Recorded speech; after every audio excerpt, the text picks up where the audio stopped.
Hey guys, how are we doing tonight? This morning, right? We on D block, me block, everything type of block.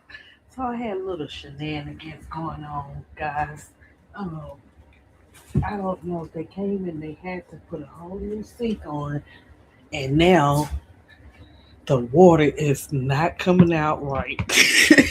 So had to deal with that tonight. So they'll come back tomorrow. I don't know what happened, but anyways, guys, tonight, okay, whatever. We're gonna get into it. We're gonna have us a good time tonight. Um, I know that it's late. Usually I don't do the D block anymore. I probably do it like once a week, but other than that, I like my day block, so I'm probably gonna keep my day block. Um, so maybe like once a week, I maybe do D block when Gummy don't go live. If he goes live and stuff like that, um, I probably won't. I keep it more in the daytime, but we'll see what happens because it's getting ready to be summertime. So, guys, we got to talk about some things. You know what I'm saying? We're gonna talk about the Atlanta Dream. I want to break down. I'm just gonna talk about how um, the four players of the game. I mean, the whole team is great, right? So I'm going to talk about four players that um, really dominated in the last game. Yes, we got a great team, and everybody gonna have their times and seasons that they gonna dominate. I see it coming. We're gonna talk about that. We're also gonna talk about the WNBA refs and you know, Anissa and Angel, that Kodak moment. We can't take those type of moments for granted because we love to see our players happy, and it just gets us hyped up, Lady Tigers. It just gets us so hyped up because now we get ready. I mean, not yet, but it's coming. You know what I'm saying? LSU down, baby, all the way. So it kind of like it gets us prepared and excited when we see two players from LSU reunite and they just genuinely are just connected. And just to love to see that Nee had Angel shoes on. Of course, she's a part of Reebok, so and so is Dejanay. I mean, it's a lot of players. Lauren Betts is a part of Reebok and stuff like that. So we're gonna see who else join, right?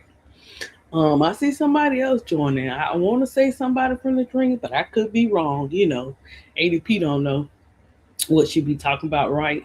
But guys, I'm gonna be up here and we get ready to have some fun. We're gonna get into it. We're gonna have some conversations. Um, you know, uh, so you're free to come up if you like to come up. I ask that you guys know creative language if you can help it, right? Um, the best way you can. Yeah. So let's get into it. I do have some stuff coming up. I'll let you guys know about that as well. So I'm going to give you a breakdown of these four players and how they have an impact now as we see in the Dream move forward. We do have a game today, guys. I think it's about 7:30 today. We have a game today. It's gonna be must see TV. We got to see how both teams really play out. I got the Dream winning because that's who I go with. The Dream is my team. But I love me some That's So Raven. So we're gonna see what they plan on doing. We're gonna see what the game plan is. We're gonna see if they actually, because this time they may need to have a little bit more, because a little bit more of Angel and Okot on the floor. Even though Okot is, what I'm saying, she's working on it, guys. She's a rookie. She gonna learn from her mistakes. Now I know what they mean. Like go straight up. Congratulations to ADP, right? So yeah, I see that Okot needs to do that, because that foul trouble. Um, but we got to see how overall the whole team come together and get the win. So I want to talk about this last game a little bit. How the Dream was in beast mode. You know what I'm saying? We're gonna talk about that a little bit. Um, but you know how I roll. I want to talk about the players. We'll talk a little bit about that. What I saw in the game. We'll talk about the refs. And let me tell you something. Of course, when you research that, it's not gonna come up and tell the truth, right? Um, but when too many people are saying it, and we're seeing it with the eye test, um, I mean, we're really seeing it with the eye test. We've been seeing it since Angel been in the W for real. Um, yeah, I don't know. I don't know if it happens to the other players or not. But we definitely seen it happen to Angel. And when is enough enough? You know what I'm saying? Um, like, do other teams get the same treatment as the Dream? I'm talking about we see them get some treatment, but do they actually get the same amount of treatment? Right? Sometimes they'll make it look good on paper, but no, good and well, that's not how it is in real life, right? So we'll tap into a little bit of that, guys. But sorry, but right now I'm gonna after I finish going over the ladies, I'm gonna talk about the refs and everything. But I want to talk about these particular four right now. Hey Bernadine, how you doing? It's good you caught me. I'm kind of yeah, I'm up late. Um, doing the D block tonight. I usually do my daytime, so I'm doing D block. Okay, so let's get into it. Right, the players I am gonna talk about is Ryan Howard, Alicia Gray, Nas Hillman, and Angel Reese. How are these four players impactful to this team? And the reason why I'm talking about these particular four, I'm just going from the last game. Okay. And I know, guys, I know we don't see a lot coming from our bench, but I believe in these players. The best is yet to come. We just got to be patient because the bench players that they have, they can play. You know what I'm saying? So a lot of them got to get into the new system, how Semesco wants stuff done. It's not easy. They make it look easy. Some people can adapt quicker, and make it look easy, even though we know Ron Howard, Alicia Gray, and Nas were already there, so they're used to the system. Sorry. Angel, um Angel, and you know Ocott, and so many others, now, so many others on this team, they're learning his system. I know we want to rush before 10 games. We want Angel and everybody to know what they're doing, but they still trying to figure everything out. But what I can tell you about this dream team, I've been saying from day one, the Atlanta Dream is a special team. I said it because of this. I said they have family chemistry, they have sisterhood, and they have team chemistry. You know what I'm saying? And yes, they may not have, sometimes they may not have the games we want them to have, but at the end of the day, they figure out what works to get the win, or they figure out what works where they have not really got blown out. Now, one game we did see that So Pretty Tony shot. Kudos to So Pretty Tony. Court Vision with So Pretty Tony. Guys, make sure you check her out too. Make sure you checking out KSAP Simply Ball dropping, because he dropping that Cleveland news, and he giving us a little flavor of the WNBA too. He just coming out with so many things, guys. So be on the lookout for his other shows he bringing back. Steady Serving Entertainment. Make sure y'all checking Bro Cloud out. Make sure y'all check on Gummy Bear, because Gummy Bear is going through it. He is going through it in America with the Sky Team, and he need us to pull together. You know what I'm saying, and just you know what I'm saying, just continue to root for uh the players, right? because nothing's gonna change until that front office change. So make sure we just pray for the players and just bear with everything. We don't know what kind of year they're gonna have, but I wish the best for all the players, right? Okay. And then you got cut the ish, and then you got full court trio with Tony and Keisha had their show, and Keisha and Duvall do their thing on Keisha's show. And Miss D, she do her thing. She totally Detroit style, guys. So she doing her thing. Felicia got her thing, guys. So we is running these streets. I'm over here, I do the life stories, I do the vets, the history of the vets, and then I bring y'all the old and the new, you know what I'm saying? And then also I just started my kids channel for YouTube. So that 12 and a half years of pre-K is going all into that channel, okay? Even above that, because Kason, he's 8 now. So I'm teaching him, but they learn in different ways. And I just want parents to know how they can save money, figure out what works for their children, educators and all that great stuff. So enough of that being said, I know I can be going here and then I go there, but every time ADP come up with a subject, guys, she always got a story to go with it, right? But I just wanted you guys to know how I appreciate and love you guys for coming to the chat, and how I appreciate and love this community. So we're gonna start off with Ryan Howard, okay? And I will make sure I list every player, because I don't want no player coming for me, because I love this team. I do. But those are the three things, guys, that I feel. You see so much with the eye test, and you watching the games. The last game, guys, I watched that game. I'm trying to tell you what, that was a long game. I mean, I ain't out of all the WNBA and NBA games I've ever watched, this is one of the ones I'm like, what are we doing? It's getting to be a little too much, right? Like stop and go, stop and go. They want to go home too. They want to play the game and go home too.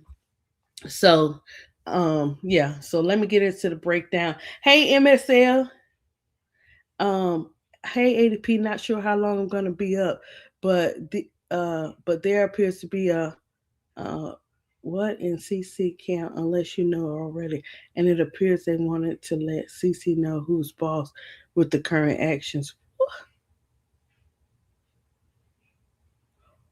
Oh,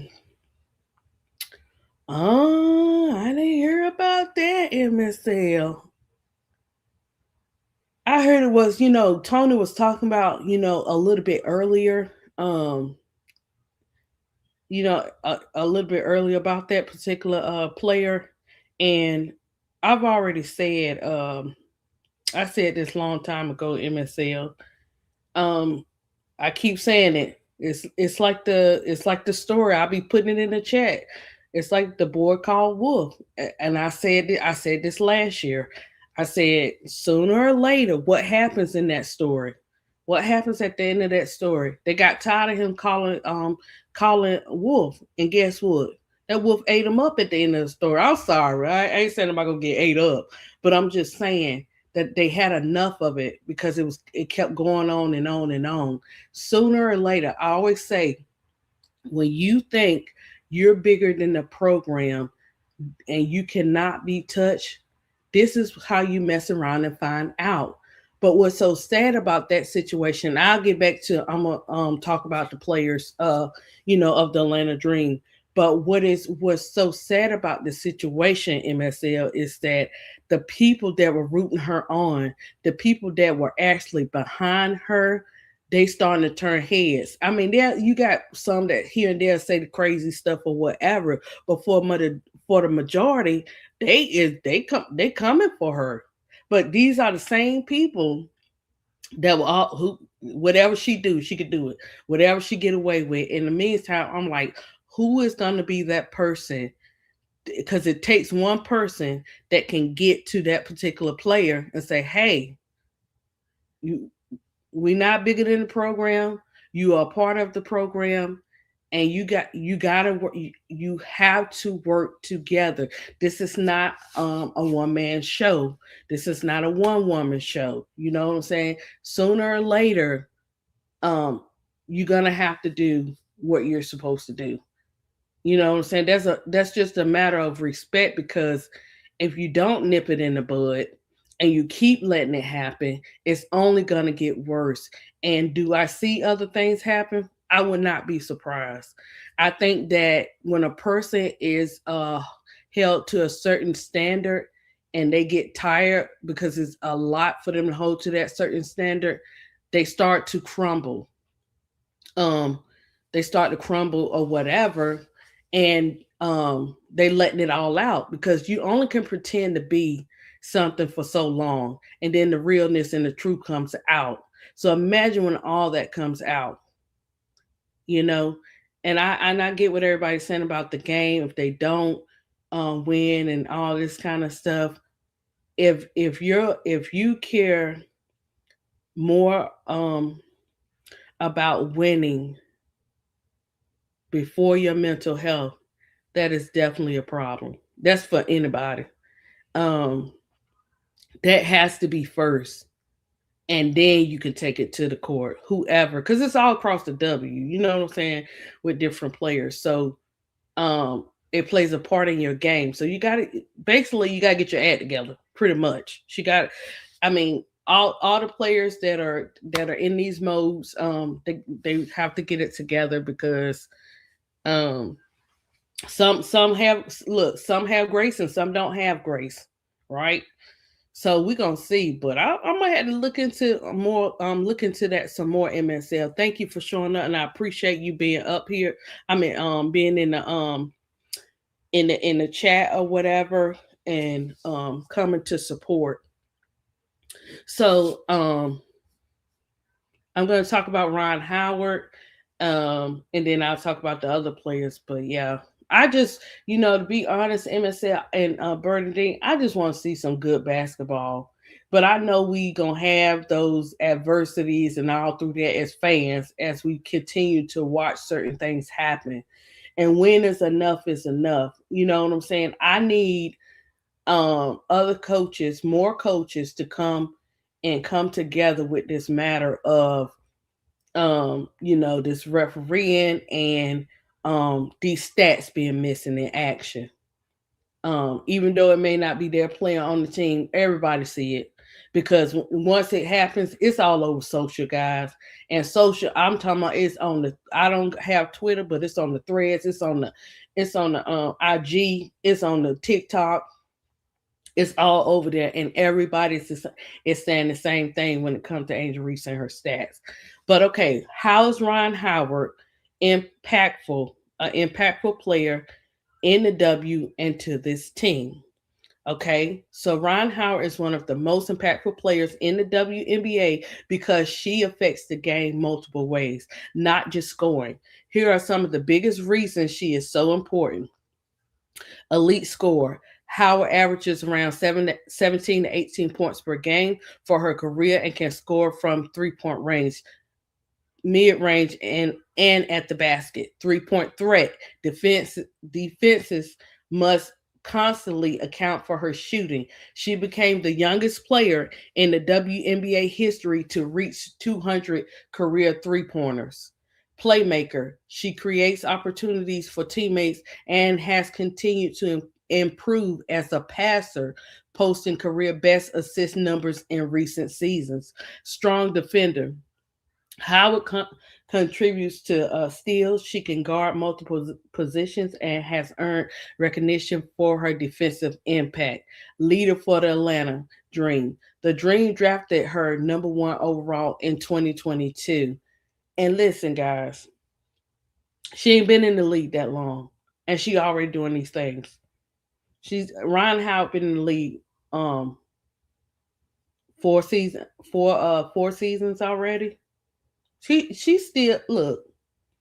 She still got years and years to show y'all some more things. You know what I'm saying? And she quickly became the face of the franchise, earning Rookie of the Year and multiple All Star selections. I will be doing a live on Ron Howard Because it's important for me and others who support these players that you know where they're coming from college, what I'm saying, from high school, college to the W, right? So in 2026, Atlanta's success is still heavily tied to Howard. Even when she isn't leading the team in scoring, her shooting gravity, defense, and ability to create offense make the Dream much harder to defend. Analysts have described her as one of the key reasons Atlanta has developed into a contender. For the Atlanta Dream, Ryan Howard is often the player who sets the tone on both ends of the floor. Listen, guys, I get it. We can critique, we can break down these players. Sometimes we'll see them having great games, and sometimes we see them, they may not have their best games. But I've been watching Ryan Howard, from far as I'm talking about this year. We could talk about the other years when I do the history, but since Unrivaled, then she was with the US team, and now she's back with the Dream. And through all of that, guys, I've seen so much growth in Ryan Howard. If I'm telling a story, put a one in the chat. I'm not telling a story, I promise you. If you really care about these players and you really watch these players, I'm very proud of Ryan Howard. There's some things um, that I'm seeing in her that I'm very proud of this year, because we had the Dream, me, Elle, and I think Broclaw, I think it was, we had the Dream at number 3 last year. So, but I'm very proud of her. I see some great things. I see some growth in her. And also, she is an artist like ADP. If you didn't know that, guys, go check out some of the Unrivaled games. Go check out some of the Unrivaled highlights when the players were out there this year. I love how Unrivaled did it, where they just was showing so much love to the players. Like, not only were they able to gain more money that they in so many months compared to how many months they play in the W, right? On top of that, they were blessed to show some of their other gifts. And this is what we have to stop doing. We have to stop putting these players in a box. When I say the vets and Skylar Diggins and so many others have paved the way for our baby goat and others, it is true. The foundation just didn't start with the new generation, the mid generation. No, we can take it back to the 1970s and 80s if you want to. And I'm telling you, every impact mattered, because there was a time when the players couldn't get on the court. Men and women could not be on the court together. Okay. And so, with that being said, as far as Ron Howard, I'm telling you, and I've seen it. I've been an educator. You know what I'm saying? Like, I'm a mom. I'm a, my cousins, like everybody. I'm the one that they call, when they need to talk, because I'm quiet. I'm just listening, right? And it takes special people, a special someone, sometimes to bring out people more than others. You know what I mean? A coach is like family, you know what I'm saying? But your teammates is the players that you're playing with. You're building that chemistry on the floor. You've been building that chemistry not being on the floor. All that all those things are involved, right, guys? So I'm gonna say this, and I haven't seen it. And of course, there's a time in the season for everybody to have those type of seasons. So don't get me wrong. But when you have a player like an Angel Reese, and then you have players like Alicia Gray, Ron Howard, Bree Jones, Nas Hillman, Jordan Canada, and Oka, all those ladies, and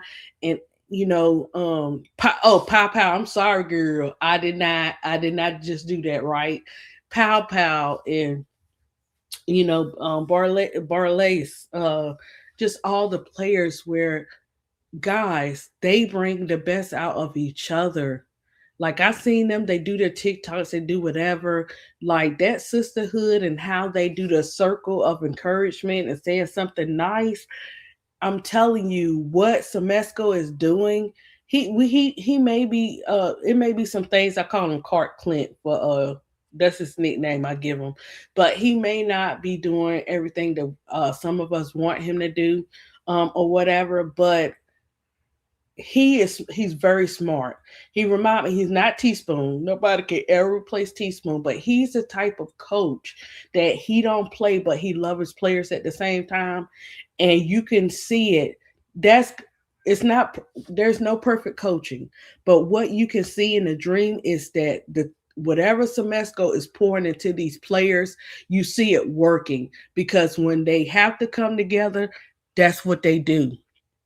They don't give up. That's what I like. Now we know what now one of them games, it won't that they didn't that they gave up. It was like, what happened? Do y'all need more sleep? I know y'all put the other teams to sleep, but do y'all need a little sleep? I'm just saying. But yeah, but what he's doing for these young women, by having them have that motivation, by having them speak that word on the court, and all the little things that they do, that's very important, guys. That's how you get your players to stand 10 toes down for you. That's how you get your players to play for you like they supposed to. It has to be chemistry all across the board. And chemistry um starts with connections, with unity. We have to all be on one accord. I do not see the Atlanta Dream house divided. So they're not falling. They're not perfect, but they're to be respected, right? And no, like I said, no team is perfect, so they're learning. They're getting it together, and let me tell you something. I think we were about 9 games in, guys.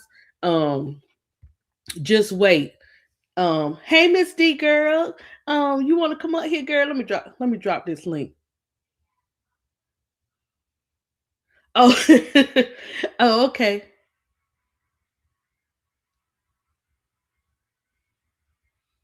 Um, I don't know who Crash Out Willie is, but he can crash out to himself, long as he not in the chat being disrespectful. I'm gonna I'll drop the link if Miss D want to come up, but um, let me see. Let me do this. All right, but yeah. So let me get back to Ryan Howard. Some people like some a certain person in the chat talking about Angel and Ryan gonna shoot the lights out. I don't care nothing about that. I don't care nothing about that. This is facts over feelings over here. This is the eye test. This is what we're seeing. This is what we're watching. You know, um, let me get Miss D up here. I hear her popping up.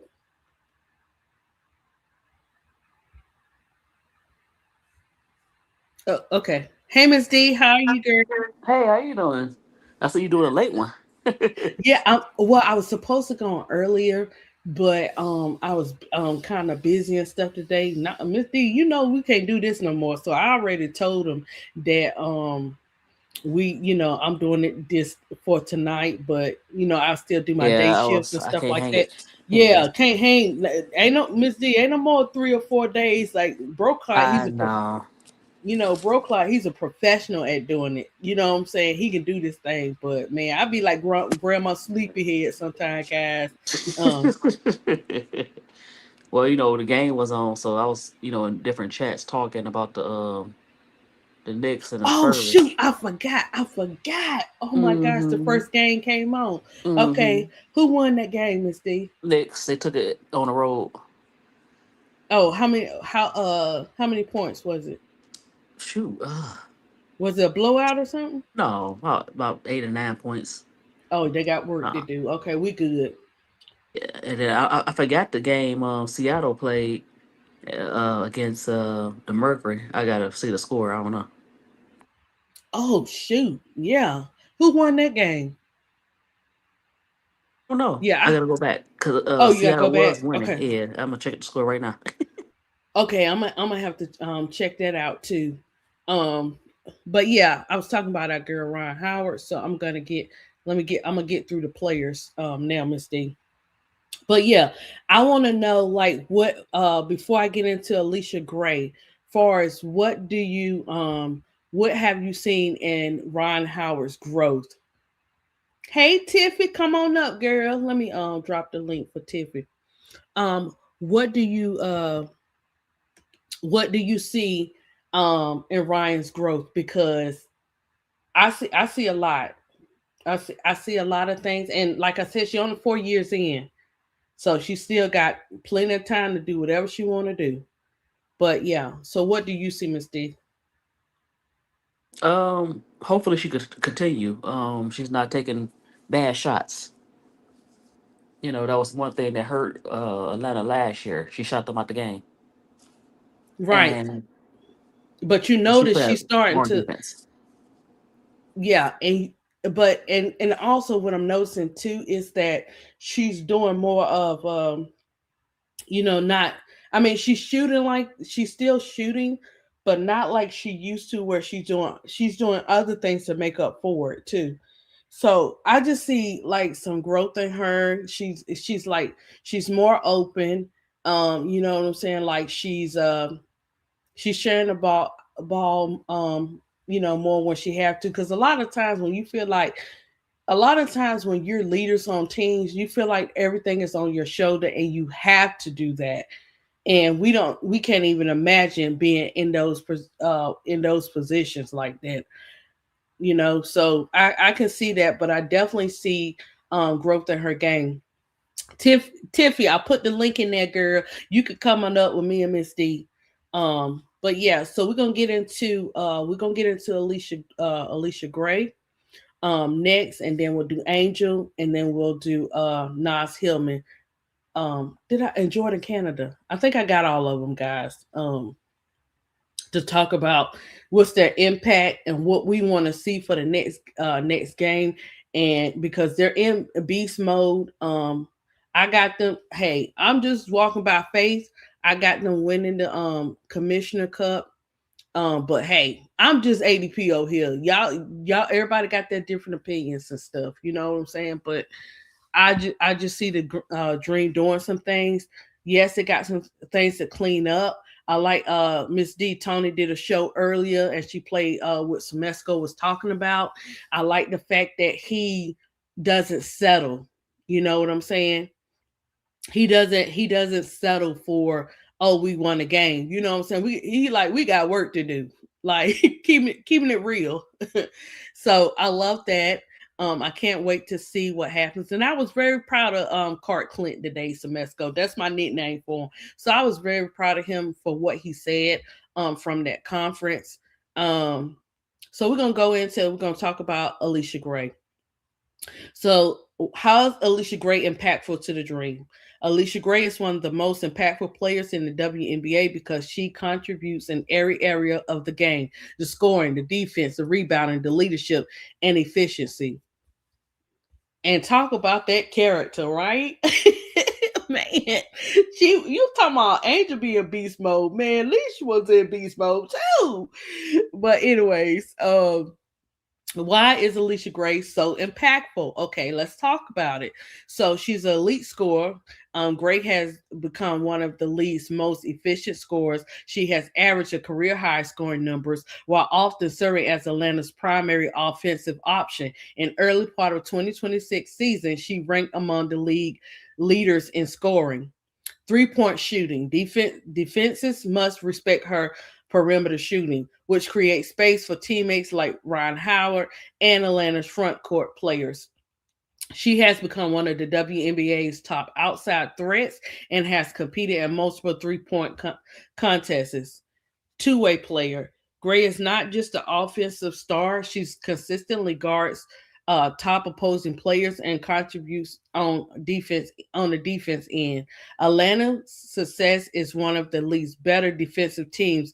Is helped by the two-way play of Gray and Howard. And let me stop right here and say this, Miss D. When it comes to Gray and Howard, what I've noticed too, if they're not having their best games, the team still shows up and makes a difference to get the win. because we've seen that starting off in the season. So what I'm saying is when it's all said and done, they come together, guys. They come together and they stick together and they bring it home. They bring that win home. Gray's leadership and consistency. Coaches and teammates rely on her because she produces every night. Atlanta highlighted her leadership all around production and consistency when discussing her rise to all WNBA status. Award level performance. Gray earned all WNBA first team honors in 2025, finished fourth in MVP voting, and has been selected as multiple time All Star. Guys, you know what this take me back to, and I just thought about it. If you guys can remember and run it back, y'all remember at the first All-Star game, and I was just like, I love me some Alicia Gray, right? And so Alicia Gray was sitting on the side and she was just sitting down there waiting, and then Angel um went and joined her and sat beside, and they were just chuckling about something. I don't know what they was talking about. It just, when you see them on the team together now, it's just like, wow, look at God. Look how God do things. You just never know where your favorite players are going to land. And also, guys, what I'm saying about this, when I say sisterhood, I mean sisterhood. I got your back, you got my back, I got everybody's back. And to see a team that has Angel Reese's back, man, grab your tissue, because if you know, you know what I'm saying. You know what she faced um last year. Last year was more crucial than others to me, watching her go through. I just felt so sad for her and Camilla, right?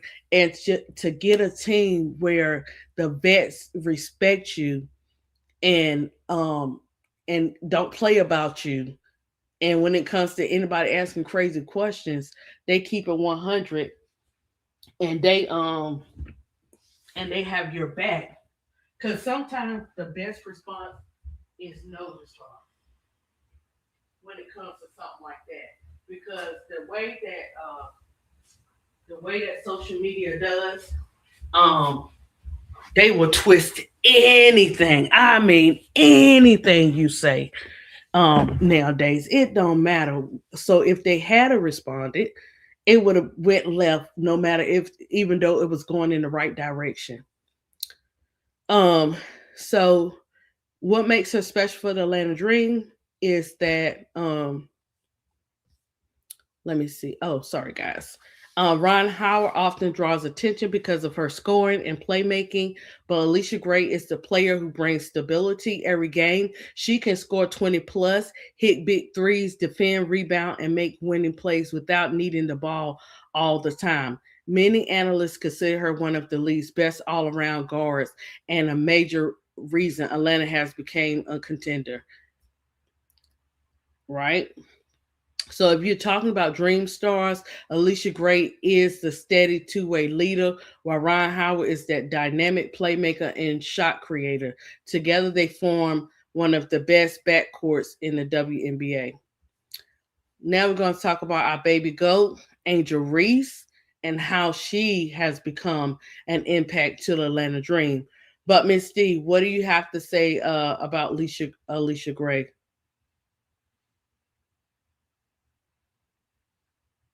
I think her defense.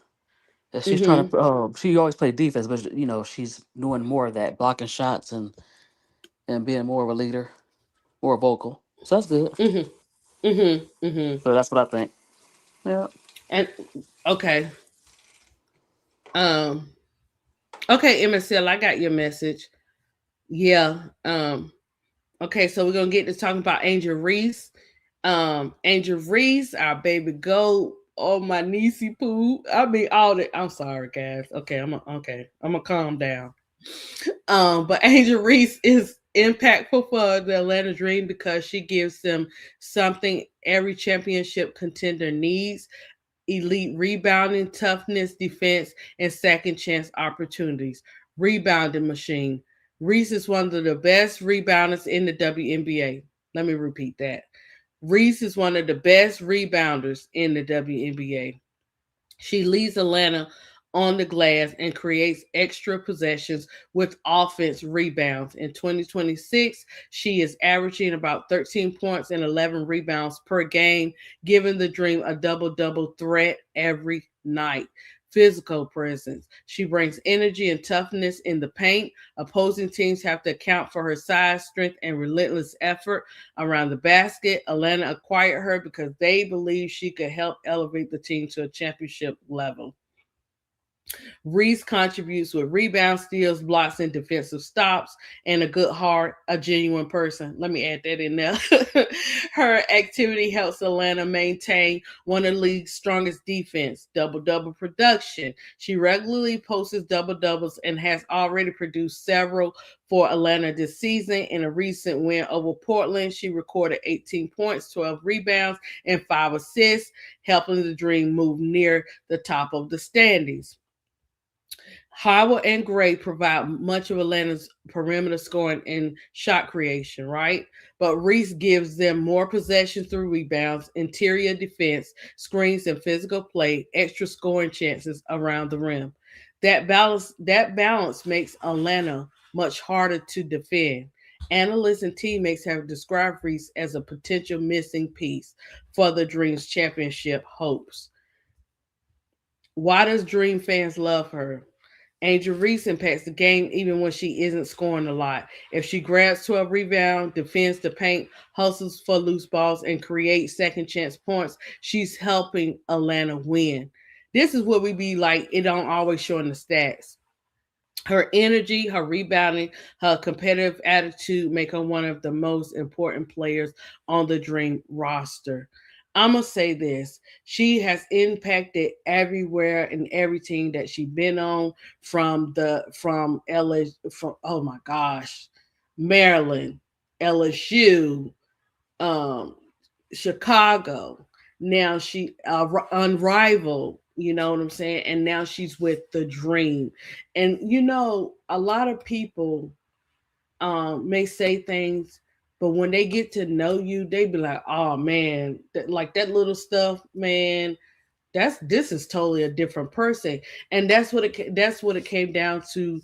A phenomenal player like Angel Reese, as all these ladies are phenomenal players, that she is definitely the missing piece to the puzzle that the Dream needed, but also just the way that she loves people, she cares about people, she's unselfish and wanted everybody to win, right? And that's what I love. Uh, just everything. I don't have no problems when she in B. Look, when she in be more mode, I don't have a problem. When she get feisty, meisty, I don't say nothing. You know what I'm saying? When she get Godfather style, I'm like, go girl. You know. So, you know, I love to see it. So we're gonna. Did I put my girl Pow Pow in there? Pow Pow. I don't know what I was thinking, but okay. So we're gonna talk about Nas Hillman. So Miss D, what do you like about Angel Reese so far with the Dream? Can you hear me? What'd you say? I said, how do you feel about Angel so far with the Dream? Oh, she's doing very well with them. She is the missing piece. You know what she also brings? Like I said, she has players playing hard. I'm not saying that the Dream wasn't a good team, but she bring that toughness that they didn't have last year. And they seem like they playing harder on defense than they did last year.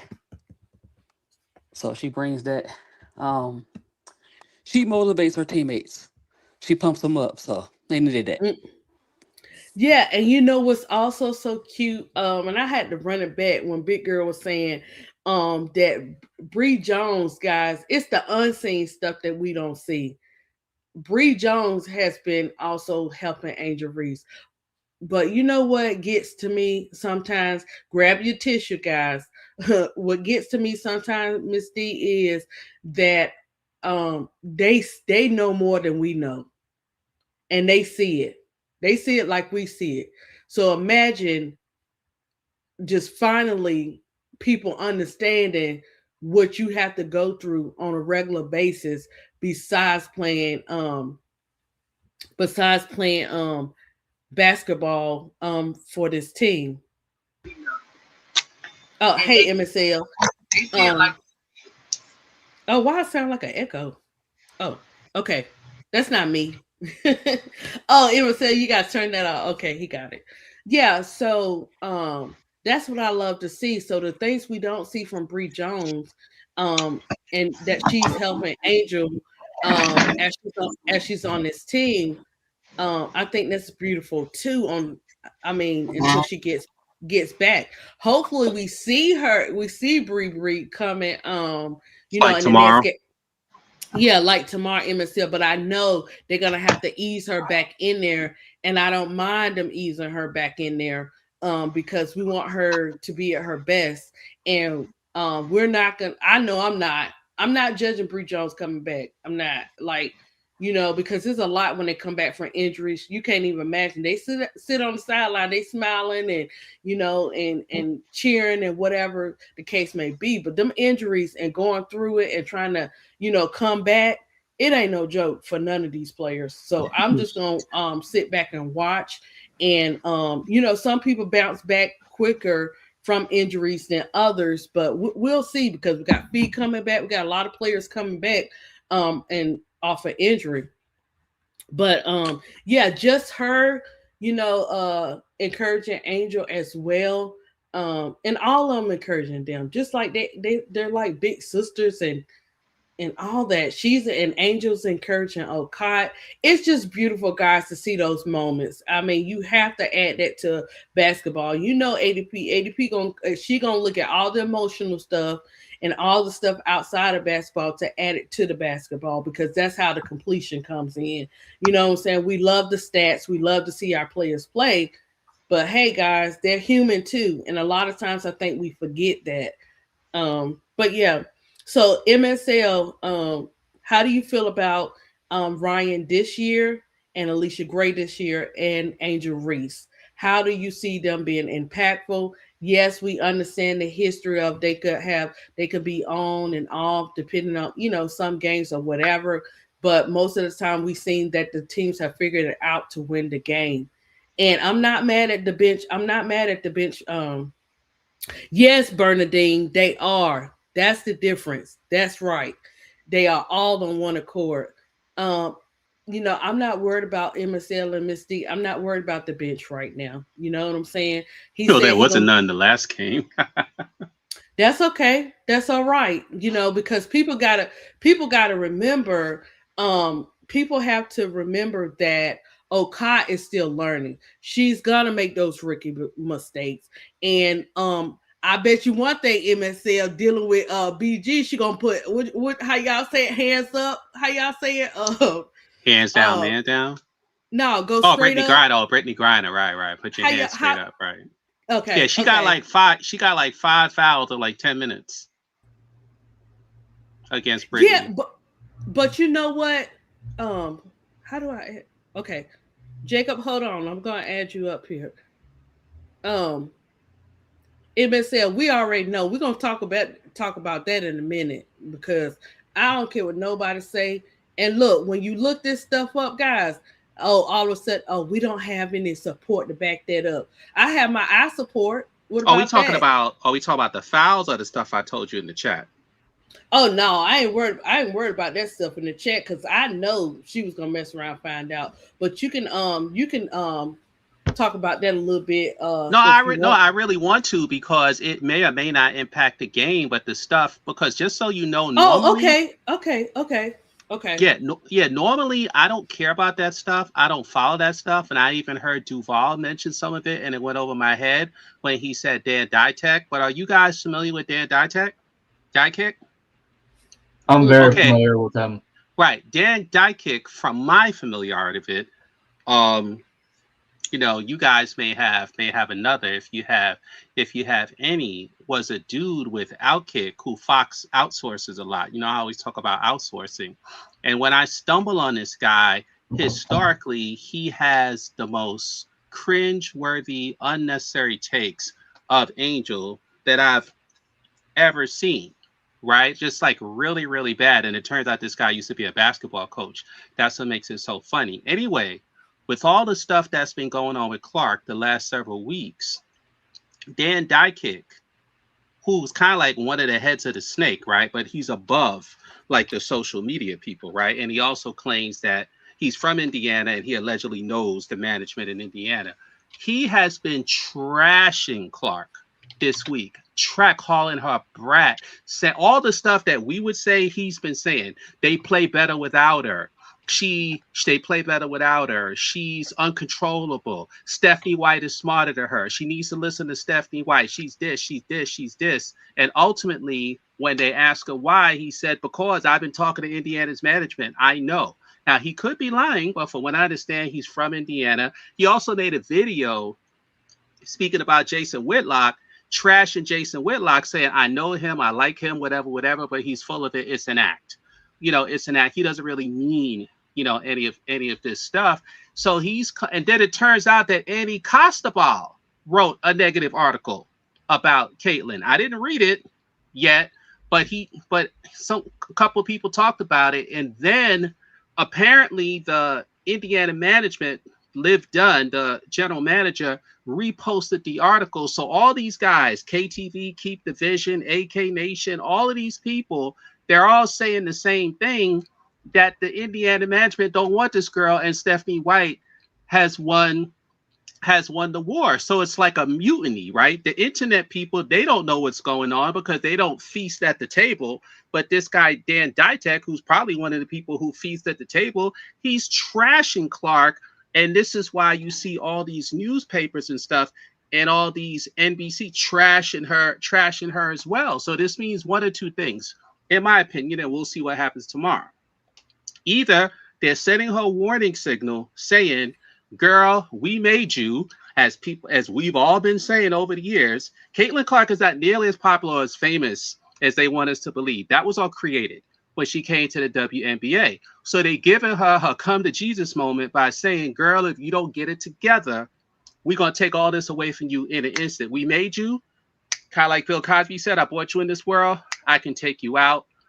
Or they're just done with her, period, as a lot of people have been predicting. I don't know. It could just be a warning. We'll see tomorrow when this game starts. Is she going to play a lot? Oh, that's the other part I left out. Stephanie White may now play her the way she should be played, 20 minutes a game, like she did against Portland. I don't know if she will. I don't know if she won't. But all of these Caitlin Clark people and these websites, they feel Stephanie White has won the war. They're saying she should leave. She should ask for a trade. She should this. She should this, she should that, because the Indiana people are saying, calling her things like a brat, spoiled brat. We're tired of her. We're tired of this. We're tired of that. We're nothing positive.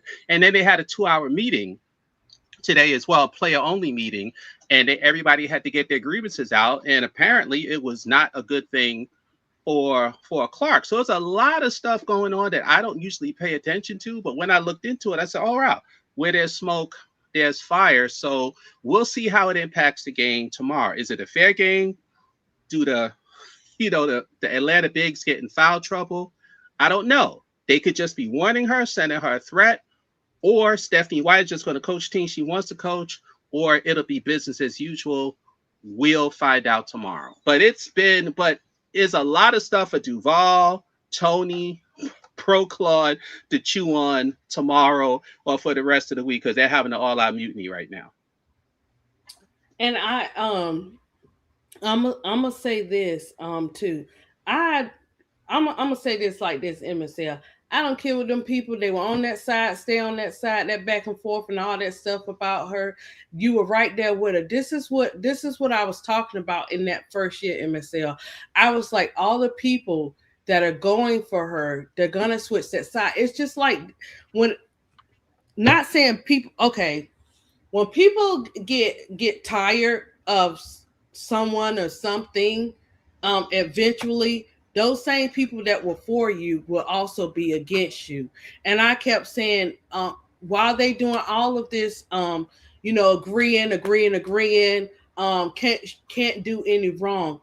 Who is going to be the one person that it takes one person that can get to a player who is it gonna be? So it just so happening it's Stephanie White because Stephanie White, she, you know what I'm saying? Stephanie White been dealing with a lot. She's been taking it, she's been accepting it, but it's to the point where if you want to win together, we have to be a team together, we have to play together. So now that everything's going out, what a lot of people have been saying is actually starting to come out. The ones that were on her side like that are starting to backtrack. No, stay on that side, because now let me tell you something. If a person is dealing with anything, regardless of who they are, whether they're dealing with injuries, whether they're dealing with not disappointing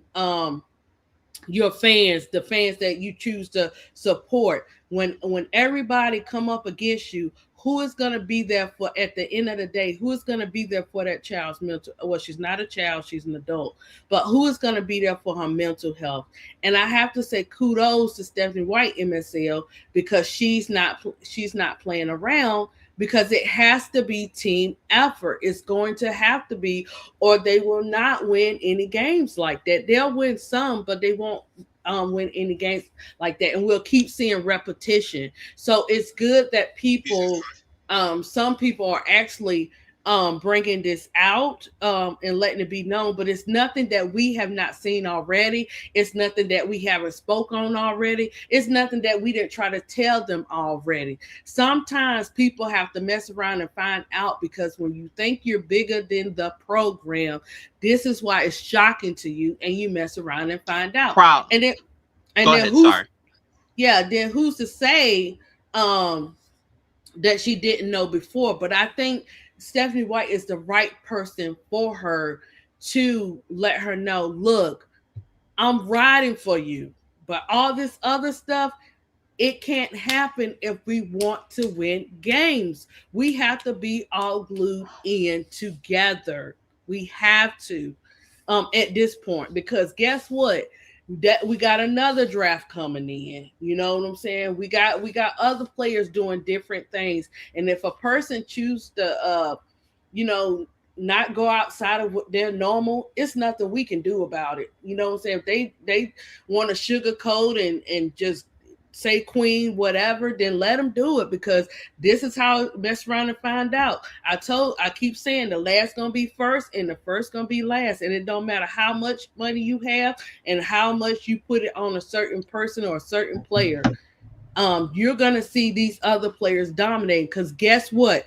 What's different now, MSL, is the players understand the blueprint. They understand that they're not just basketball players, but they can do other things outside of basketball, whether it's modeling. I just seen, guys, if you have not checked it out, um Sephora. I think this was you, but I'm not for sure. It was an ad that had Izzy and all them up there marketing. You know what I'm saying? Nice picture, beautiful picture. But they have understood the assignment. They know they've waited for years for the W to market them. But And they even with probably me, got that from Unrivaled, because Sephora, if you remember, was a sponsor of Unrivaled. mm-hmm. Yeah. So even with all of that, you know what I'm saying? Right. And look how Unrivaled this year was very strategic in marketing their players and letting them they were buying Ryan Howard. I didn't even know she was an artist to this year.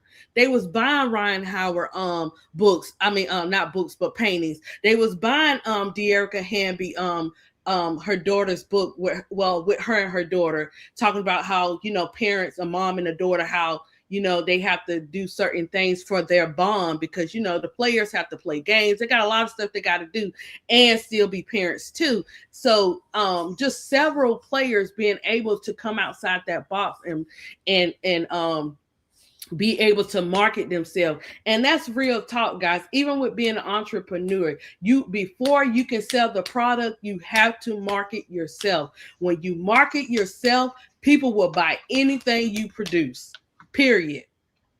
But you have to win their trust, and you have to be real, and you got to be genuine when you bring stuff out like that. So this is what I'm loving to see. So now that we're seeing more of this, and if they play that commercial 20 times tomorrow, You know what? That's okay, guys. I'm gonna just give me some wing stop because I just You talking like about the every state? You talking about the State Farm commercial?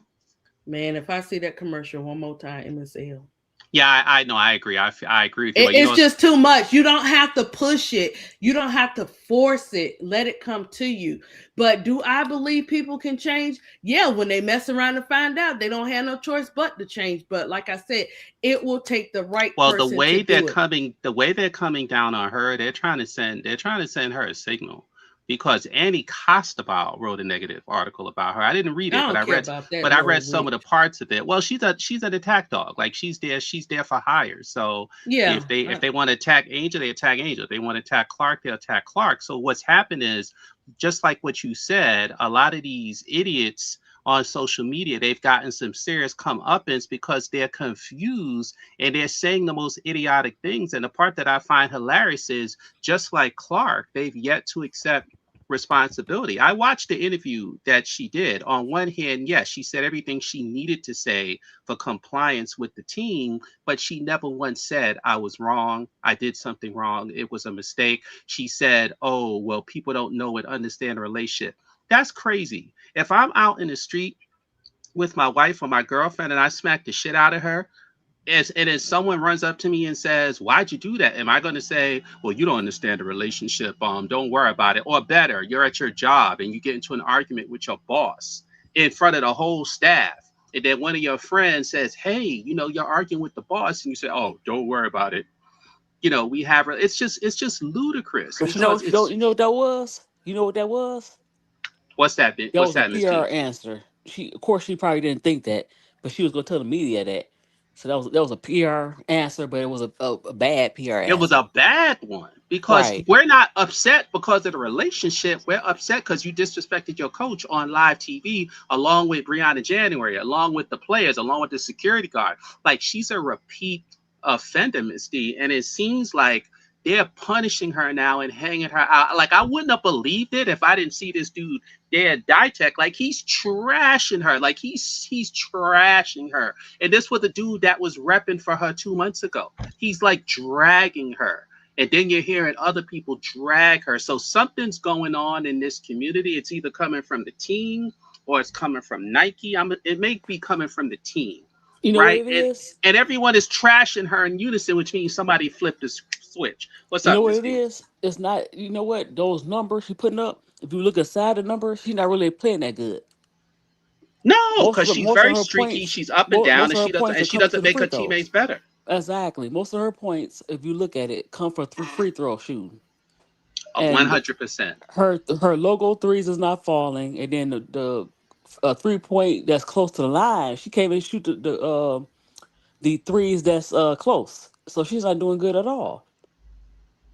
And it's so So funny you brought that up because there was a dude in the chat, I think Crash Out Willie.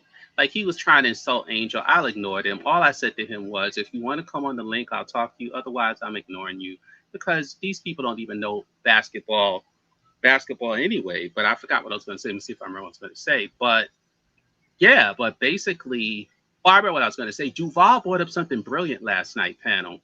So Keisha asked him, who do you think's a better point guard, Olivia Miles or Caitlin Clark? Or he said, who would you take? And of course, he said Olivia Miles, but his reason, I was like, oh, wow. And then I added Melissa Smith to it. He goes, oh, well, let's look at Natasha Howard. He said she left, she left Indiana and she went to Minnesota and she's having the best year of her career. Then I thought about Melissa Smith and I said, same with Melissa Smith. She's balling. She's balling. So you got these two power forwards who couldn't click in Indiana, along with DeWanna Bowner, Odyssey Sims, who did click when she wasn't playing with well, hold on, this girl. myself. Natasha Howard did play good. It was just that she didn't play a lot. Remember, she did not play a lot with Right, right, CC. right, right, right, right, right. CC was on the bench They with didn't it, get even the along for Commissioner whatever Cup. reason. Well, no, I can't say that. The Commissioner's Cup, CC didn't play that, and Natasha Howard, people forget she was the MVP of the Commissioner's Cup. Right, So I can't right. say that. I can't say that Oh yeah, right, right, right, right, right. it's something that happened off the court with the fans and her wife. But at the Right. same time, I will say this: if they would have offered her the money, She would have came back. I'm sure she would have came back. Could they offer her a good money, a good chunk of money last year before the the $1 million contracts, as high as they could. But So I then think they would have someone offered else her pointed money. out But that Monique Billings is playing worse now on the team from what she did at Golden State, and then you know Alyssa Smith why? is playing better. You know why? Because Mo Billings, the role they want Mo Billings to play, It's a she's not bigger role, capable of doing it. right? So that's Mm-hmm. what it is. Not necessarily CC is But don't parts you of think it. the point guard, if they knew how to get the person involved, that they could also help them Yeah, make that yes and no. transition? Yeah, yes and no. But you have to look at how Golden State play and how even with Caitlyn, how they play, how they want to play. It's a little bit different. And I think she's more of an up and down player where, Right, shoot the three, but she's too small. And right. in the role they want her to play, she's not big enough to play that role. That's just not her thing. And then somebody mentioned that. I really didn't pay no attention, but she came off the bench.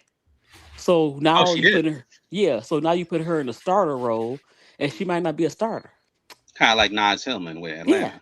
yeah.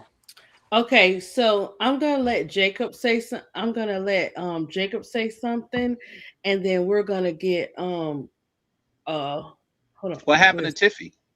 I'm gonna get it. We're gonna get into the rest of the Atlanta Dream. Sorry, ADP. No, no, no, no, no. Because I have up there Atlanta Dream and WNBA refs and more. So when it's more, we can have these conversations Oh, because it's so funny you said that because hold on, Tony had we're gonna get into it. Let me get Tiffy okay. up here and let Jacob say he wanted to touch on something you were saying. So oh, let me add Tiffy, I gotta add a little square, guys. Y'all just work with me. StreamYard be having you. Um Jonathan, I didn't forget about you. Let me see how you have to Jonathan find the link and I'll put you up here. I'll put you up here too. Apple juice. Apple juice. Oh yeah, Colin, you can have the apple juice. Casey didn't like it. I got the wrong kind. It don't have any sugar in it, and he is not drinking it. Oh no, no, I ain't say no money, money. This my son, guys. Yes, that's $2 for that half a juice. Yes, thank you. No. Oh yeah, it look. He's 18. Thank you, Colin. I appreciate it. All about the Benjamins, baby. hmm He always do that, guys. I'm telling you, these boys, well, little man, they be eating around here and stuff like that. hmm Sorry, guys, just a business love transaction right now. But okay, John. Oh yeah, okay. So Jonathan, you got to find a link in the chat, and I'll put you up here. Okay, we're gonna let Jacob have the floor. We'll get to Tiffy. So guys, basically, I want your points of view about all about the dream, far as them being in like this type of beast mode. You know how they figuring stuff out. I know Tiffy got some stuff to say about Clint Samesco and stuff, and I need to know y'all opinions on this stat situation, just all that great stuff. But yes, MSL, you had to bring that up because the game is tomorrow. I mean today. So we got to talk about it because we're gonna be watching to see how this plays out, right? So great job. We'll continue to Yeah, we add want that to see through. how much she plays and how's the game officiated to see if this has any immediate legs going into tomorrow or later today. Yeah, because nobody's asking her to be perfect. We look. Let me tell you something. When people have habits, they're not easy to change. We want to see just a difference so we can have a good game. Like we already dealing with the blow of the whistle 24/7. We don't want to keep seeing that and that take away from the game like it did yesterday. I mean, not yesterday, but the day before. Like that was just a lot. Um, okay, so Jacob, are you still there? I'm right here. I'm just patiently waiting. Okay, Jacob. So, I've asked that because my little nephew he likes his creative language, guys. So, Jacob, just for me, just a little light on that creative language. But Yes, nephew, ma'am. you have the floor. What do you want to say? You wanted to touch back on what MSL said, right? Or are you Yes. okay? Oh, Okay. okay. MSL, unmute your mic, please. Okay, I just did. Okay. So I want to touch on Dan Datich because he's an idiot. Not because of what MSL said, it's because before that, like MSL said, he was a Caitlin Clark glazer. He was like shitting on all the WNBA players. I remember he went off on Yeah, he still tweets. calls them black lesbians. Yes, that's one reason. And MSL brought up this one point. He forgot this one thing. You brought up the fact that he was a coach. He was also actually a former Indiana basketball player at Indiana because he had that jersey. The Bobby Knight connection, right? Yeah, he was a former player for Bobby Knight. That's And why he he was a had that. reporter too, right? Yeah, he allegedly got in trouble. I think he allegedly. I don't know if it's allegedly or not allegedly, but he got. It was allegedly or allegedly. I don't want to fully say it, but allegedly he got fired because he did something bad. So that's why I'm not fully saying anything on that. Right, right, right. Maybe, But but I'll leave that alone as well for yeah, now. but him and that whole outkick thing is goofy because they're always putting up these random videos shitting on the WNBA, shitting Correct. on the players. I believe recently. Hey, MSL. Remember when they did that promo putting Raven Johnson and Zaya Cook on that on the preview for the Storm versus Fever game? Do you remember that? No, but refresh my memory. What did they say or do? Oh, so they were saying like, why are you not putting Caitlin Clark on the cover? That's going to make people not watch it. The WNBA is Okay, I fumbling, remember that. Yeah. yeah, fumbling the situation, and I'm like, well, Raven Johnson's pretty popular. She got a lot of Gamecocks on her side, and Ms. D could attest to that because she is a big Raven and Gamecock fan. Is that correct, Ms. D? Yep, I am. Okay. So yeah, and then they said like, oh no, I don't remember what And else he also, said. she's new, so like you said, you want to let people know she's there. Yeah, and they said they he was basically saying if he fumbled the bag and stuff like that. This is not Dan. This is another guy that was Right. that no Dan.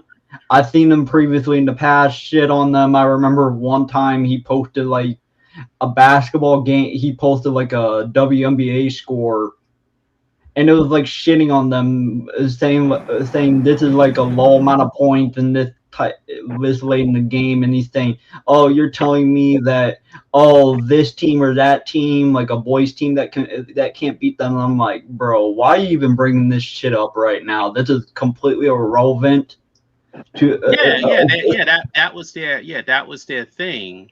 yeah. That's why. But go ahead. I'll say what I'll say. But go ahead. No, you go ahead. You know how to elaborate it better than I do. So Yeah, yeah. What I was go gonna ahead. say. Yeah, for them to do all the misogynist, sexist, racist things that they've done over the course of the last Yes. year to 3 years, for them now to be capping for Stephanie White and denigrating, like he's trashing Caitlin Clark to take such an about face in only a few months, that lets me know somebody got a phone call or somebody had a conversation because people just don't change their colors like that, no pun intended, so quickly as Jacob has been illustrating. That means he got a phone call and he openly admits, whether he's telling the truth or not, that he's getting this stuff from Indiana management. Like he said it from Indiana. And actually, Jason Whitlock begged him, and I say this from the mid-level people going down, like he begged him to not trash Clayton Caitlin Clark because what Jason Whitlock was essentially saying was, yo, you messing up my money bag. You messing up my money bag. And he was saying, we got to fight for her and fight for her. And the guy just started laughing because he was like, he was like, none of us control Caitlin Clark. Is that an echo? Yeah. Oh, If you have an echo, That's can not you me. fit? No, I I'm think it's just gone now. Yeah, it's gone now. okay. So Okay. he was like, look, we don't, Dan Dyke was like, look, we don't control Caitlin Clark. So what Jason Whitlock is telling you is a lie. He's telling you an absolute lie. He's just basically he was just calling him a jokester, a prankster, somebody trying to make money who doesn't know what the hell he was talking about. But the stuff that we would talk about, like her with the ball, her defense, the poor decision making, not helping out your teammate. He even went as far as to say, I swear to God, he went as far as to say Whitlock doesn't know what he's talking about because it's not even what happens on the court. He said this is basketball. He said you guys are having lunch together, you're having dinner together, you're on the bus together. Basically what he was saying is they can't stand her ass. Right? They can't stand her ass and they can't stand her entitlement. That was the innuendo when he made, and he outright called her a brat. I forgot the exact names, but like a brat, a spoiled brat. She's a cancer. She's a. He was just trashing her. So that lets me know somebody got a phone call. Somebody got a phone call to say, okay, it's like I said, it's one of the few things. They either letting her know we made you and we can take it away. And this is what we've all been saying the last 3 years, is that she's not a natural product. She was created. And the idiots are so dumb, they've yet to figure this out. But now, even though they don't understand what's going on, they're afraid because they can take it all away from her. How could they take it all away from her? And Jacob, I want you to chime in. Okay. Miss D, I want you to chime in. Well, because if they played her the way they were supposed to play her, when she's not shooting well, and your defense is that bad, you're going to sit. You're not going to play more than 10, 15 minutes. If a coach is a disciplinarian and you don't play defense, they'll bench you. And if you're that bad periodically, you'll be out the league. Or you'll just be look at Kennedy Carter. Look at her talent. Her talent is undeniable. And she's been out the league for what, 2 years? Because she can't comply according to them. So here you have someone who not only can't comply, but at least Kennedy Carter can play passable defense. This girl plays abysmal defense, and she's more streaky than Kennedy Carter. But am I wrong, Miss D and Jacob, that if you just looked at her game for exactly what it is and the deficiencies and how it wavers, wouldn't she be wrong. a bench player or out the league from what we know of how coaches are? You're not wrong. You're not wrong, and I'll tell you why. But I'm gonna say this. She had talent, don't get me wrong, but Yes, in a she way, does. she's a manufacturer. They had to manufacture her. They saw an opportunity. They saw how people reacted between her and Angel, even though it wasn't a rivalry. I keep saying that, but they see how people responded to her. They was looking for look. Let's just be honest. A great white Oh hype. yeah, I know. Hold on, Miss Huh? D. I know you, Brooke. You already know. I was letting MSL have that, and I was gonna just. It's okay. What do you I want to was let say, ADP? no. I was letting you have that because I'm gonna talk about my girl Kennedy Carter. That's my girl, but It's about defense. It's about defense, MSL. defense. Oh yeah, about what Brooke said, but I let them have their moment, Brooke, and then I touch back on it. Okay, She Wiz, I give you 15 minutes. She Wiz are coming up on this panel. We lit. Jacob, hold on. She Wiz asked me, what is the topic? The topic is the Atlanta Dream and Beast Mode.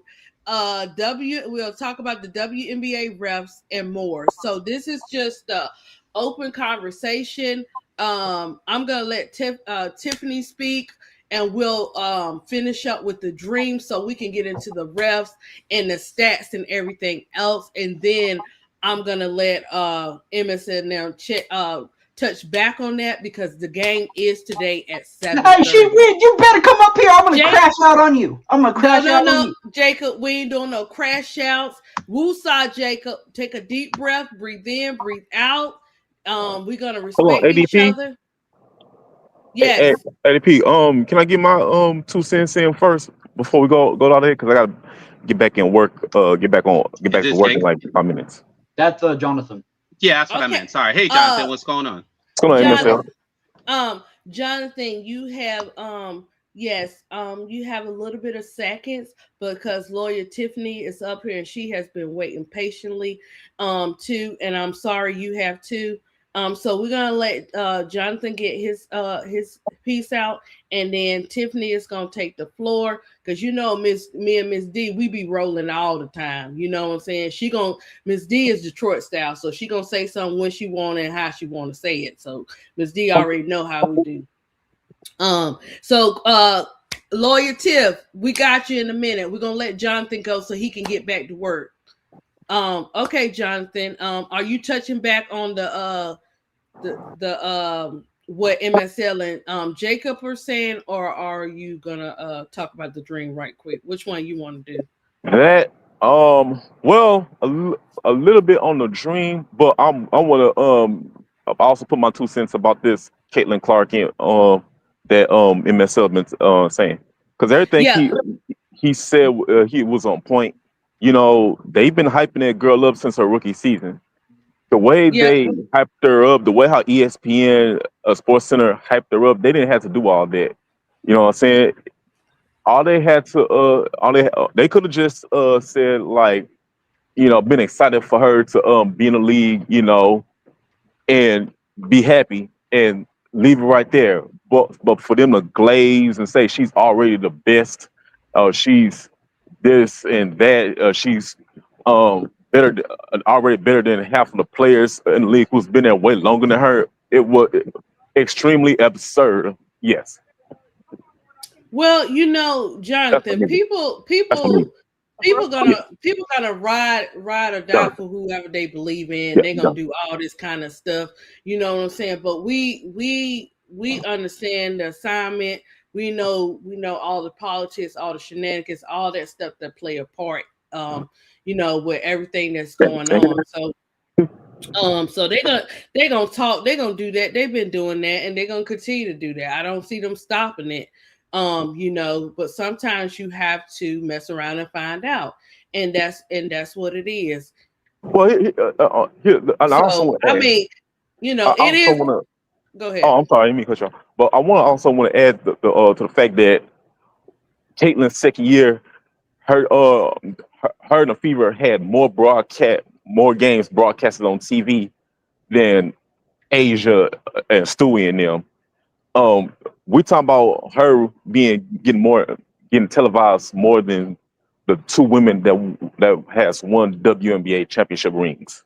Um, we're talking about a girl. We're talking about so-called this fake goat, baby goat, who's getting all this type of attention for no reason, all because she can shoot a logo three. And if Caitlyn is good as they say they are, there should be no reason for them to tear down every WNBA player, especially Angel Reese, to big her up. Because of the issue, the problem is this is not the basketball WNBA that I've witnessed before. This is not the league that I once knew. This is something that this is a what I say an agenda to build a great white hope. Because Well, Jonathan, if you run it back, this is not the first time when it comes to different races and everything. It's just that now it's it's just like now to the point where they don't feel like they have to be held accountable. So of course they're gonna do it more than ever now because they feel like that until they mess around and find out. But all this kind of stuff been happening. They just been hiding it a little bit, doing it. It's been happening. This Well, this stuff that they're doing now is nothing new. But at this particular time, that's why I said with the backstories, the politics, all that type of stuff definitely plays a part in it.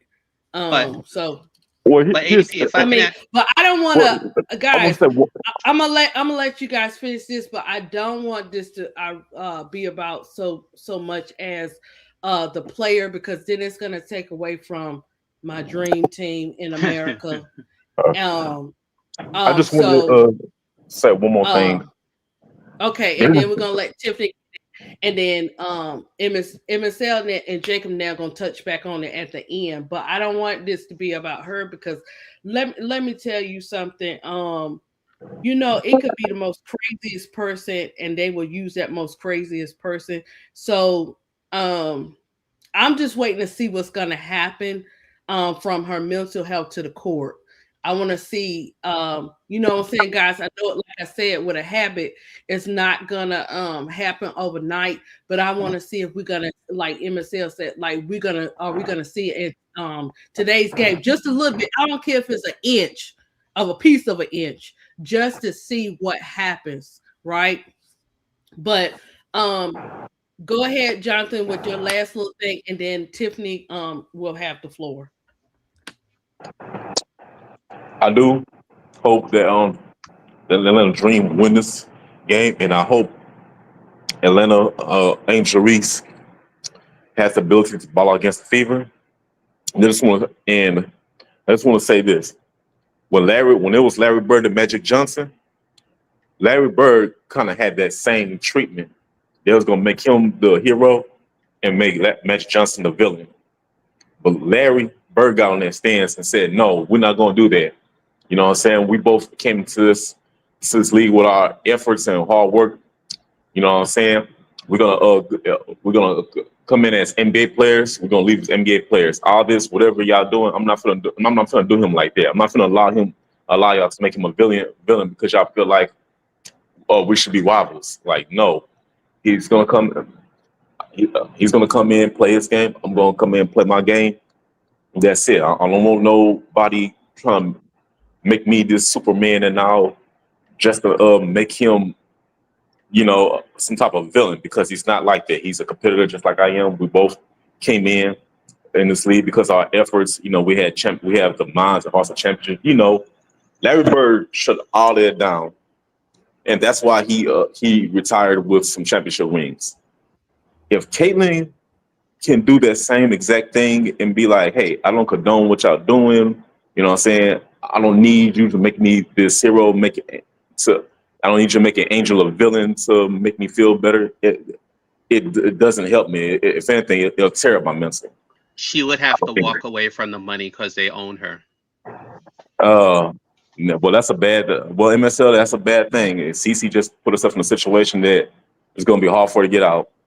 But Correct. that's all I have for this. I'm gonna get back to work.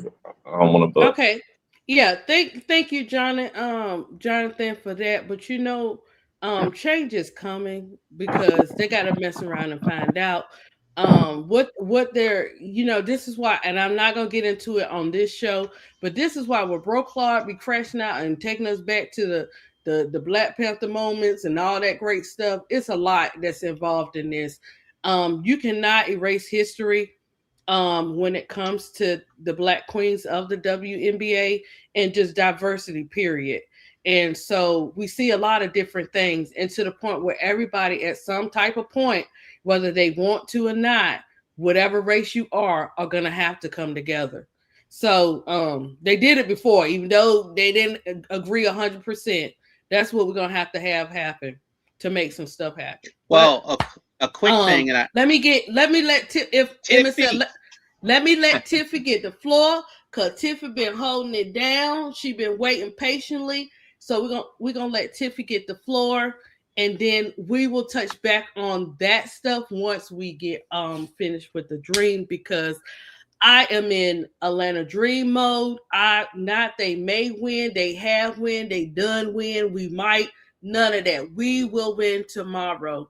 And it doesn't matter how we win. We're gonna win tomorrow. And what I mean by that, if we win in with playing teamwork, I'm good with that. At least I see you working hard at that. You know what I'm saying?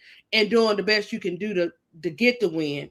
But I'm not doubting the Atlanta Dream. It's just something about it. I can't put my hands on it and say they're gonna lose that game. But Tiffy, go ahead, Tiff. Thanks for having me on, ADP. Um, What's up? It's a full panel today. So Girl, yeah, they getting look. Everybody got something they want to get off today, and I just thank them for being up here and being respectful. Like we're able to hear everybody talk. You know what I'm saying? Just thank you. They trying to get me like Tony Tiffy. We're gonna be up here some hours. listen, I mean, it just goes to show, right? Like this is the biggest game of the season, one of the biggest games of the season, in the regular season. Like anytime Angel is playing in them cornfields is always a show. You feel me? And whether it's, Yeah, us as fans of whatever team she's playing with, or just like the media and whatnot. Um, so I'm excited. I love the excitement. I love the enthusiasm. But let's not be delusional, okay? Let's not be delusional. See, there go lawyer Tiffany. Look, guys, y'all know I'm the nurture counseling side. I'm for everybody. I see something good in everybody, but that's just me. Now, for you guys on the other hand, y'all BTA like Keisha Nem and everything like that. I get it. Go ahead, have the floor. Go ahead, Tiffany.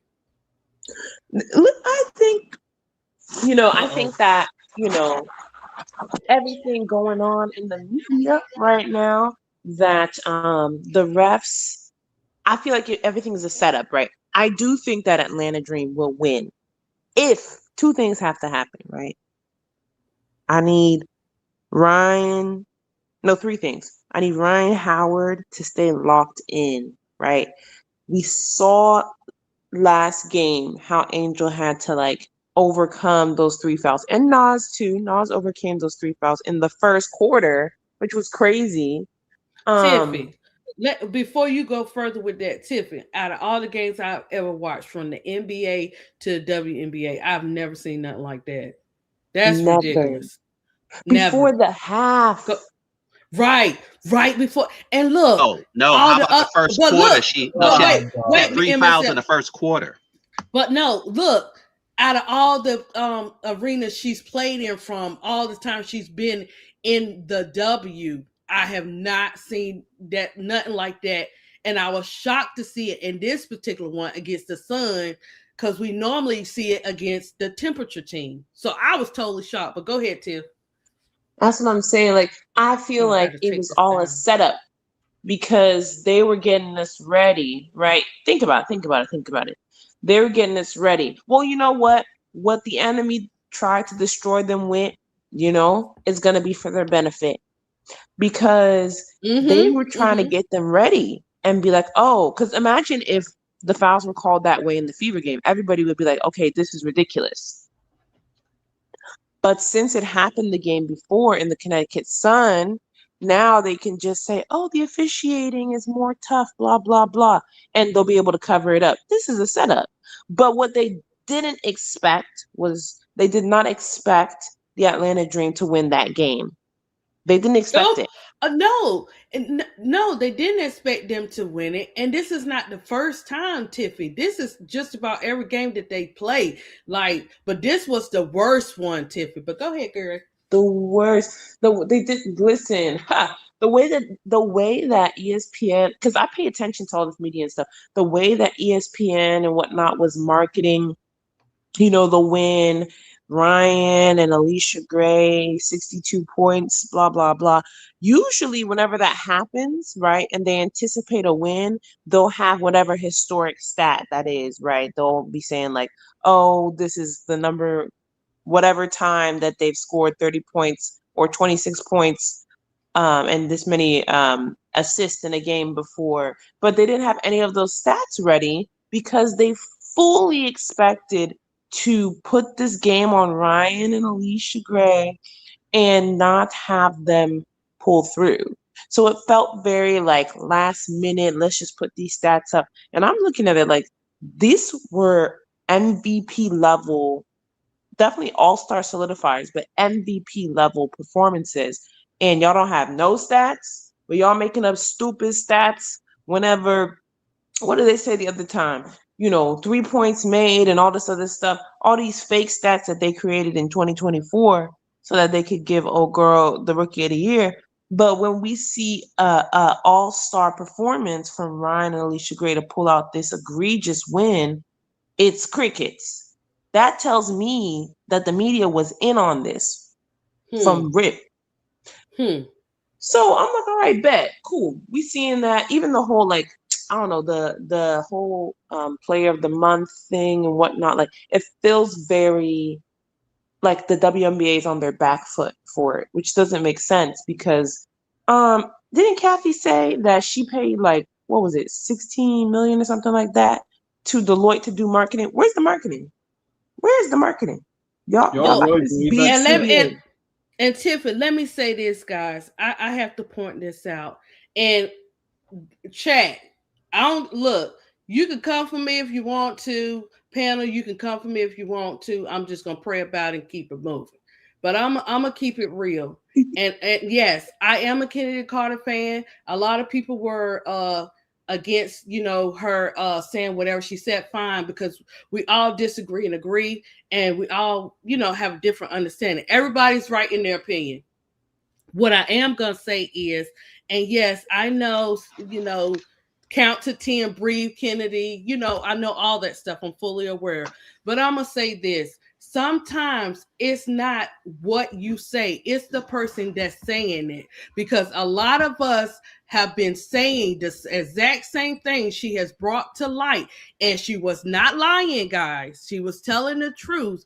But because it was who said it, and that's for any player that say something against something that is politics and behind closed doors. Because I ain't trying to be funny, but when certain things don't add up, like with that Lynx gang, just different things in America. When certain Excuse me. things when certain things don't add up, right, I see it. You know what I'm saying? So I had to bring that to you guys' attention, because she did keep it real. We're seeing it, but because this particular player, they're in these scenes for Rookie of the Year. Sometimes people don't want to face the truth. It's the truth of the politics of the W, but it's who said it. So that's what makes it so wrong. But what I did see, Tiffy, is that it when it came out, she actually got more positive import in than she did negative or whatever. And yes, sometimes it's a place, a time and a place for everything.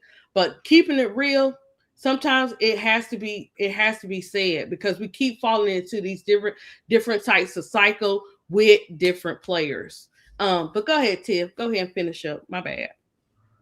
No, that's true. And I think overall, like to me, it's a setup, right? The Sun game was a setup to cover up the atrocities that we're about to see tonight for the officiating.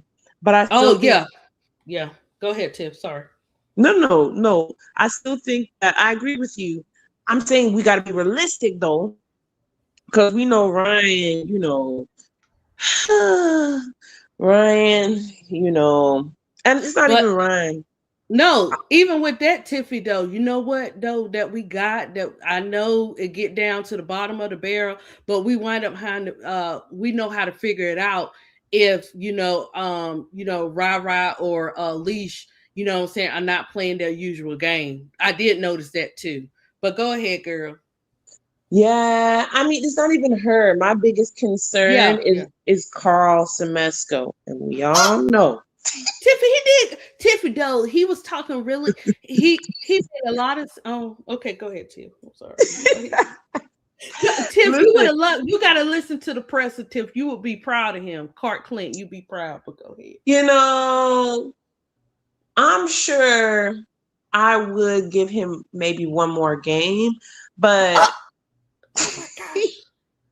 but my thing is right, and this is not about my two biggest issues with Carl, and outside of his toupee, I really have two issues with him, right? And The, and Tiffy, he do got one. Okay, go I'm ahead. telling you, that's not I his. saw it. I saw it. I saw it, girl. But don't. That's just between me and you. Go ahead. Carl, we love Listen, you. Carl, we love you. Okay, go ahead, Tiff. listen, and I'm cool with his toupee. We gonna get that Oh got to be Jesus. glue, all that. Oh But yeah. Yeah, that'll make it stay. Go ahead, Tiff. Oh Lord. Oh man. But my two issues with him, and this game is really gonna test him, right? Is one being able to make adjustments on the fly, right? He has to figure out when and how to use his bench players. Because one thing Stephanie White does is that she's gonna remove her starters, right? And she's gonna put in bench players with fresh legs, and all they're gonna do is foul. Foul, foul, foul, foul. So if you don't want to tire out your starters, he needs to know. I don't like his rotations. Oh my goodness. He is so stiff with his rotations. And I don't have a problem with him playing like, Ryan and Alicia Gray and Angel like 35 plus minutes. But if the starting lineup is stale, you don't put stale bread back in the microwave, sir. You gotta sit Jordan Canada down, let her watch the game from the bench a little bit, and bring in Pow Pow early. There's not a single person on that team except for maybe Raven who can guard Pow Pow. There's not. So Yeah, and see, in games like that, you have to do it like that. You got to do game. You have Miss D, and we love. We look. I love Gamecocks too because they like sisters, so stepsisters and everything. And sometimes in games, you do have to play Gamecock against Gamecock. But go ahead, Tiff. Go ahead. no, but that's what I'm saying. Like, if you put Pow Pow in, like, oh my goodness, me and Carl, I just gotta send him a game plan. Girl, Yeah, I yeah, hope he just doesn't mess it up. yeah, yeah. He'll let you in, Tiff. Cause you keep it real. You don't sugarcoat. You keep it real. Go ahead, Tiff. Because if he's smart, and he might be smart, he might prove today that he's a smart coach. Who knows? I doubt it. But he might prove it, right? Oh, That oh, because think about it, right? Their best defender, I guess they have two good defenders. Their best defender is Raven Johnson, right? If you have Pow Pow in the game, and if Jordan Canada or Ryan Howard or Alicia Gray is also in the game frying up Caitlin, you now remove Lexi, and now she has to guard that person. So a three-guard lineup is actually going to work. I don't want to see no point guard business tomorrow, right? They need to use a combo, and they need to use actual plays, and they need to use their point forward. Because let me tell you mm-hmm. something, Aaliyah Boston cannot guard on the perimeter. What do you think about Angel and should we I was thinking that even though Okai is still learning, I think her and Angel should be on the floor together some parts of that game. What you think? I think they should. I think that when they do that, and this is going to Mm-hmm. be maybe a little bit controversial, when they do that, or unpopular, not controversial, when they do that, I think Okot should be on AB, because AB, she got them elbows. We know she's going to be playing dirty. So Okot will be able to absorb some of those fouls, and that will allow Angel to roam a little bit more Mm-hmm. um, Mm-hmm. on the perimeter. Mm-hmm. And the last thing I need from Carl Semesto, he's got to get a tech tomorrow. I need a tech from him That's because gonna be his second one till we don't need him taking too much now. He got to get another one. yes, he Oh, needs another one. He's got to, because this is the biggest stage, right? It's like Becky Hammond when she said, "Give me my fine," right? That was a stage, and that's where people early in the season, people are like, "Okay, Becky's not gonna play. She's gonna cuss you out if you do not give her players foul calls." Carl has got to make a statement, right? Because this is when they play the Fever 4 times. They play the Fever the most, right? So this yeah, is they play them 3 times in June and 1 time in August, guys. If you didn't know. so that's gonna mess with the standings and stuff like that. They're probably gonna split the series. I do think they're gonna split the series with them. Just law of averages. But if Carl Semesco does not set the precedent early, then I'm not gonna take no BS. I'm gonna follow you around this court. I'm gonna be chirping in your ear until you give my players fair whistle, right? Then he might as well just call it 0-4. They might as well lose every single game versus the Fever, because it's always gonna be Atlanta Dream versus the refs, especially in Gamebridge Arena. Woo, woo, man. Well, look, at least we know to expect. We used to. It's sad that we're used to something like that. When teams go over there, but man, woof. I Tip. I don't know if it's. I don't think they were the worst compared to the other day with the Suns. I ain't never seen nothing like that one. Yeah, but Use Because usually Angel will get them all, all through the game, but that right there, nope.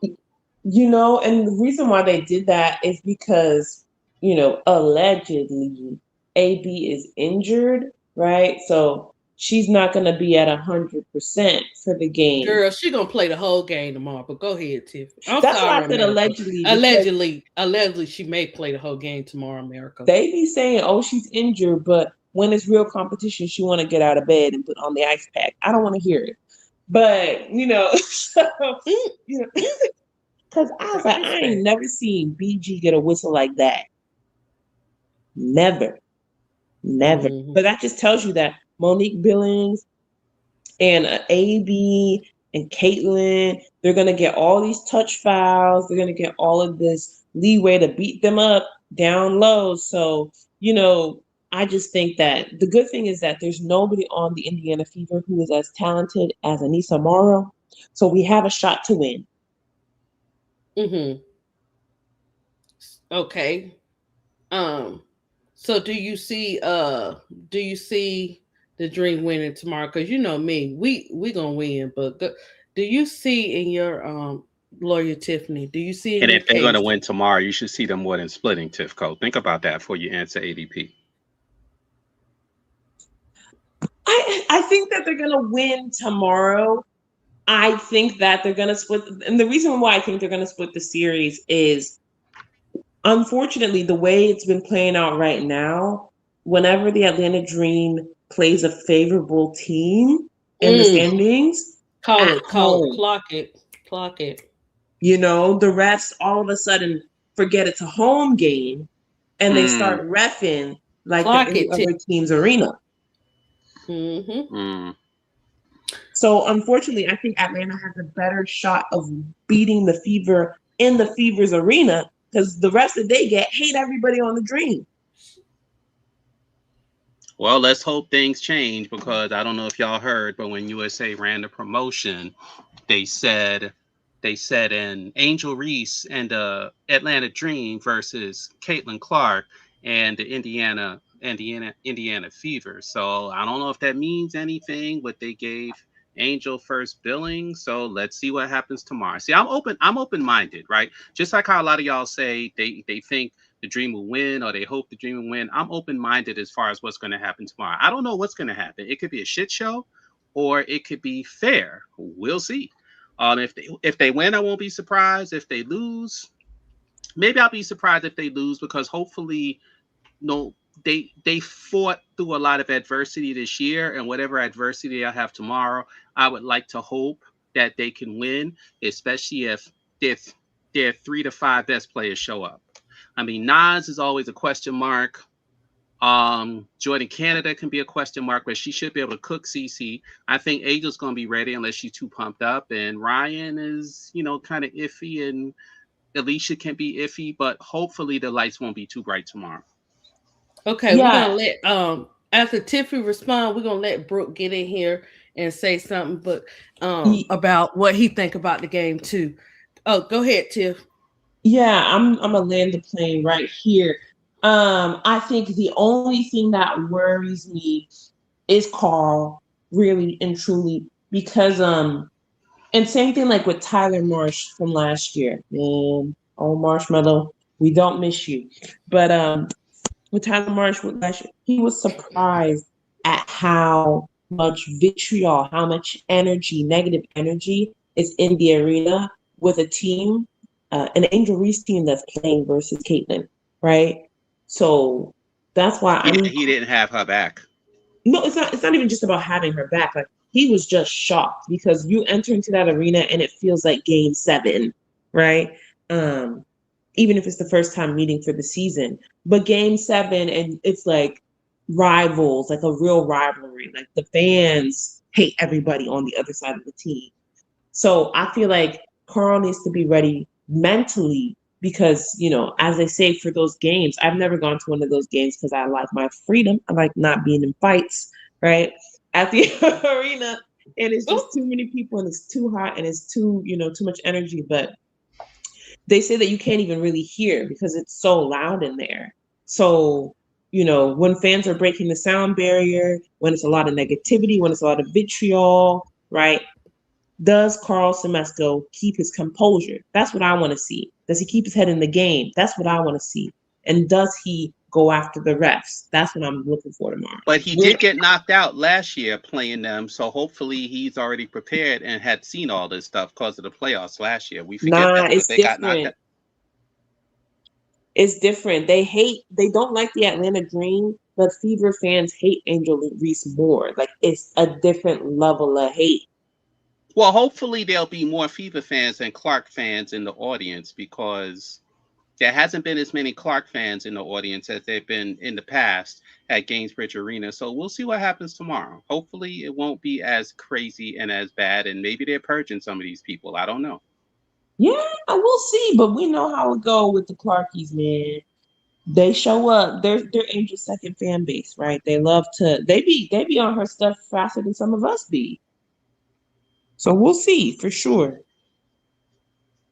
Mm-hmm.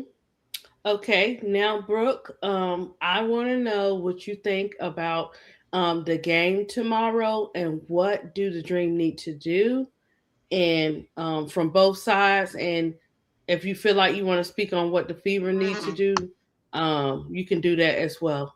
Okay, Brooke, you have the floor. All right, so first of all, what's good, everybody? Um, Second of all, niggas got one game down. We got three more to go. And third of all, um, I feel like the Dream need to just keep the same energy. Just keep doing the same thing they've been doing. So far, if I'm a team, first of all, and I've been saying this, since the season started. You remember when I said, I don't even. It was might have been the first week of the season, MSL, when I said the teams that focus on defense is gonna, um, they're gonna be the ones that float to the top, right?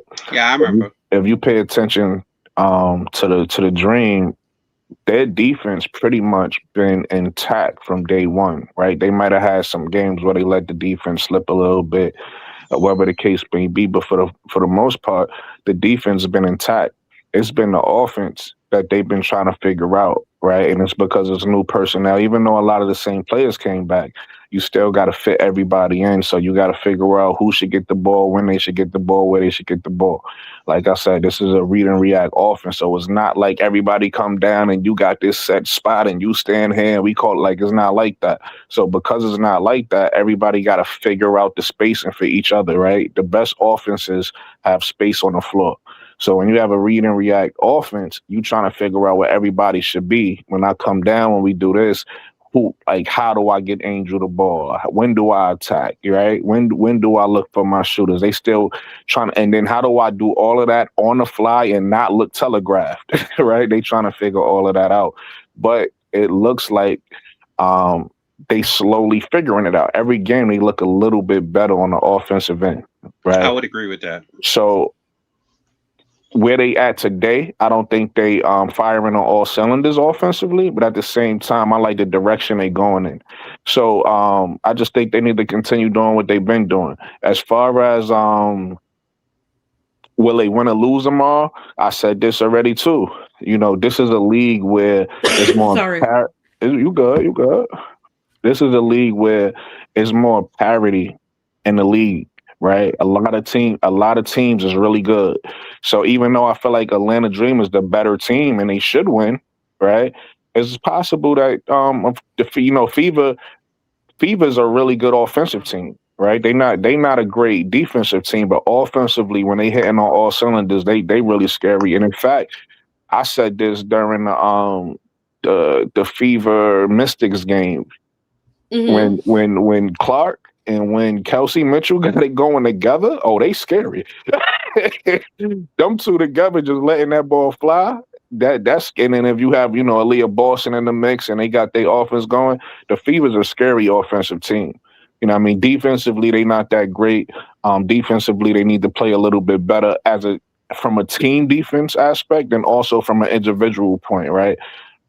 We all know Caitlin isn't the best defender. Uh, Kelsey Mitchell is small. Outside of that, they got solid wing defenders. So But they don't. Brooke, who Yeah, they gonna have on? Who's gonna be on Caitlin tomorrow? Ryan Howard. Yeah. Who's on? I would. Oh, That okay, would be the best person. That'd be the best person to okay. guard her. But we'll see. I don't know. Listen, one y'all say the only critique I have. So I don't have a lot. I don't really have any critiques on Carl Semesco yet because it's too early. But the one Mhm, critique I mhm. would have on him that I didn't like, and I don't know if he learned from this yet, is y'all remember that Aces game where he had a little 5'6" Jordan Canada guard Chelsea Gray at the end of the game, and she just posted her up and shot over her. So she, even though Jordan Canada is she's fighting on the defensive end and she's playing well. She is small, so I don't know. The best person to put on Caitlin is Ryan Howard, I would say, but I don't know if that's what they would do because I've seen Jordan Canada on certain people, and I'm like, she shouldn't be guarding that person. So we'll see what they do. But yeah, I hope Ryan Howard is the person. She was the person last year who guarded her, and she with her size and her defensive tenacity, she should be the person guarding her. So we'll see about that. Um, but getting back to what I was saying, the Indiana Fever, they don't have a lot of big depth either. We know that. So those are things that could go into Atlanta's favor, especially with y'all saying Okot, especially Okot coming off the bench. She should have a Mhm. little advantage there. You get what I'm saying? So and then as far as the bench goes, like Tiffany Cole was saying, I agree with Tiffany Cole. But it's really nothing you can do about that because the best way for the bench, and I've been saying this as well. This is not a new take from me. Because the one concern I had with Atlanta is the bench, but it's not because the bench is bad. It's really just because the bench just need experience. So the only thing you could do is Yeah, play the yeah, bench. right, The right, only thing you could do is play the bench because right. um, Tahina Palpo ain't the only good player on that bench. Yeah, that's what I've You been know what I'm saying. I said saying? get them grace. I've been You saying know what get I'm the saying? bench That grace. bench, that I'm bench is not worried pretty about the bench. right. The bench is pretty good. They just don't have Mhm, experience. But the more and more mhm, they play, the more comfortable. And that's another thing I've seen. The girl India Navar, she's looking mhm, more comfortable. The more and she make differences on the defensive end when she get in too. But she's looking more comfortable when she get in the game. The girl Isabel Belize, she was the MVP in Australia. She's mhm. looking in the NBL league, I think it's called. Um, she's making impacts when she come in slowly. So it's like the people who have talent on the bench, and then they just started playing Aaliyah Nye a little bit, so she's starting to get some experience. And we already know Sika Kone coming just letting it fly, so she comfortable. You know what I'm Yeah. saying? So Mhm. I just feel like I feel like the dream is fine. I feel like the trajectory, especially early on in the season, the trajectory that they on, they just need to continue to find chemistry. The more they find chemistry, the better that team Oh, is going to look. right. So they just need to And continue doing what they've been doing. yeah, and check this, Brooke. Semesco did say that too. Matter of fact, while you talking about that, when So Pretty Tony played it earlier, he said that he's gonna he feel like the bench needs more playing time. That's what he said. Yeah, that's the only way they're gonna get better just by getting experience. And the more Yeah, experience they right, get, we're gonna see the bench actually look better, right? So I'm not too worried about the bench. There's nothing you could do but play them. That's the only way they're gonna right. get better. Yeah, yeah, yeah. And look, Brooke, at least he played him. I'm Yeah, just saying. At yeah. least they getting it, and he knows the plan, guys. You just hopefully we get it in there before And some. then once, listen, another thing we got to look at, and I think y'all alluded to it. I don't know when she's coming back because I ain't look at the reports or nothing, but I think y'all said that um, Bree Jones is coming back in the next game. I think I heard one of uh, y'all say that. I she She believe might may, did she it. may or But may not. They keep regardless, saying she's coming out, and then she doesn't, but she could. That's what it okay, was about. but regardless if she come back or not, the next game, that's another piece that, like, however good the Dream is gonna look, they're gonna be better when she comes back. And then once she comes back, she automatically makes the bench better, right? Because you're sending us basically a starter level player back to the bench. So it's like when she come back, the Dream is gonna get, you Domino know, effect. yeah, the dream is gonna get immensely better, right? Because you're gonna make the starting lineup better, and then you're gonna make your bench better, right? And I'm gonna really be honest. The only thing, and seeing Angel hit that three last game, and like we all was rooting for, so we all knew eventually she was gonna start making them.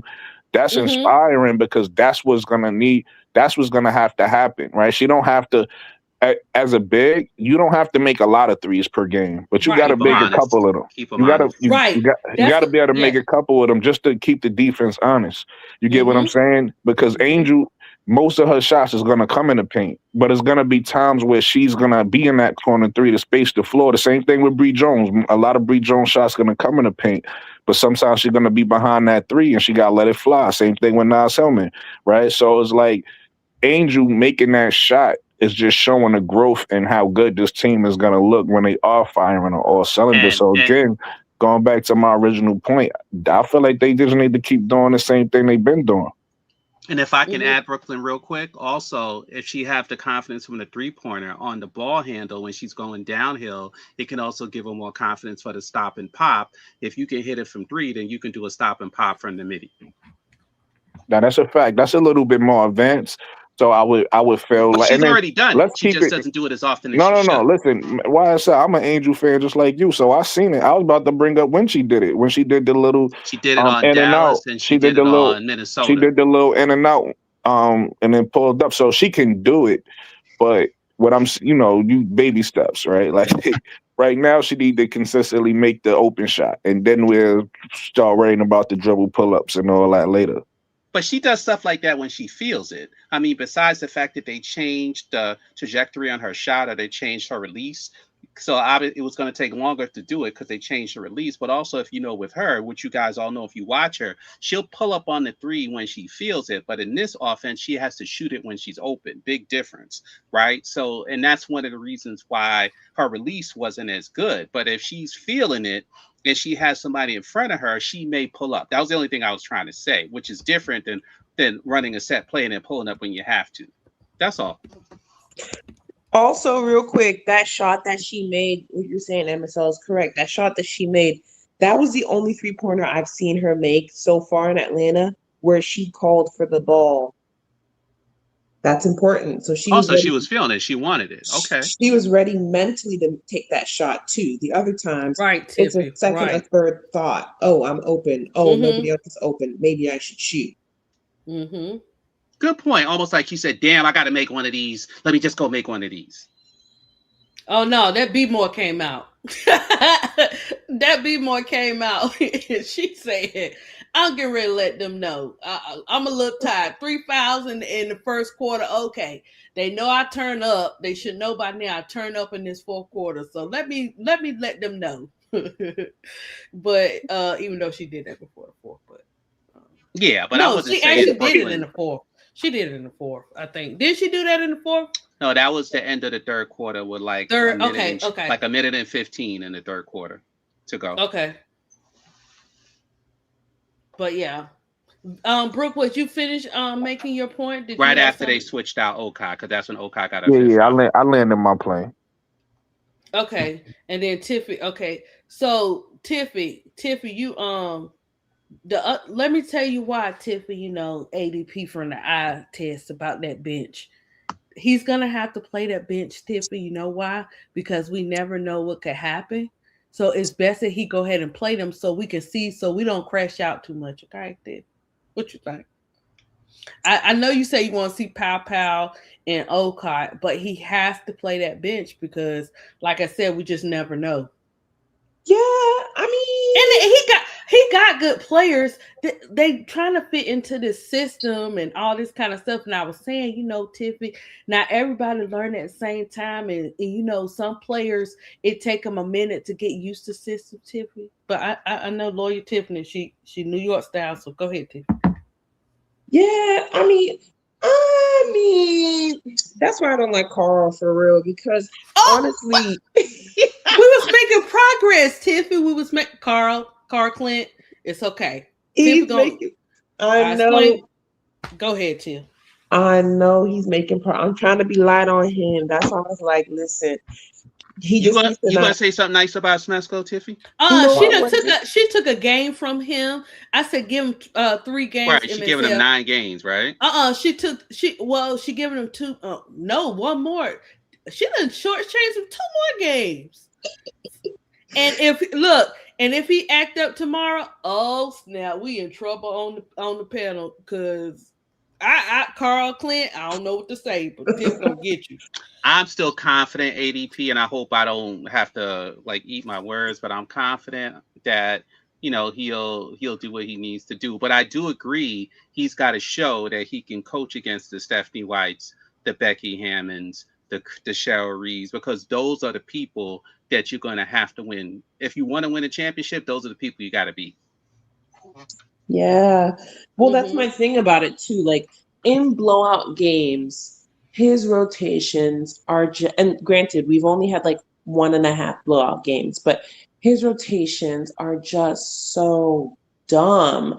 And it doesn't Tiffy, if help. it's a rotation, if he's doing rotations, I'm sorry, Carl. It's that eye test again. My bad, Carl. I'm really trying to help you with Tiffy, but I don't. Is he making Is he doing anything? I mean, or he just letting them go out there and figure it out Oh, still? he's making a bunch of fucking mistakes. No, I'm not saying making mistakes. I'm saying is he actually making plays or he's still letting them try to figure it out? That's Oh, all. he's not making them. He's not doing any plays. You can tell.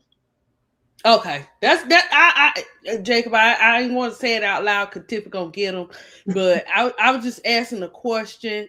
But I know it's still early because I have to keep reminding myself it's still early, guys. We still got a lot of games to play, like, but and they Yeah. back to It back. sound like They Tiffy at her deadline though. She like the ninth game. Was it the well, ninth or was well, he 6-2? MS 8 games. So we had 8 games now, right? 9 is this one. Okay. Yeah, because we haven't played a lot of games. I've been, I did my counseling session with Tiffany, last time, and Tiffany is just about it, like Like, you know, no limit soldier. She ain't taking. Look, he So ain't he ain't getting even no getting breaks. 15. Well, I told her, at first she was only gonna get him one more game. I said, Tiffany, at least give him 3 more games, a little bit.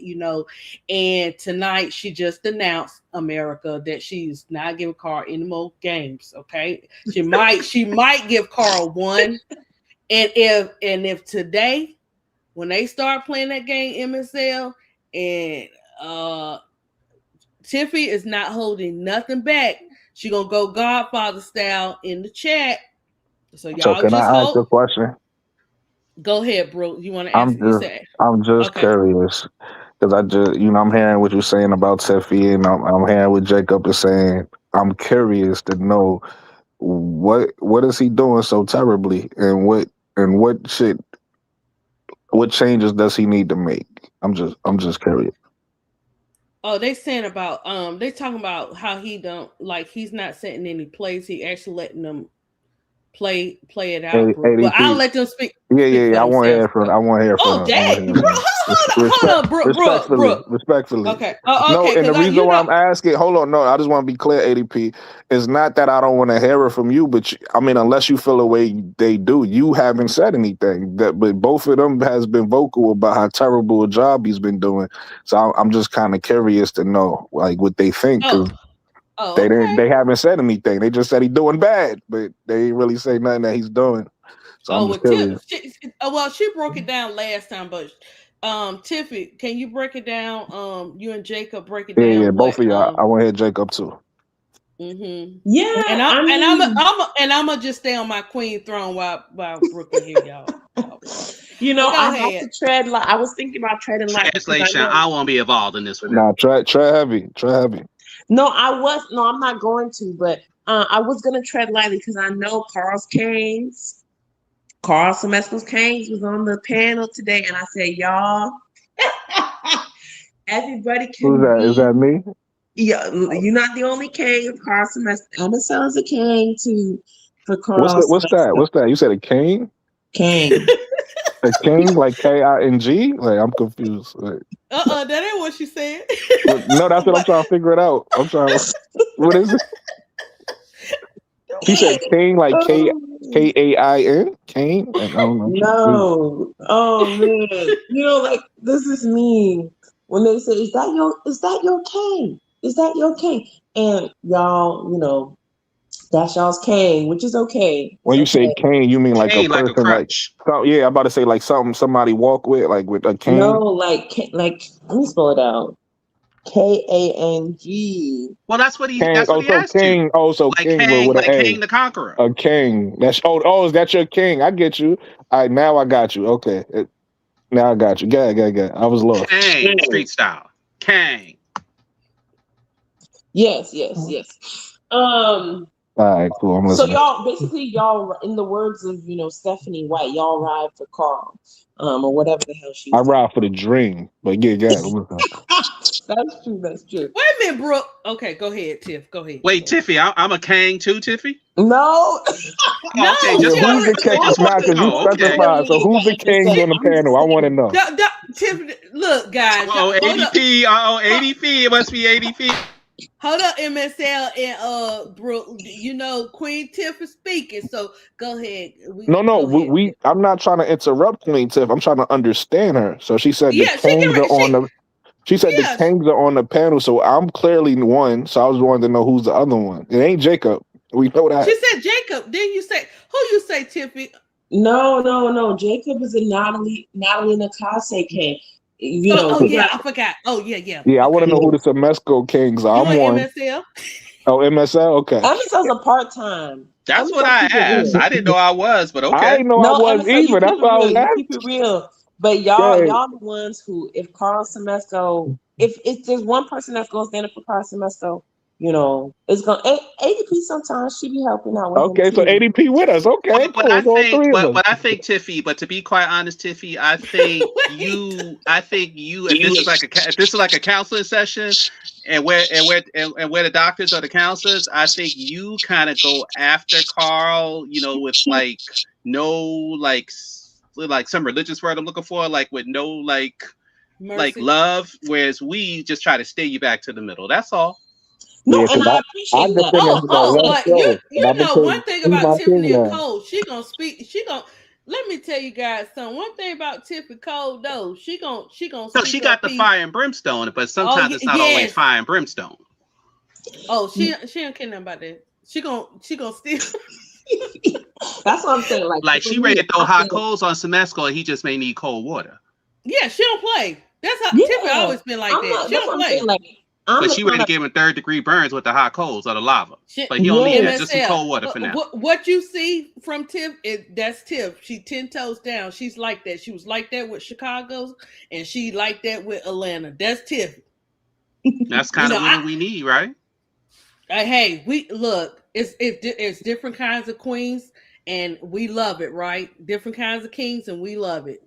Go We ahead. We, love the Go we ahead. kings and we the do. kings. Hold on. Before she go to respond to what you just said, ADP, we do love it, but What? Uh sometimes oh. you. All right, so Child. y'all just heard. I don't know. Did y'all Oh, hear we Drake about to album get some that just social dropped? commentary. Hold on. Uh Did y'all hear no. Iceman?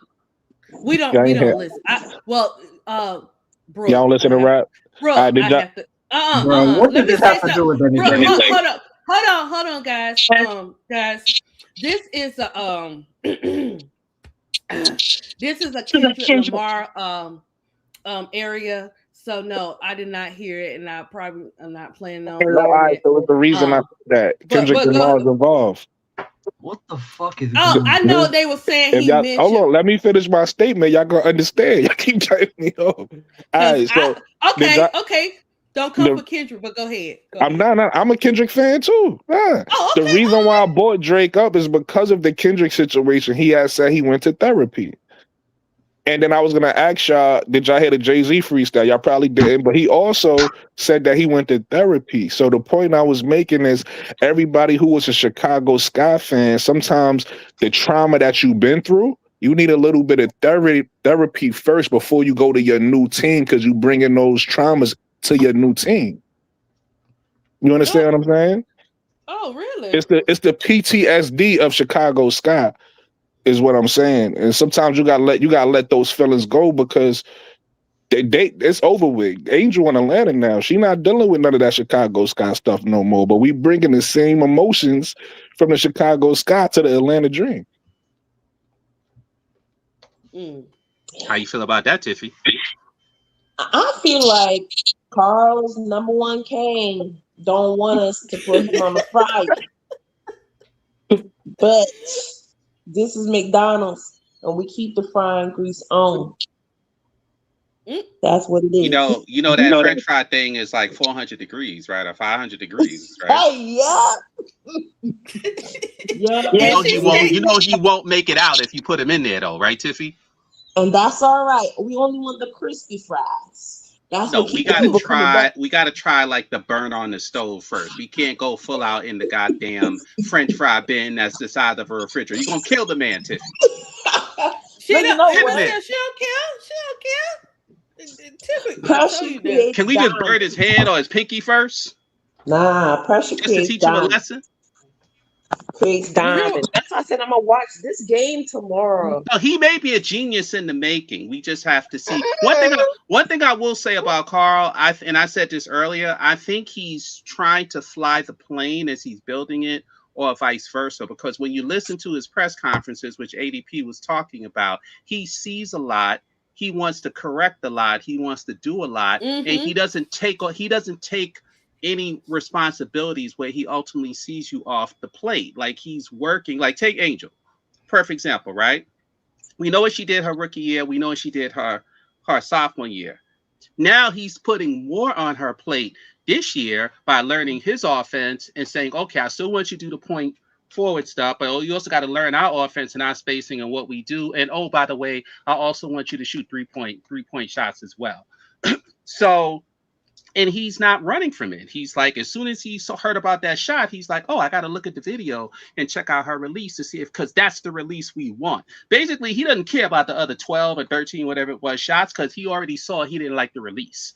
But that one from the corner, he said, I like that release. I'm going to study it to make sure. And then, he's going to take it to the gym and work with her on that. And we all heard him say she's hitting 4 or 5 in a row now in practice, but he said, but she's not getting the same release. So a guy like that is a tactician. Now, of course, Tifico is going to say, well, he may be good behind the scenes, but what the hell is he doing during the game against Becky Hammond or Steph White, who coached the shit out of his ass last year in the playoffs? That was true, but he was a rookie head coach. So let's see what he learns and does this year. And the only difference, Tiffy, I know where you're coming from, but I'm willing to have a wait and see attitude to see what he does this year. Will you ready to burn the whole house down and shove his ass in the refrigerator size French fry bin? So let's see. You know, and big girl, And you a thing too? No, and Oh, Tiffy Co, I think you're bigger. very entertaining. Oh my Like you're very entertaining. Hold on, MSL. This is what Big Girl had to say. In Carl's defense, I think he's allowing the team to get to jail by letting them hoop first, then make the necessary adjustments. I think that's a great point by Big Girl. mm, Tiffy don't care, of course, but I think that's a Hey, great hold point. on. What are you back in this bitch? Oh, fuck no. Oh, what? Jacob, what did I tell you about your creative language, Jacob? You said, Man, get uh, Woody back off this bum ass panel. Jacob. Oh, Is sorry, he on? Yeah, apparently. I see him in the private chat. I Jacob. mean, that's up to ADP. That's not Well, our hold decision. on, everybody. Let's respect the show. Let's respect. Go Oh, ahead, man. ADP. Hell no. I don't fuck with Woody Mac. I'll tell you that much. Jacob, it's okay. It's okay. Take a deep breath. It's gonna be all right. Um, I'm gonna let I I'm know Brooklyn likes what Big Girl said because that's the line of what he was saying a few weeks ago. And I can see that point. And that's the thing. He's a long-term guy. He's not, in other words, he's not trying to shortchange where he wants to go by making shortcuts. He's willing to play the games and still work on the stuff that he wants to. Is that a fair comment, Brooklyn and ADP? I would say that um So for people who probably don't, because I heard and I said it once, I ain't gonna be a broken record and keep saying it. A lot of people don't really, people are used to certain offensive set offenses. They used to a certain, or maybe they have a preference. They like the way a certain coach coaches, right? But if you've seen certain offenses in the past, then you kind of understand what's happening, right? So like a lot of I don't know how familiar, like how back a lot of y'all go with basketball, but a lot of people, a famous offense is the 2002 Kings, right? I don't know if anybody familiar with the 2002 Kings, but that was a read and react offense, right? And a lot of people say that was one of the best offenses ever, right? Like one of the prettiest offenses with Chris Webber and Jason Williams to Mike Bibby and Stokovich and all of those guys, right? Also, the 2008 Houston Rockets had a read and react offense, right? And then some of the Golden State Warriors offense is read and react. So it's like if you understand what offenses is read and react and how they supposed to look, if you've seen it before, then you kind of understand what you're seeing, and you kind of understand why it takes time, because a read and react offense take trust. It's not an offense where you start to say, "Well, I'm like they don't come down and look for the coach to tell them everything to do." They got some offices like that. You got some offices where the coach is barking out orders and you basically following everything the coach says. So that's why an offense like a read and react offense, you have to give it time. There's no way you can force that to work. It's literally trust, because you got to make the pass. If you don't make the pass, it's not an ISO, and that's another thing. Angel Reese in Chicago was a high isolation player, right? They had a more of an isolation offense. And this offense is less ISO and is more ball movement. The ball has to move and have to get to the right spot. So that's why I didn't say nothing when she said it. I actually disagree with Tiffany Cole said earlier about Angel calling. Angel been calling for the ball a lot in that spot. She just missed it. This particular time she hit it. But that's because in the offense, the way they run a pick and roll, whatever side the pick and roll is on the left side or the right side, whatever big is on that opposite corner is going to have an open three.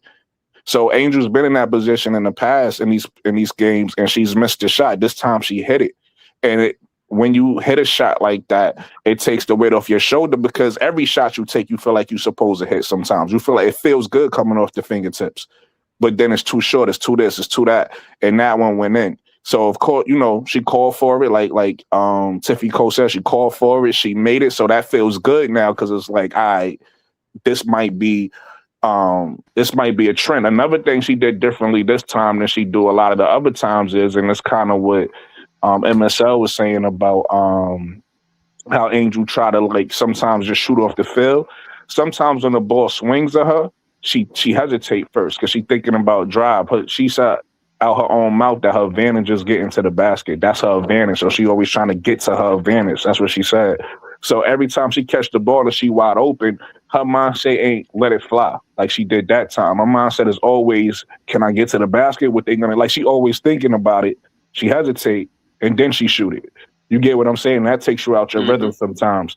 So Yes. so that's And why I'm that's how happy she she gets some of didn't. those travels sometimes, whether legitimate or not. Well, the travel, yeah, I'm about to say the travels is another thing. The refs is on her because I see a lot of other people doing the same thing she doing. It's not a travel. So it's like, what we talking about? But that particular time, she shot it. She ain't think about it. She let it fly.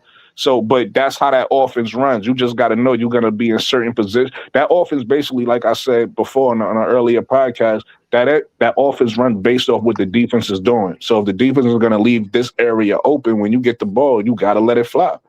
It is what it is. So, But that's Tiff, you great. want I to touch? know, Okay, go ahead, Tiff. y'all love the offense. I don't care for the offense. Most importantly, and this is a great example, right? The Phoenix Mercury, the Atlanta Dream, is one shooter away from being the Phoenix Mercury. Bottom of the league, bumba clock coach, buster clock, offense, because he doesn't adjust to the players he has on the floor. We are lucky that in that last game that Ryan decided to go on a heater, because otherwise there would have been mollywopped up and down the court by the Connecticut Sun because of that offense. So I will say this thing. One, coaches have to adjust to the players that they have on the floor. Two, Carl is not, he's a statistician, he's an analytical guy, but he's not collecting enough data There are certain players. He was a little bit earlier in the season, before he would bring in Borlase, before he would bring in Pow Pow, and he would give Pow Pow more minutes, but he would bring in Borlase as a kind of like 3-4 in the game, and that would be an interesting thing. But what he realized that um uh Borlase's physicality is not there yet, and she hesitates to make shots. So he's like, okay, he's not going to use her as much. But so he started putting Borlase with the second unit, which is fine, but decreasing her minutes and not integrating her with the players who she plays well with. What he doesn't recognize is that Borlase is a really good transition player, and his best transition quote point guard is Angel or is Alicia Gray. So anytime Borlase is on the court, one or both of those players should also be on the court. He hasn't figured that out yet. Is it because he hasn't taken statistics, or is it in the next package? So that's what I'm saying. Like this, I don't like overly analytical coaches, because the difference and the reason why Angel's making her shot is because she just got a hoop. She called for the ball, her feet were set, she was ready to make that shot, right? The offense that they run it just as an offense, that's the reason they lost to the Aces. That's the reason they almost lost to the Phoenix Mercury too. It's heavily Well, that's the deconstructed. reason why they won every other game they played too. No. They barely won those games. They won those games in spite, because they Yeah, but had somebody break from the traditional flow of the offense and start doing their own thing, being aggressive, going towards the basket, shooting a couple of middies. That game that they won, the third game of the season that they won on accident, right? Because Pow Pow made that mid-range shot. Carl Semesco's offense does not permit mid-range shots, right? Pow Pow made that shot from a kick out from Angel. That was just them playing basketball, which he allows them to do sometimes, but his offense is not catered He towards that, right? he He has has to That he is has to a that is learn their offense. he Oh, has to y'all, learn let how me to see. no, Oh, because hold on, guys. Let me see. Piggyback off Tiffy. Go he ahead, has to Miss learn D. how to. They started slow in all these games. They even the ones they won. He has to figure out how to start fast, because you can't continue to come back in these games. That's not good. That's not a good sign. That's a fact, but that's not on him. That's on the players. Yeah, but a lot of his rotations don't help that either. You Well, know. I ain't gonna argue. And Misty's right though, because the LA Sparks coach, I don't like her for nothing, right? But she said it in the in her post game yesterday, because the LA Sparks was spanking the Aces, but they lost. And she said, like, any deficiencies with the offense is based on me as a coach. I have to make the adjustments. I can't put that on my players. I have to make sure that I'm putting them in the right position based on who we have on the floor and what's going on in the game to win. I can't put that on the players. That's a coach who wants to win. That's a coach who has the right mindset. You can't be saying, oh, it's the players. The coach is the one with Well, a no, you bird's just eye said two view. different things. That's why I didn't argue it. She said they need to get off the better starts, right? There's no adjustment in the beginning of the game. That's the starters. The adjustment come in the middle of the game. That's why I didn't argue it. What you're saying is absolutely right if you're talking about adjustments. But we was talking about better starts. That's the starters. Well, like I'm saying again, it comes with mixing up. It comes with making substitutions, right? You shouldn't wait until a specific time in the game to make a All right. substitution. It's After a Comesco play, fault. We got it. no, Right, I it's agree No, true. with I, that. It's I I agree. think, I I agree with think, that, Tiffany. I I think, agree with I that. think what Tiffany guys, panel. This is what we got to realize when it comes to lawyer Tiffany is that, um, we have endured so much with the cloud team that, Mm, the next man up, she is showing them no grace. So she's coming from what we all had to endure, a little brokenhearted, and so she's gonna go ninja style on Semesco, but not intentionally, but she's not. It's gonna take her a minute. Wait, Um, but Tiffy it's gonna may take her a minute. care. hold on, MSO. Hold on. ADP, Hold I on. said that. It's gonna take, but I know, but we That's just what gotta work.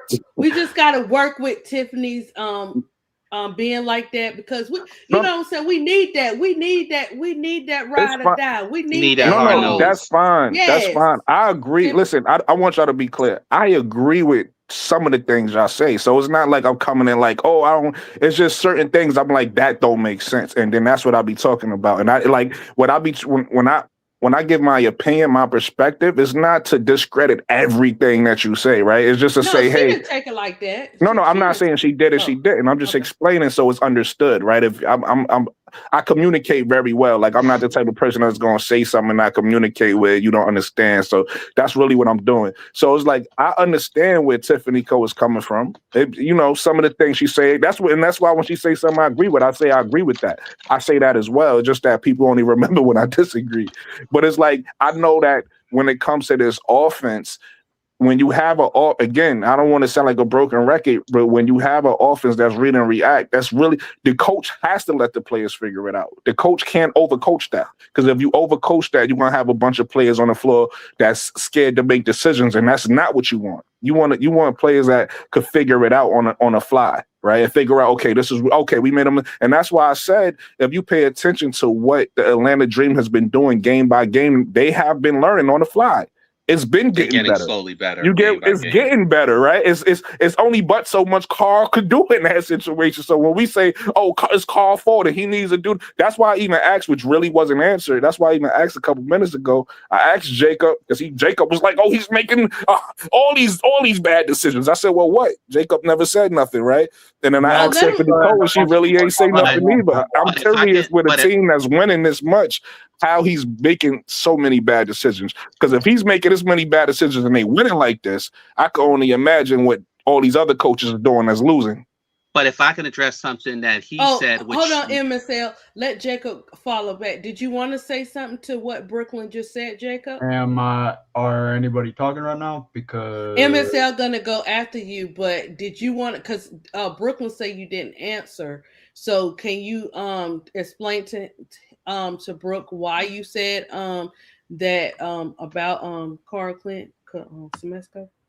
So, sure I can sure I can explain it.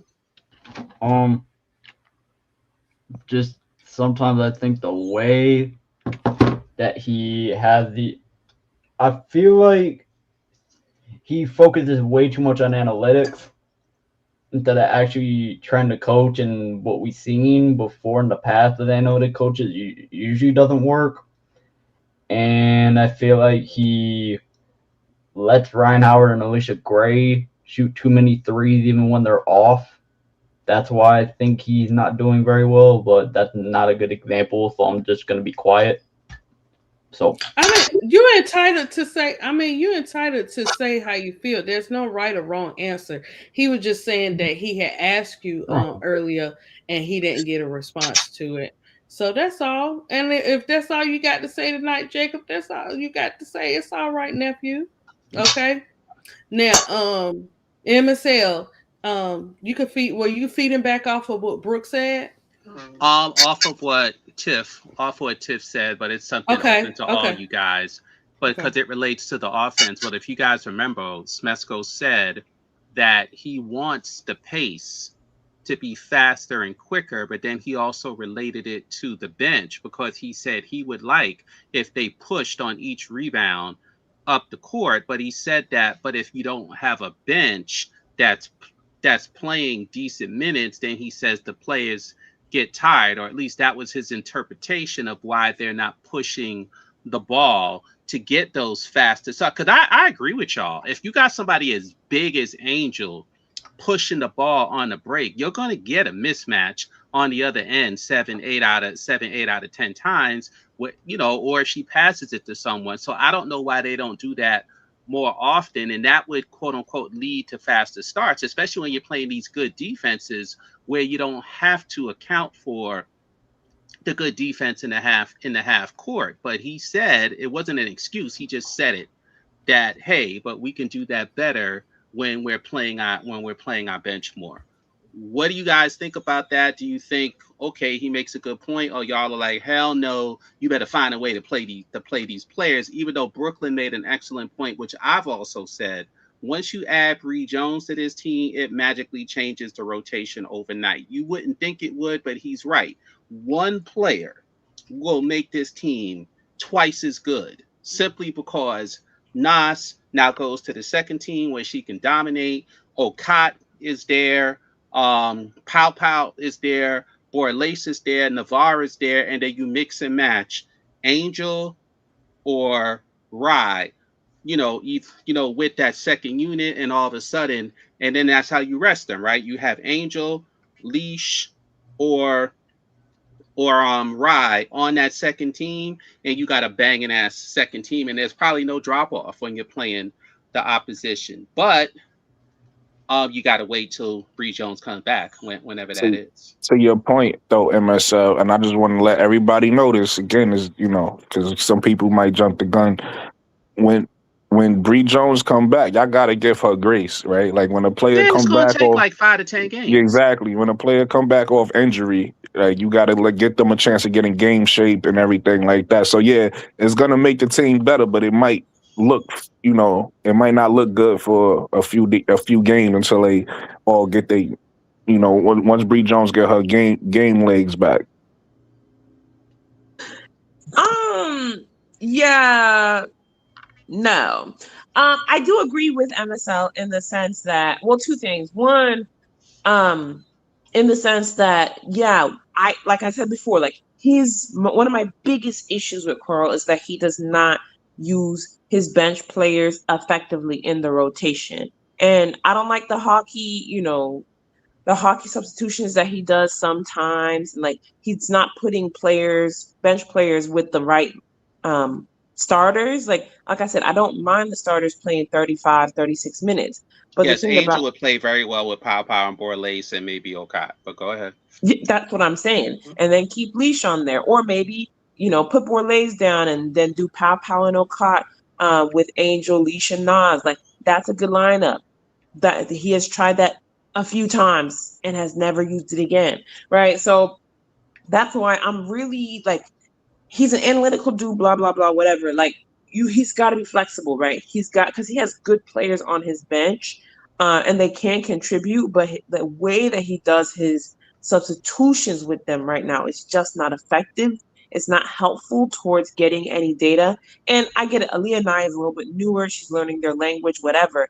Aaliyah Nye's shot, or just her ability to hit shots, right? Next to Angel in transition and potentially Pow Pow, now that gives you an opportunity to rest one of Leash and Ryan and put them in with Nas, right? And I don't believe in this whole idea that, oh, Bree Jones is gonna come and save the day. She might not, right? You can't base your team's success on a player who's not available. The best ability is availability.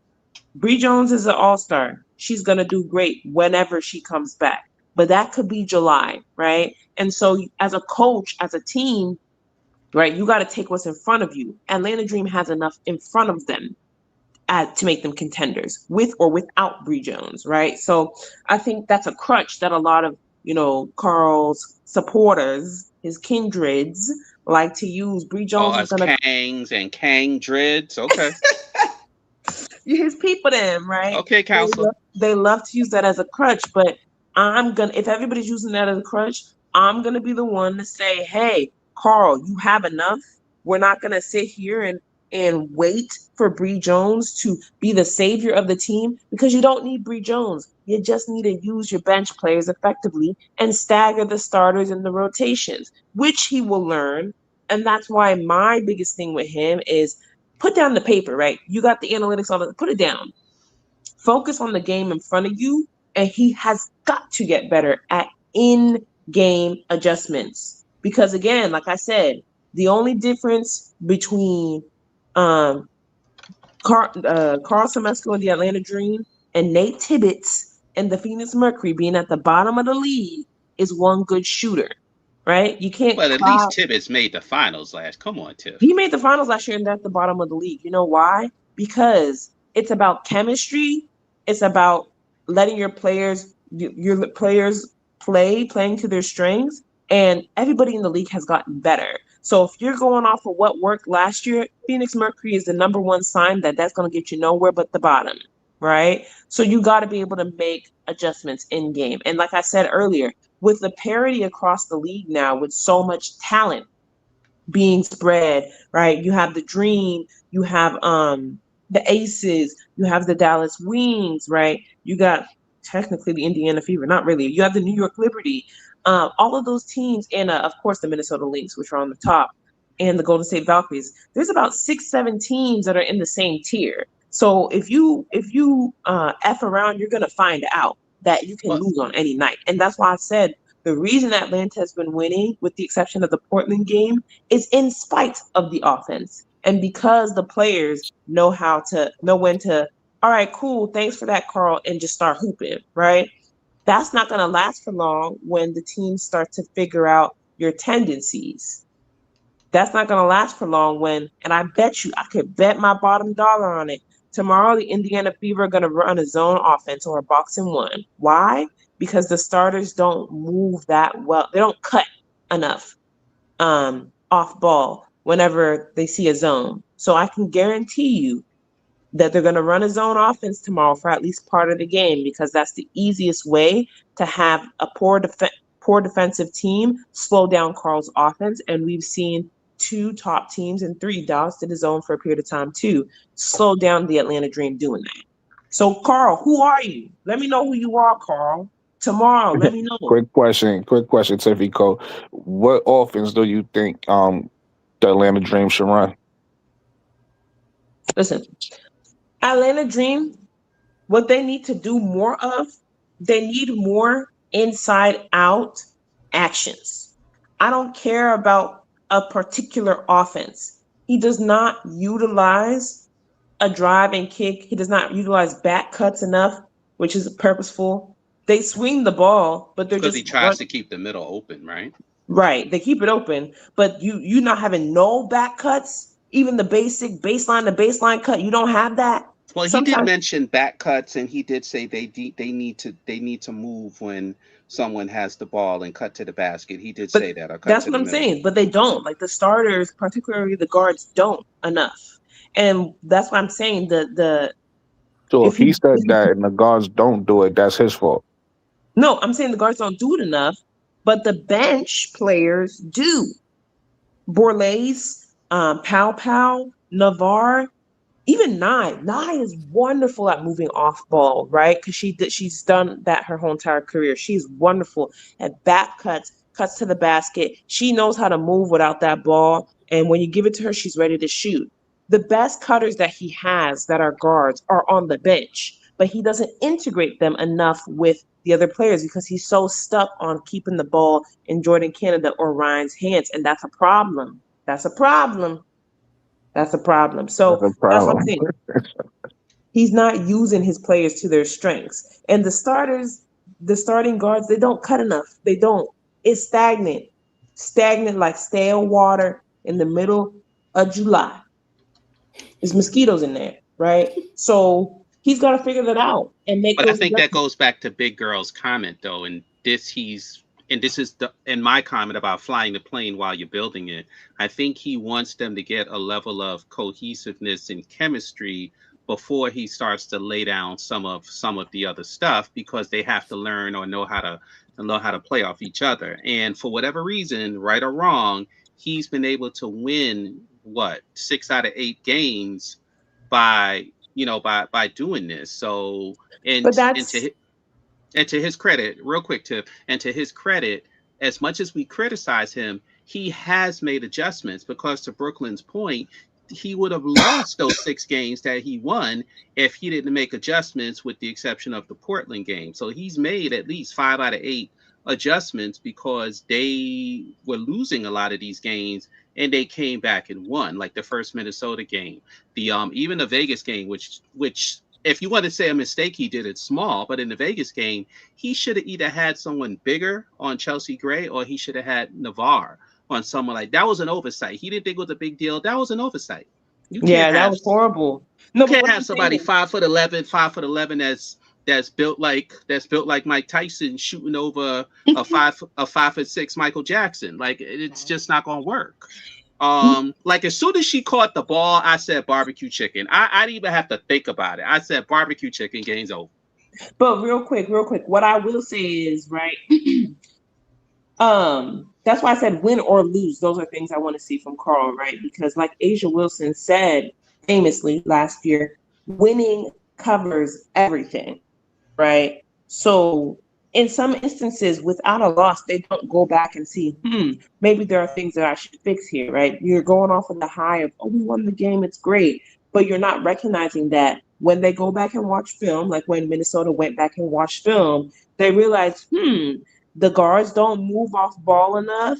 Carl's gonna overplay these is going to overplay the starters. Let's go ahead and run a zone and slow them down. And that's how Minnesota won, because they knew that Carl was not going to make the adjustment to switch his primary ball handler. And they knew that the guards were not going to do a lot of cuts towards the basket or back cuts at all. So that's what I'm saying. You can win these games now, but if Carl does not make those adjustments and change, being able to make those in-game adjustments better, then it's going to be the same thing we saw with Minnesota. Yeah, Now, we win the first time. A good coach is going to make adjustments so you don't win the second time, and that's how you end up splitting the series. now, panel, I have something that I thought about the other day that just may set Tiffy afire, but I did think about it, and it just may set her afire. But then someone else told me, I think it was Vanton in the chat, said, "Oh no, because they just leave her alone. They would never do that with Angel." But Dallas, right? Tiffy did bring it up. In Dallas, homegirl, I forgot her name. What's her name again, Tiffy? Jessica Shepard. Thank you, Jessica Shepard, right? Because initially, when Angel had a chance to go there, I was saying to myself, I don't trust Jose. And as cool as she is with Paige, will Paige allow her to do her point forward thing? Even though I know Kurt was there and he had the whole Alyssa Thomas thing and he wanted Angel bad, I wasn't 100% sure. So when she went to Atlanta, I was like, okay, cool. Even though Atlanta has more talent, 1 to 8. MSL, can I say something with that? Now Sure. that particular game, I'm gonna have to plead the fifth because of the politics. But because I But know I'm not people even would. talking about the game. What I'm saying is that to Tiffy Cole's argument, if you want to give one, is that Jessica Shepard is balling out in her quote unquote point guard position, point forward position in Dallas, where Angel is still trying to figure it out because Jordan Canada still wants to hold on to the ball like it's gold. And Angel is still trying to get into fit in. So if you look at what Jessica Shepard did in Dallas, you're like, damn, it really could have worked out there where we all thought Atlanta was the better thing. Now, I'm not saying Atlanta's not. Maybe Smesco's a better coach. He seems like a better developer. He seems like he gets along with his players, etc. So I'm not saying it's a done deal. And I think 1 to 8, 1 to 9, 1 to 7. I think Atlanta has more talent, but it is interesting to see how Jessica Shepard is doing. But then Vanton in the chat mentioned to me, he was like, yeah, MSL, but the only thing is they allow her to roam because she ain't Angel. If Angel's over there, trust me, she'd have 2 or 3 bodies following her all over the place. So I said, maybe not. What do y'all think about that? Well, my thoughts are simple. Where's Dallas at in the standings, and where's Atlanta at in the standings? They're similar, right? 6-3, 6-2, right? Nah, I think Atlanta's higher in the standings No, than Dallas. Atlanta's 6-2. Dallas is 6-3. Right. So that's my point. That and Dallas just got there, right? So what I'm saying is we keep criticizing this offense and how it's running. But I'm trying to be fair to Tiffy I Cole. I'm understand. trying to be Listen, I'm fair. not trying to argue with Tiffy. You keep. As I said, I'm not saying anything about Tiffy because she be going off, right? I'm just saying in general. I'm talking to your question about Dallas and um, how Jessica Separate, whatever her name is affecting the offense, right?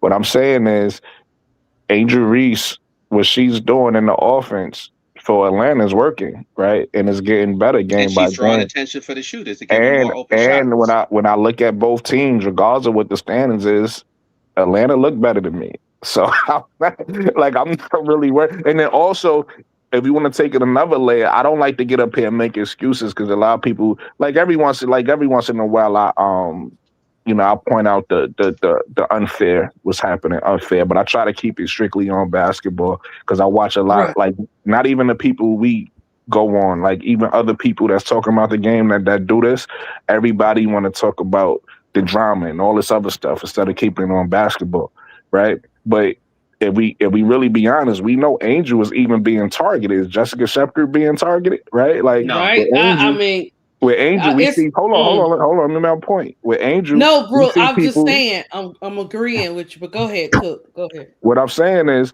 with Angel, we see people laying like leaning their bodies on her, right? When They they got trying to go Velcro for the attached to block her. shots, when they trying to go for the block shots, we see people hitting Angel. They not making a call. We see all and that's affecting her stats. So it's hard to compare Angel to Jessica Shepard because Jessica Shepard ain't going through what Angel was going through. You get what I'm saying? So Yes. that's Hmm. gonna affect Jessica Shepard having a 2020 game, and Angel Reese's stats looking a little different because of the physicality and the ref holding the whistle versus blowing the whistle. That's fair.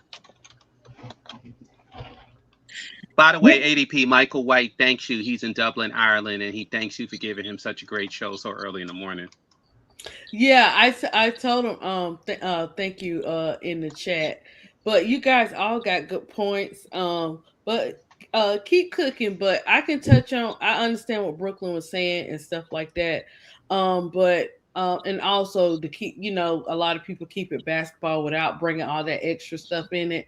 But what I'm starting to see, and I'm not going to get into it, is a lot of stuff I used to see in the NBA, and I'm not liking it.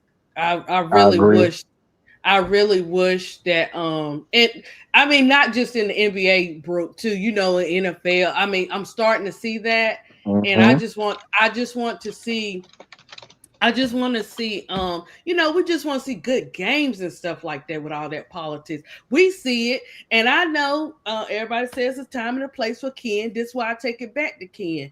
It's not what was said, it's who said it, and it is being done. What she said was true, even though it's somebody else saying it. So it's just a lot of politics and back stuff behind it, and all that great stuff. I just want to see good games because we got to the point where, what I'm saying, our players are getting paid, but hey, we can't stop that stuff. You Well, know what I'm saying? It's well, gonna continue to do that. It's gonna pass. It's all over sports. So I'll make you laugh because I went on to a Chicago Sky thing and forgot who did the video, but they were basically saying they trash. And then one guy he says, "Well, I actually," and then everybody was saying that it wasn't Angel Reese's fault. And then the dude says, "Well, it was Angel Reese's fault because she ain't do nothing for them, whatever, whatever." And then told the guy, "Well, do you realize who was on that team? And y'all know all the scrubs that were on the team." And then he says, "Oh, I'm sorry. I just started watching women's basketball. I'm trying to." This is the first time anyone ever said this because 9 out of 10 times, right? They just troll. And he was like, I'm just started watching women's basketball, and so I'm getting to learn it." And you know what I said? I said, "You know what, brother?" I said, "I appreciate that response. I appreciate that response." I didn't even say much after. I just said, "I appreciate that response." And I just let it walk away because at least he acknowledged, well, I didn't really know what I was talking about because I just started watching the sport. So I appreciate you telling me this. And I was like, no problem. I appreciate you giving that response. And I just left it. I just left it at that because he just didn't know. And then we wish the dialogue would be more like that, but unfortunately, ever since 2024, we know why. The dialogue is just so much one-upsmanship and touche, and I got you on this and I got you on that. And if you're watching a video with somebody playing with a baby that's a basketball player, you get some idiot in the comments.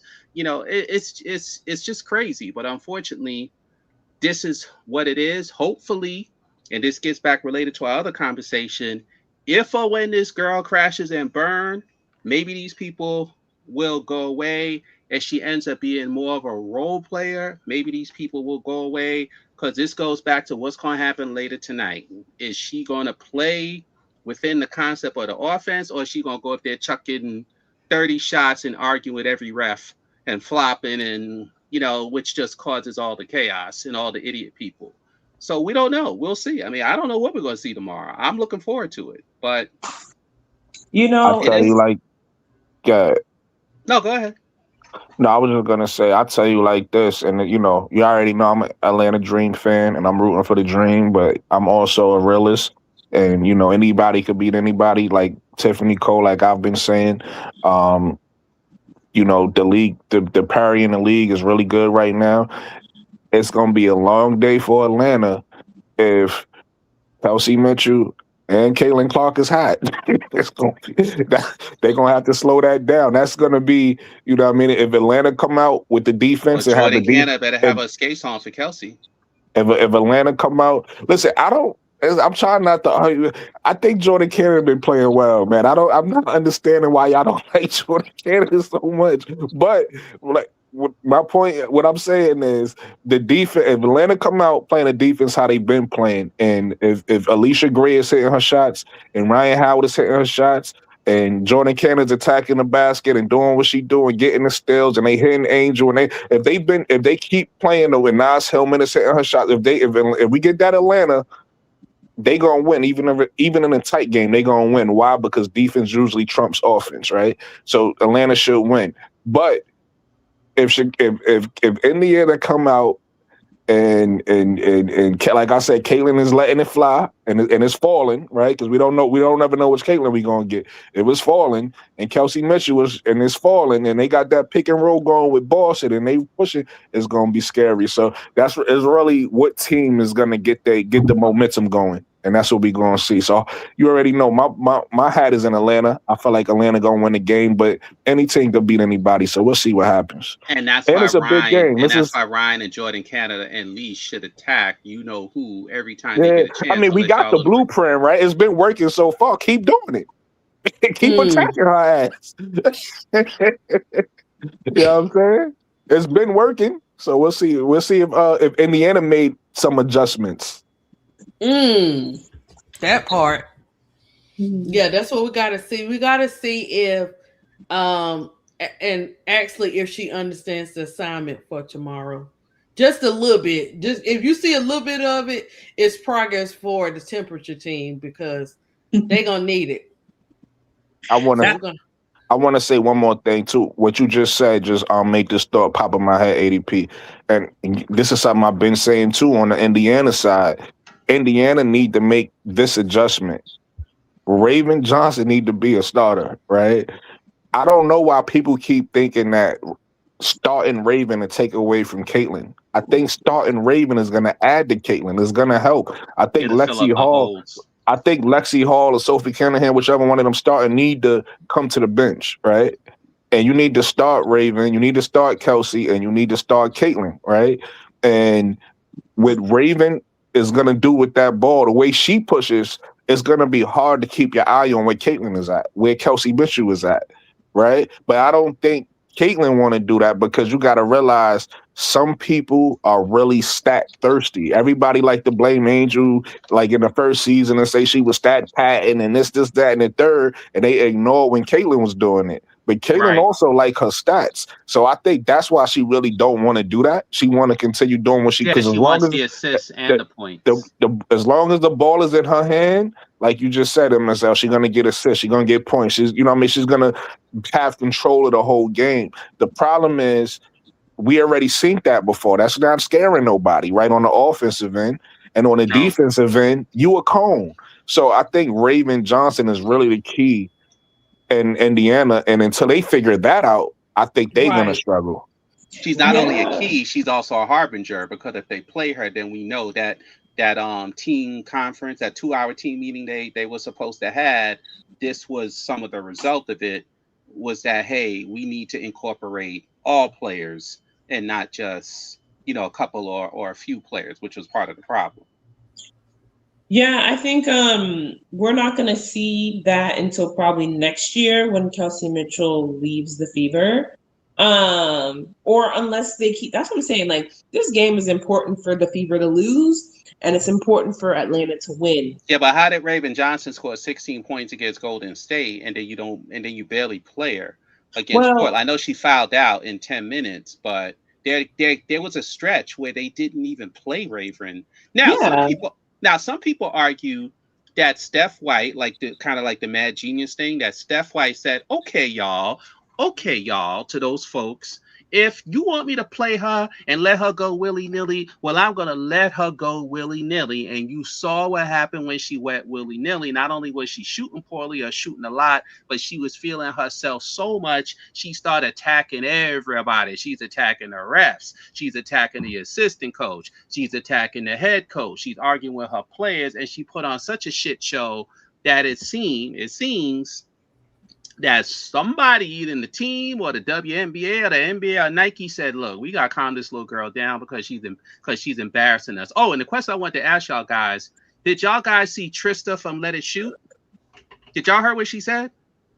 Trista Mm-mm. from Let It Shoot.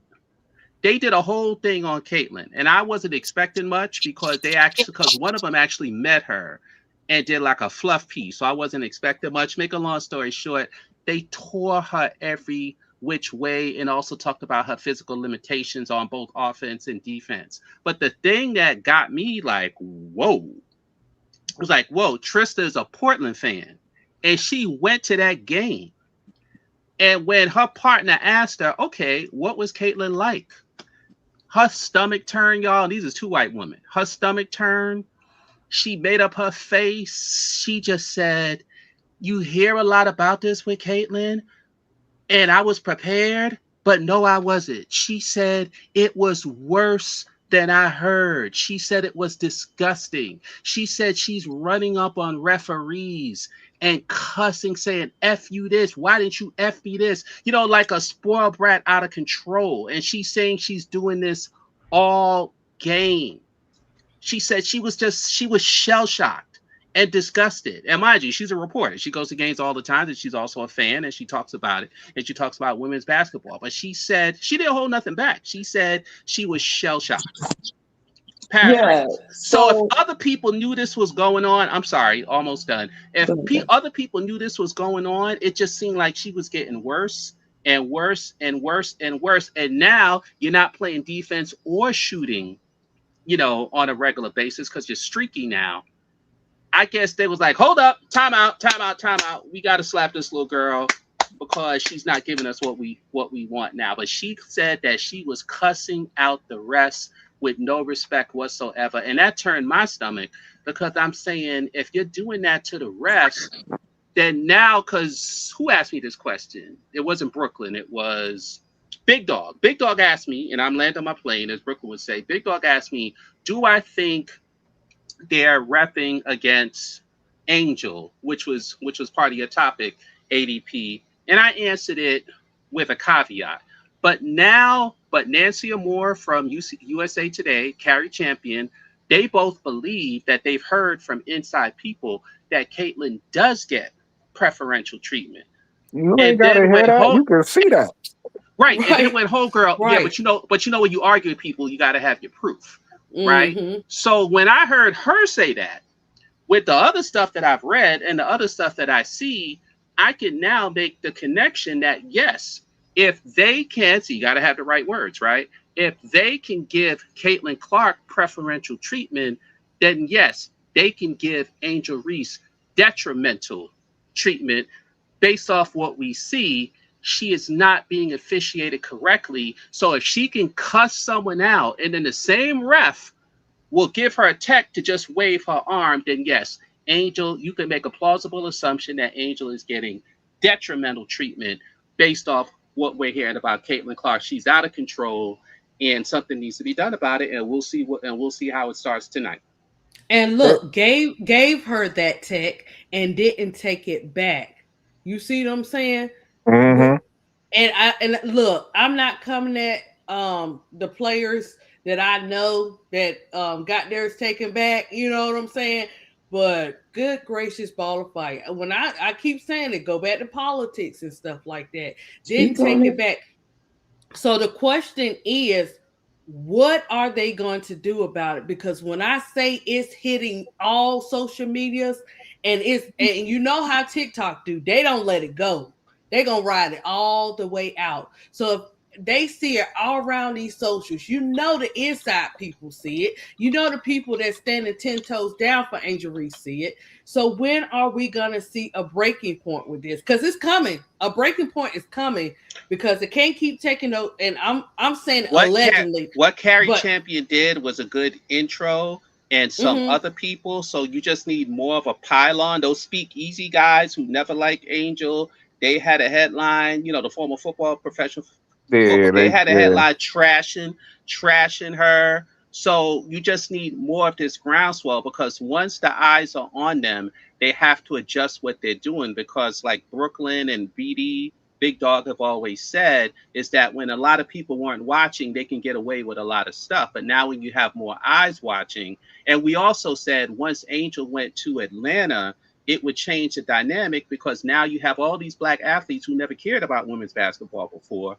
who now they got a team to root for. And now they start hearing stuff or seeing stuff. And now you're seeing more black athletes who, quote unquote, like Shannon Sharp, who never had any good thing to say about Angel. To me, they were on payroll, but that's another story. Now all of a sudden, they got stuff to say about Clark. So obviously something is happening. It could be short well, term, it could be an experiment, or it could be long term. Let We'll me find out over the course of the season. Well, people are actually, like you said, it's more celebrities, more people going to the game, so they're actually seeing it. Just like you said, oh girl, she actually saw it. It's a different effect, but also, Ryan Clark has always spoke positive on Angel, and he just dropped some more gems, with Angel or whatever. But it's to the point, guys. That last game, that was I've never seen nothing like it. Something has to be done. What and when and how is what I need to find out because it's crazy. That was crazy. Well, I mean, now. when Hold you on, hold talk on. about that, you Let me got three chime in things on going that on: because let me chime in on that because I officiating, want to. targeting, tantrums. I okay, want to. and when you touch on that, Brooke, can you talk about guys? When Brooke touch on this, can you also talk about them taking away her stats? Go ahead, Brooke.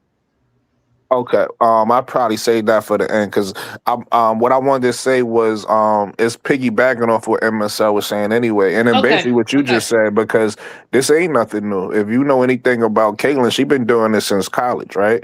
But the thing about it is, in college, she was she was playing in a conference where she didn't really see all of the what's the name of that conference? That's that. Big Ten, and she didn't. It wasn't like the SEC or the SEC. Yeah, ACC. that she wasn't in the SEC, so she ain't play against that physicality every day. You get what I'm saying? So the girls that she was able to dominate in the Big Ten, that it was cute. It was cute thing because you dominating all those girls, right? You dominating. So when she goes and she yell at the coach and she's yelling at the ref and she's kicking in chairs and she throwing her little tantrum on the court, that is cute.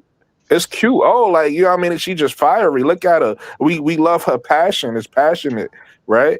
And now you in the pros and you got to play against these girls every day. It's more physical, and and now you're not even producing. And now, not only are you not producing, you still yelling at the refs. You still yelling at your coaches. You still kicking the chairs, right? You still doing all the same stuff. It ain't cute no more. You get what I'm saying? Now people looking the same people who were supporting you, the us, the fans who is non-biased was looking at her saying, okay, yeah, listen, the girl is good, but she not better than like she not the best I ever seen. Like why you know what I mean? Like we looking at Right. her objectively, like, yeah, she she got some skills, but she also got things she need to work on. But then you got this other crowd out there that want to tell you, oh no, she's the best ever. All these girls need to bow down and kiss her feet and this, that, and the third. And then now that same crowd is looking at her like, this ain't cute no more. You know what I mean? This ain't we don't really like this. This her fans. Her fans is you still got some fans that's blind, that's gonna take a blind eye to it and say, she can't do nothing wrong. But a lot of her fans are starting to notice what we've been saying all along. So this ain't nothing new. And then like touching on what you said about Angel MSL about the if she could get preferential treatment, Angel could get unpreferential treatment. The thing I want us to remember about Angel, and this is the most important thing. In fact, not even about Angel, about this. This is what all people should know, right? The most important thing you can have is intel, right? The most important thing you can have is information, because the more information you have, the better decisions you'll make, right? With Angel, the most important thing she has is she knows what's happening, right? If you watch her out there, she knows she's being targeted. This ain't Right. it ain't like a shock to her. She knows what's happening. And so when you Right. watch her reactions, it's very controlled. Every once in a while she might Yeah, crash she'll out want to because snap and then she's she human. catches herself like, Right. okay, No, I know but what's what I'm going saying, on here. even in the time she does snap, we all human. So we could all say, you know what, we all done it before where we like, you know what, I'm not gonna do this. I ain't gonna say nothing. And then you end up saying, right? Because it's you human. Sometimes your Right. emotions get the best of you. So with Angel, sometimes she do crash out. She human. But if you watch her, for the most part, she's controlled. She won't argue. The refs will call a tech and she'll look at them like whatever. But they'll call a Mm-hmm. foul, she'll look at them like, all right, I Mm-hmm. fouled them. I traveled or And whatever she's they also on a call. new team as well, and so you don't want to disappoint your new team or your new coach as I don't well. even think it's that. I think she's because they got her back. So like when you watch them, it's not even. I don't want to dis. They got her back. I think Angel just knows that she's targeted and she's not gonna let the. She got a bigger goal in mind, right? And she knows that no matter what you do, you can't stop me, right? Right. And I think she understands that. So I'm happy that just like ADP said in Kennedy's case, Kennedy got to learn sometime to keep her opinions to herself, right? That's her growth because Angel has that growth. Angel's in that same position that Kennedy is in, except she's not speaking on these things. When she was even doing it in Chicago, right?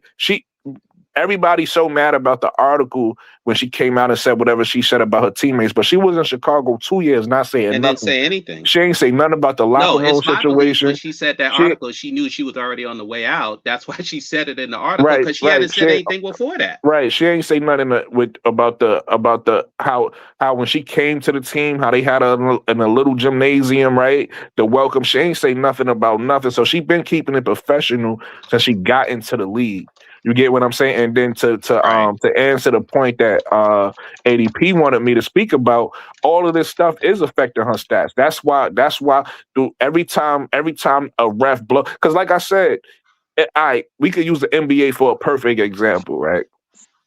If you watch how many steps these players is taking before they dribble the ball, a lot of these players is taking 4 or 5 steps before they dribble the ball. There's no call. Yeah. But for some reason in the WNBA, they real strict on traveling. I don't get what I mean? But only with Angel though, because I watch a lot of other people take the same step. They'll take a step and they'll be all-star players. These are all-star players. Taking a step for they dribble and there's no call. With Angel, before she even moved, they whistle. And You're right. You're right. it's like, yo, like, and the same thing with the foul. Like I said, I'm watching people because with Angel, they love blocking her shot. It's like they feel like they get so mad at her for getting rebounds, they get back as blocking her shot, but they be leaning on her body. But nine They out of ten leaning all times they over make her, and there's they no make call. contact. It's no call, right? But on the other end, Angel could just like her hand Graze you could under the graze you basket, without and they even call a like foul. really affecting your body, not moving a person at all. And they blowing the whistle, right? So all this stuff is affecting her stats, and they taking every time. That's why she got so many turnovers. Everybody talking about Angel Reese turnovers. Yeah, it's because the Yeah, they're ref all keep dead calling bogus turnovers from whistles. those calls. Yeah, every time the refs blow a whistle on her, it's a turnover. It ain't like she just turning the ball over. You get what I'm saying? Yeah, Yeah. I think two things, right? One, like I said, I mean, this goes for everybody. This goes for Carl's Kangs. This goes for Caitlin Clark's fans, right?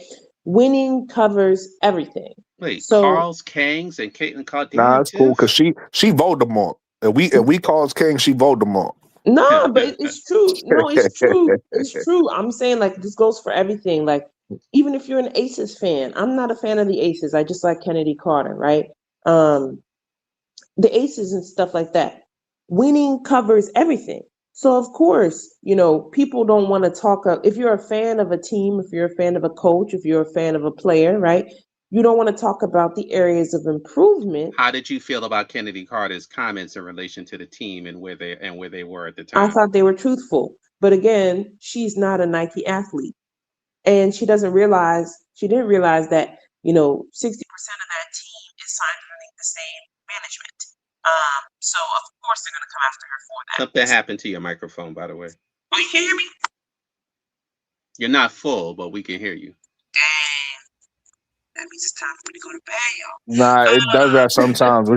What you should do is cam down and cam back up because sometimes like the mic does that. Like it's like part of the audio drop. We can hear you, but Yeah, it just We yeah. can hear you. We can hear you though. It sometimes it don't be you. It'd be like yeah, StreamYard just and stuff like drop down that. and come Yeah. back. All right, cool. Let me hit this link real quick. Okay. Go ahead, Brooklyn or ADP. No. Oh, we waiting for Tiff, but yeah, everything you guys are saying are right, and yes, I did agree with everything. Ken Dog. Anytime she say stuff, that's why I keep saying it's not what is being said; it's who's saying it.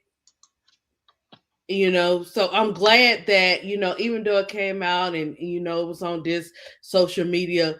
Guess what, after that day, after it dropped about her making her comments, whatever, the next day who they was on CC.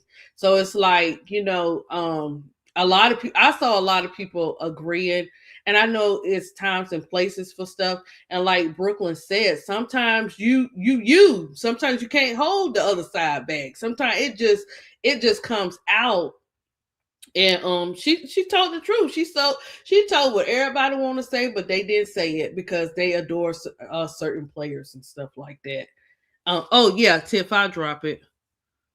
And really quick before Tiffany Cole go, this is for everybody on the panel. This is for everybody in the chat that's listening. If you guys want a good education, and I don't know how good they do because I haven't watched it in a while, so I know they mention it, but I don't know how much they break it down. But if you want a good education on what's a read and react offense, go watch the 2008 Houston Rockets documentary because they went from Jeff Van Gundy, who's more of a defensive coach, to Rick Carlisle, not Rick Carlisle, Rick Adelman, who's more of a read and react offensive coach. And then Tracy McGrady and a couple other players Oh described the yeah. difference. They described the difference in the offense and everything. And that's actually the year that Rick Adelman took over his offense is the year that they had a record for like 22 straight wins or something like that in a row. I forget what it was. But that 2008 Houston Rockets documentary is a good one to watch. Just if you haven't seen it. Brooke, what is that on? Is it on Netflix or where were you watching it?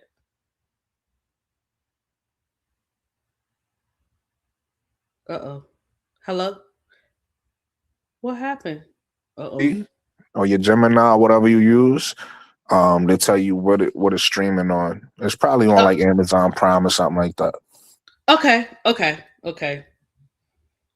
Tiffy, you back? Thank you, Lily. Appreciate you. Yes. Okay. Oh wow. Yeah, No, you sorry, sound sorry. perfect, Tiffy. You sound like yourself again. Appreciate it. Appreciate. See, I told you as soon as I started talking about them aces, they cut my mic. They ain't want me saying what was going on over there. Oh, the ace is haunting you, huh? They coming after me. I'm telling you. No, but for real, I mean, the truth is, right? Like winning covers everything. So the reason why they didn't say anything about, all Caitlin's antics is because her team was winning. Even when she was sitting on the bench cussing people out and she was allegedly hurt last season, but she's running down refs on her bum leg or whatever was messed up last year. And when she said I can do what the F I want. Right. Okay. Hello. And Made it so clear.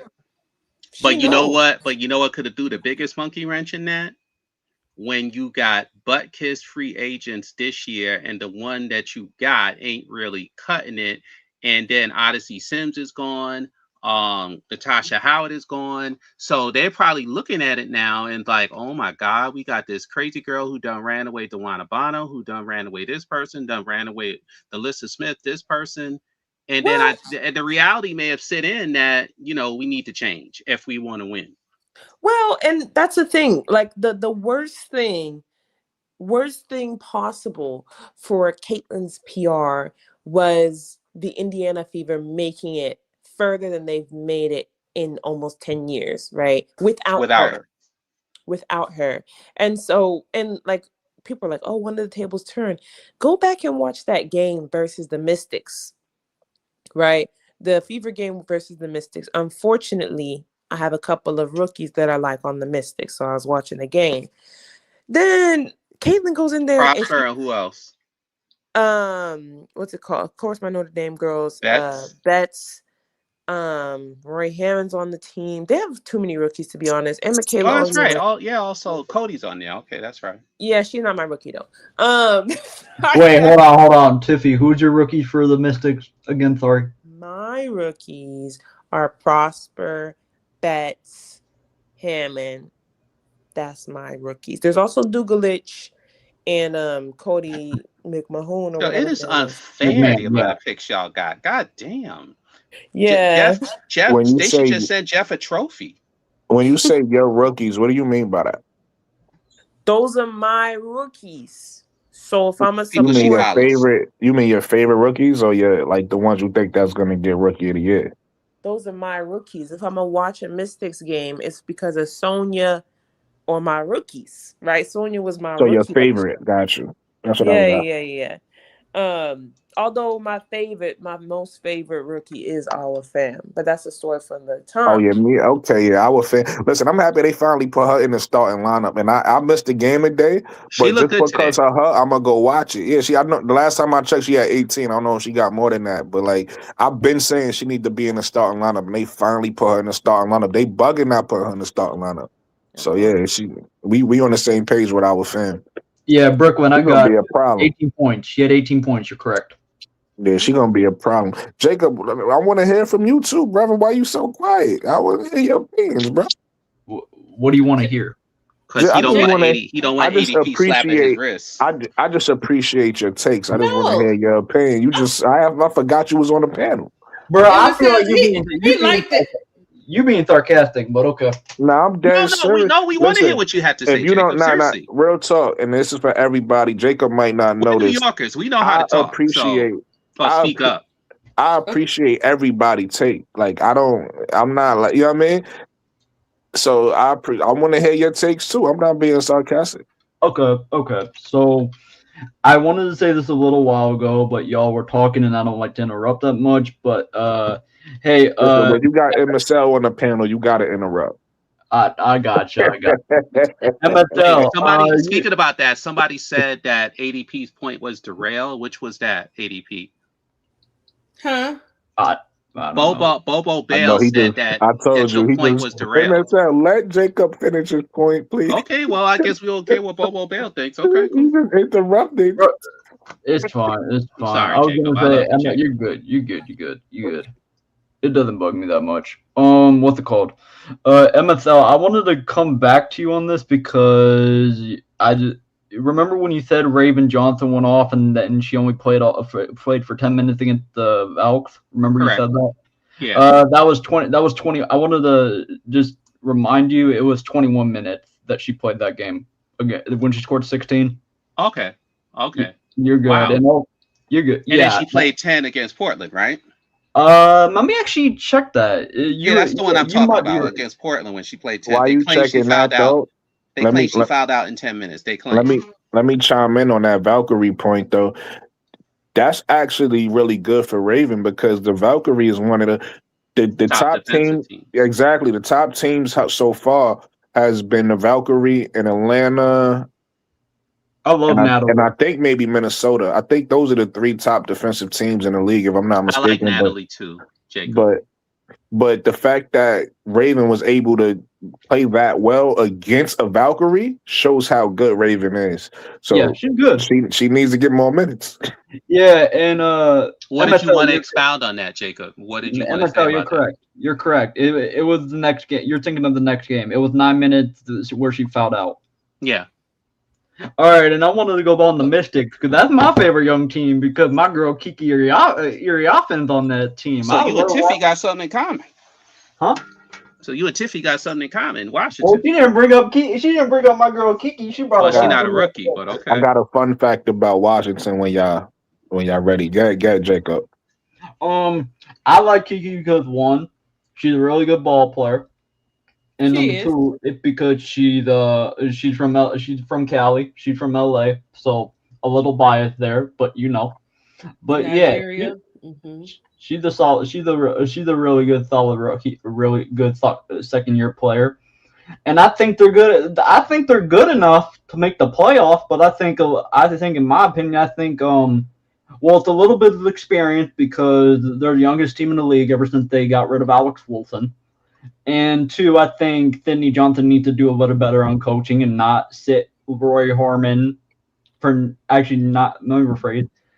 Sydney Johnson needs to play Roy Harmon. Are you scared of that backcourt, Jacob? Which backcourt? Um, Amore and the Citron. Amore and no Amore, no not Citron, Amore and the other 5'6" one, Rory. Um, it's just that when Amore's shot doesn't go off, when she doesn't shoot, she doesn't. She's not really a point guard in my opinion, and she's inconsistent. Roy Harmon can actually run an offense and play defense. We don't need. They don't need her to score. Georgia Amore's a better scoring guard, but everything else, not no. Roy But Harmon's have the better point have they guard. even played Rory enough for you to? I know how Rory fans feel. They feel she's a better point guard, but have they actually played her enough for you guys to say, yeah, I've seen it? She's been Yeah. playing good though. She. Oh, go ahead, Jacob. Sorry. Finish your point ADP, then I'll go. No, I was just saying, Roy's when they do play her, she's been playing pretty good. Because I never see them play it. That's why I asked. Okay, Yeah, they play her. yeah, they play her. It's just that she runs the offense better. It's like more smoother when Rory's on the court and she plays defense. And Okay. because and you need to help Sonia Cintra on the backcourt because she's the primary scorer. You don't want to put too much pressure on her in the backcourt if that makes any sense. How you feel about Sydney Johnson? He needs to do better. He needs to do better. Hmm. Hmm. I call her. I I call feel her. like Go ahead. My in bad. my My bad. now you good, bro. In my opinion, again, listen, I ain't knocking nobody else's opinion, but in my opinion, I feel like it's kind of too early to have judgments out. Like we could, what I mean, we could have critiques and say things we want them to fix, but like I think it's because I'm gonna be honest with you. I agree with you, Jacob. I actually think that I know we could use Washington's youth against them, but I think the way they've been playing, and really, I think it might be Shakira Austin might be the engine behind what they doing because we already know. So at least so far, I don't want to judge her because No, she you just don't came want to back from deal with injury. Shakira the way she playing now. You don't want to deal with I her. don't. I don't want to judge her because she just came back from injury. But Michaela on your way, she ain't really doing nothing. She got to me. She one of them people who got the contract but don't really deserve it. But Hey, Shakira but don't say Austin, that because ADP is gonna defend her like nothing. I already crashed but out on her but about but it. Shakira You Don't mean be, Shakira her? don't be, don't, You yeah, mean don't her be and her talking one about me point like two, that. But her go and her I ahead. one told point you two so that million you dollar last time contract? ADP. Don't do that. One but point two Shakira, million. but Shakira Austin is she the confidence that she just came back from She China balling. with. Yeah, the confidence she came back from Unrivaled with and from China with. She bringing that confidence to back to Washington. She feeling healthy. Her body's feeling good. Then you got Kiki and you got Sonya in her second season. Sonya to me is looking like as long as she's still on the trajectory she looking like she gonna be an all-star this season. So she ahead of schedule, right? Because nobody thought she would be an all-star this season. So if she do become an all-star this season, she ahead of schedule, right? And then we already know Kiki is on a up, she's on an upward path. So I kind of really don't. My only issue with Washington, and it's not really an issue. I'm just confused. I wouldn't think because Lauren Betts is not a project to me, right? I wouldn't think you would draft Lauren Betts and be like, I'm gonna bring you off the bench. So like I was kind of confused. I'm like, oh, y'all trading Shakira? Like, what are y'all doing with that? I don't know. But right now with what they have, they actually playing well. And even when you get to Georgia Amo, I'm not 100% mad at her. You got to realize she's a smaller guard. She's 5'6", and she's coming. This is really like her rookie season, right? She's a Yes, scoring guard, so I wouldn't say she's not a point guard. You know what I mean? I get what y'all say when y'all say that because the quote unquote idea of a point guard is the guard that comes down and set everybody else up, set the table up. But we know watching basketball, if you watch basketball over the years, you have different types of point guards. Point guards have evolved since the pass first Bob Coop, you know what I mean, and all that. Point guards can score too. With Georgia Amore, she needs her shot to fall for her to be her most effective self. In college, she was always the leading scorer on her team. So she's kind of feeling her way out, getting her offense, and we all know offense is rhythm. So you gotta give her time. She's gonna get in her rhythm. I'm not worried about Jordan Amore. And then, like you said, Rory's been coming in. She's also been playing well. They two different types of guards. One is a more, Rory's more of a defensive, in your face, um, Yeah. defensive point guard, and she could score like in the mid range, but she's not much of a 3-point shooter. You know what I'm saying? But I do like what Washington has, and I do think they will make the playoffs. I think so too. I think so too. The thing is with me. Okay, so before I say this, does anybody know what Shakira often came back on? Because I know she was supposed to leave this past season and she decided to come back. Does anybody know No, the no, no, no. context? So that's not what happened. Was she was on a restricted? She was a restricted free agent. So what happened was Toronto gave her a deal. So Washington had to match it. So if Washington didn't match it, she would have been playing in Toronto right now. And they weren't sure But what? if they would But have gotten bets in at their draft position as But well. Washington matched it, and so she came back. But I think that was the whole play anyway, because that's sports. They do that. They do that every year, where if a player wants a contract, they'll go because all Washington is waiting to see what Shakira Austin market value is, right, before they pay her. So that's what she went out on the market to see what her value was, and once she got her value, it was up to Washington to say, "Oh, that's too high," or we'll pay it. They decided to pay it. So that's what happened. Okay, I think the reason why they kept Lauren Bent on the bench is because I think, and this could just be me. So if anyone want to push back on this, go ahead. Um, it's because I feel like they see Lauren in their future, so they're just trying to develop her at the moment. I don't think they're really trying to rush anything with her. Like I see a lot of people saying like, "Oh, she should be starting, yada yada yada. Shakira should go to the bench." No, I think she should develop because she's not fully there yet, and I don't think Shakira is going to be in Washington that long after this year. So I think they see Lauren in their plans for the future for their young core. So I think that's why she's on the bench, not getting that much tick. So Just more. It makes sense. when do you think Shakira will be gone, Jacob? Probably like after next year, Okay. at least. Once Lauren starts rolling and they see they're Yeah, Lauren is comfortable with gonna take her. Lauren a little bit to develop. It's gonna take Lauren a little bit to develop.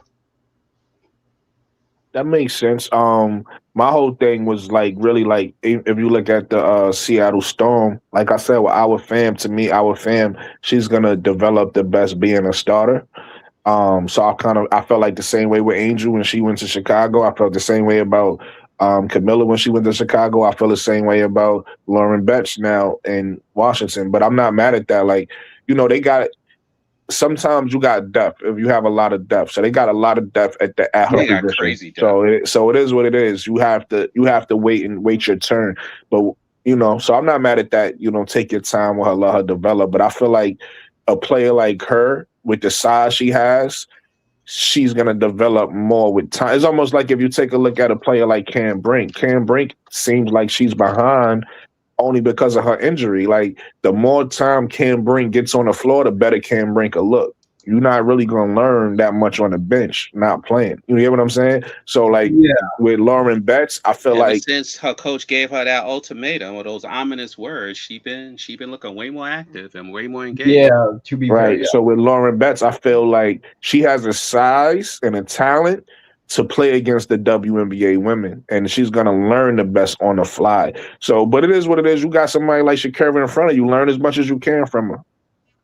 yeah, No doubt. She shouldn't learn a single thing from Shakira Austin. But respectfully, but Who no, you bad mouthing now, Tiffy? huh? Who you bad Typical. mouthing I'm them? noticing Typical just a hater. She don't like a lot of people. Because she just No, said she that She in doesn't don't there. like She like said, Montezuma Carlton and oh, Angel so Wentz. yeah, look at Reese. She damn. Let don't me crush like Shakira. I was like, who? What? what's the Chicago Sky coach name? She don't. She don't. She the only listen. She shocked me when she said this. I ain't arguing because I'm like, Asia Wilson is there. The only person she like on the Aces is Kennedy. I'm like, the only person. Yes, exactly. But no, for real, I do think that a couple of players could be traded, and that's why teams drafted insurance policies this year. Um, and the reason I think a big, just to hop back to my point from before real quick, and then jump back to this, two things that we're seeing, right? With Caitlyn, that's why they got Raven, right? Because Yes. either Caitlyn or Kelsey are leaving the team next year, and I think Kelsey's gonna leave. Yeah, it's Um, gonna be her most likely. yeah, Kelsey's not staying. Like either, she's back to her old 2024 attitude where she's like, well, I might be here, I might not. But Right. If Steph White doesn't leave, what happens to I Caitlyn? mean, Is she just gonna have to learn, or is she gonna end up on Toronto? And I no, know Toronto has Caitlyn, Kiki, so that may not happen. Yeah, I only Caitlyn, see like two or three teams she can go to. But go ahead, Tiffy, unless you want to know. nah, the way that's why I said the game today, I guess today is important for the Fever to lose. Because one thing, like if you go back and watch that Mystics versus, that's how we got here. When you go back and watch that Mystics versus Fever game, you see that Stephanie White was pissed because Caitlyn just decided to just go for her stats in that game. Oh, I mean, when Whatever. she was soon as she crossed half court, she's chucking up shots. No, she was just shooting anything. She was not running no plays. It was Caitlyn ball, Caitlyn ball, Caitlyn ball, and the rest of y'all get it off the rim. Yeah, they went on a run, but they ended up losing that game. And Stephanie White was pissed. And in the post game presser, she said, they asked her about Caitlyn's run and how the team fought, and she said the team fought back. We put in a good effort, but we Yeah, just she didn't. never spoke about Caitlyn, if I remember correctly, right? She She just said didn't. the team. She didn't. And so that's why I was like, okay, like there's some tension here. And if there were real journalists and not just glazers of the Indiana Fever and Caitlin Clark, they would have said, there's something going on here. The only reason that it's coming up now is because the Indiana Fever looks worse than they did last season. And the only difference is that they added Caitlin back. And, the question was always, well, for her Glazers, they always tried to compartmentalize and say, oh, if the team is this good without, that's why I said, y'all, do not put everything on Bree Jones, right? They said, if the team is this good without Caitlin, how much better is it going to be with her? It might be bad, right? It might be That worse. yeah, that's I agree with you there, Tiffy, because Nah, I just won't be.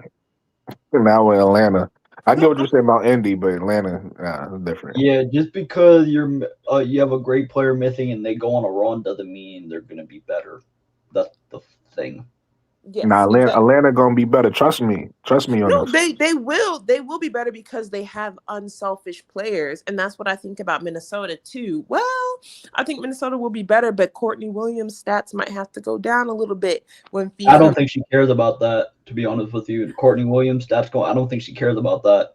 I don't think she cares about it, but I definitely think that she. It depends when Fee comes back. I definitely think that she's pushing for an actual All Star appearance this year. Um, No, she. I don't think so. I wouldn't do that if I was Fee. no, not Fee. I think Courtney's going to be pushing for an actual Oh, okay. My bad. appearance this year. So if Fee comes back before All Stars and is looking like her stats might start looking somehow, I don't know. That adjustment might take a little bit more time. But I do think after All Stars, like Minnesota has a whole bunch of players who are unselfish. So before All Stars, we might see a little bit of that politicking because right now it looks like there's 3 All Stars on the team: Olivia, Natasha Howard, and Courtney Williams. So that's something to watch. But, Atlanta also has players who are willing to decrease their stats. Angel's a great example of that. Alicia Gray is Yeah. a great example of that, right? That's about it. No, Ryan too is a great example of that. Those are 3 players who are willing for their stats to go down in order for the team to win. Indiana does not have that, right? So when Caitlin came back and she said the ball's gonna be in my hands and I'm the best transition player, she was talking big game, But when they're losing, now you can't turn a blind eye to all those other things that they noticed before, but they wanted to give it the benefit of the doubt. So, like we said, winning covers everything. It doesn't fix it, it just covers it. And then when it comes to Angel, ultimately, like she just has to rely. She realizes this thing, but the biggest thing that is happening is that her stats and all the other stuff, like they don't want her, they can no longer like use the excuse that she's on a bad team, so we can't, give her all Yeah, defensive or all WNBA. yeah, So that's true. And Tiffy, I'll say this: you said this about the fever. When you were talking about like, oh, they just added back Caitlyn. The reason why they're also worse because they lost Natasha Howard, they lost Odyssey Sims, and Ari McDonald is currently still out. I don't know if she's still with them, but I know she's currently not playing. And those are like three very important players that they lost during their run last year when Caitlyn was out. that's true. And again, the media was pretending like those were ragtag, like shouldn't be in the league people, and that Caitlyn was gonna save them and take them to the championship. And she just does not have that championship mentality that my stats can go low as long as we win. She just doesn't have that. Yeah, Um, this is in college. This isn't Iowa where everybody thought like, oh yeah. And actually, I wanted to touch back on this because MSL brought this up. MSL. This isn't the Big Ten that was the last couple of years when UCLA and USC came in. This is not the same Big Ten because if they played those teams, Iowa would have probably never made it to the championship. No, no, and the defense would have been stronger, and she wouldn't be able Oh to put up yeah, the stats that she did, and the physicality would have been much stronger. I think no one on Michigan got UCLA better that starting. year. Michigan got better those 2 years. Yeah, yeah, they were very good. Yeah, Maryland was solid. Like, yeah, all those teams got better when. I'm gonna say this, and I'm not trying to get after everybody. So when Angel and Caitlin entered the Big Ten because Angel started at Maryland, it was not as good as when UCLA and USC came in and when Silas Ward, Olivia Olsen, when those girls came in. It wasn't as good as that. And I even heard a lot of people tell me like when Caitlin Clark played in the Big Ten, it wasn't very good. Now that she's out and all those other players are in, like Juju, Kiki Ariothan, Kiki Rice, Lauren Betts, like all those girls, Olivia Olsen, Saba Swords, Mia Holloway from Michigan, those girls were not in the Big Ten when Caitlin played. In fact, UCLA and USC were in the Pac-12, and they were a pretty good conference. It was not the right. same. It's not the same conference as it was a few years ago. That's why everybody's getting. That's why everybody was getting excited for the Big Ten tournament. And yeah, it's not better than the SEC. I don't think it is still, but it wasn't the Big Ten. My point is that the Big Ten wasn't as good as it is now when CC entered. So yeah, That's true though. That's and fair. the teams weren't as good. Like Man, if go ahead, Brooklyn. oh no, no, no! I thought you was done. I didn't mean to interrupt, but I was going to tell MSL. I was going to remind him earlier. Well, we stopped him to let you speak, but he was trying to. MSL was trying to figure out what the person in the chat was saying that how ADP point was derailed. Oh, he's not even here no more, so I don't even think it matters anymore. I don't think he's even in the chat because Oh no, I was talking about I more of think the she's no. He's talking ADP. about ADP. Yeah, because I don't know what it was. I thought maybe MSL knew. He was No, I saying, didn't. No, I oh, didn't. okay. I was ADP. trying to nah. Remember see what you what were point saying when she Yeah. said that? got derailed. I don't know. It that's all the person said. They ain't say nothing behind it. And I don't know. I didn't see anything before it, but I don't know. I ain't really been paying attention to the chat, Okay. but I saw it, but then I didn't see anything behind it, so I don't Yeah. know. Well, there's a theory to follow up on what Jacob said until maybe you remember ADP. There's a theory, and it's probably plausible, that says because Caitlin played in that week on Big Ten, she wasn't prepared for the physicality of the WNBA, though she should have. I mean, it's the WNBA, whereas Mm-hmm. Angel went to the SEC and dominated the SEC quite frankly. So going to the WNBA, as much as people tried to clown her and say, "Oh, you got this, that," she fit in right away from training camp because obviously Teaspoon looked at her and said, "You gonna start." To the chagrin of Izzy and some and some of the other folks. And Mm-hmm. interestingly enough, when she made this decision to move, it doesn't bother her because when you made that move from the Big Ten, when it was quote unquote softer, on a good Maryland team with a lot of good players, and you're Yes. the best, and you're already the best player on the team, and then you go to a not so good, at least at the time, LSU team in the SEC, like it took a lot of cojones to do that, and she did. So she's not someone when she's dissatisfied for whatever reason, or she's looking for bigger things. Kind of like some of the stuff you were saying earlier, Brooklyn. She's not afraid to believe in herself or bet on herself, and make a move, and that helped her obviously by going to the SEC. And it remains to be seen, but I think most people on the panel who are listening to this thinks the Atlanta move is going to help her again, whereas Caitlin doesn't believe in herself enough to make those moves and kind of wallows in her current situation. So it'll be interesting to see what happens, as we keep saying, as ADP keeps asking, not only tonight, but what happens with this Indiana team moving forward. Well, one thing real quick.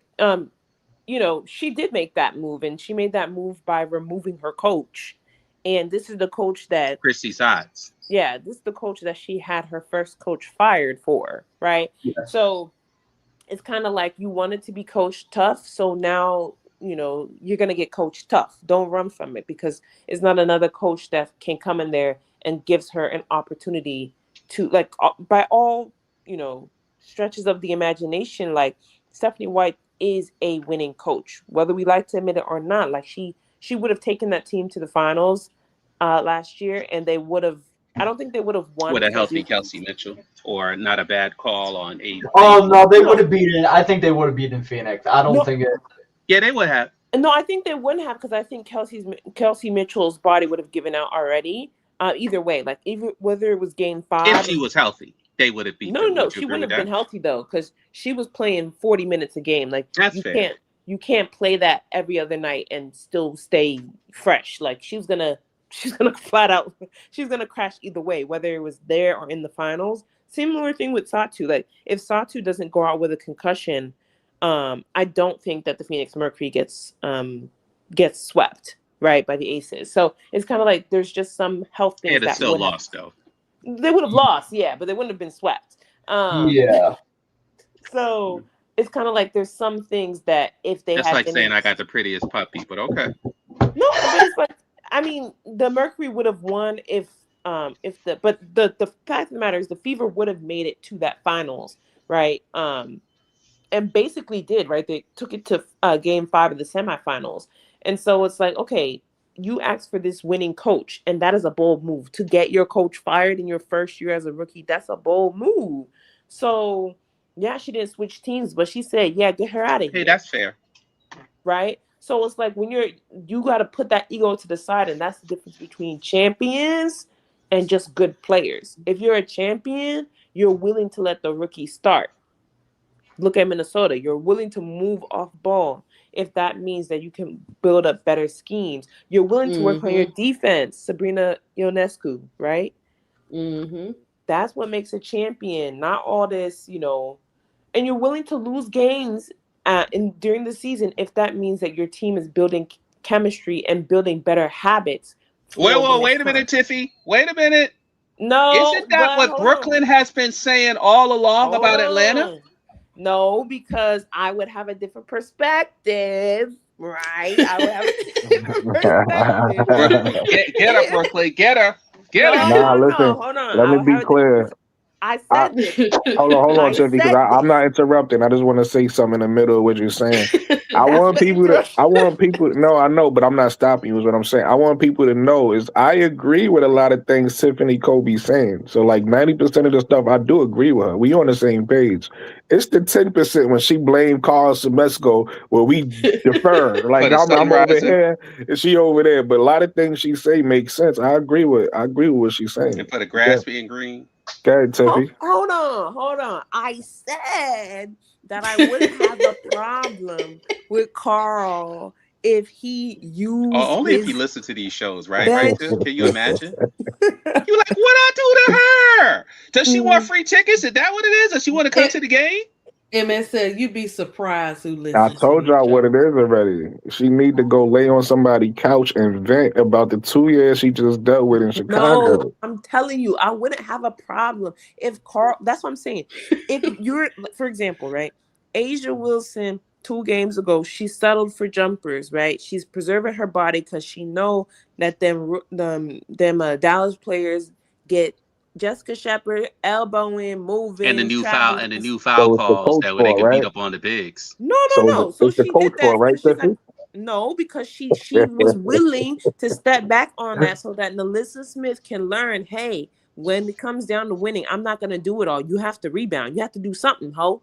So that's what she was teaching them. And that's fine. You can take a loss if it means that you're teaching your supporting players to build better habits. I would have no problem with Carl Semesco. I would have less of a problem. I still have a problem. I would have less of a problem with Carl Semesco's rotations if he stopped all this hockey rotations and actually used different lineups together.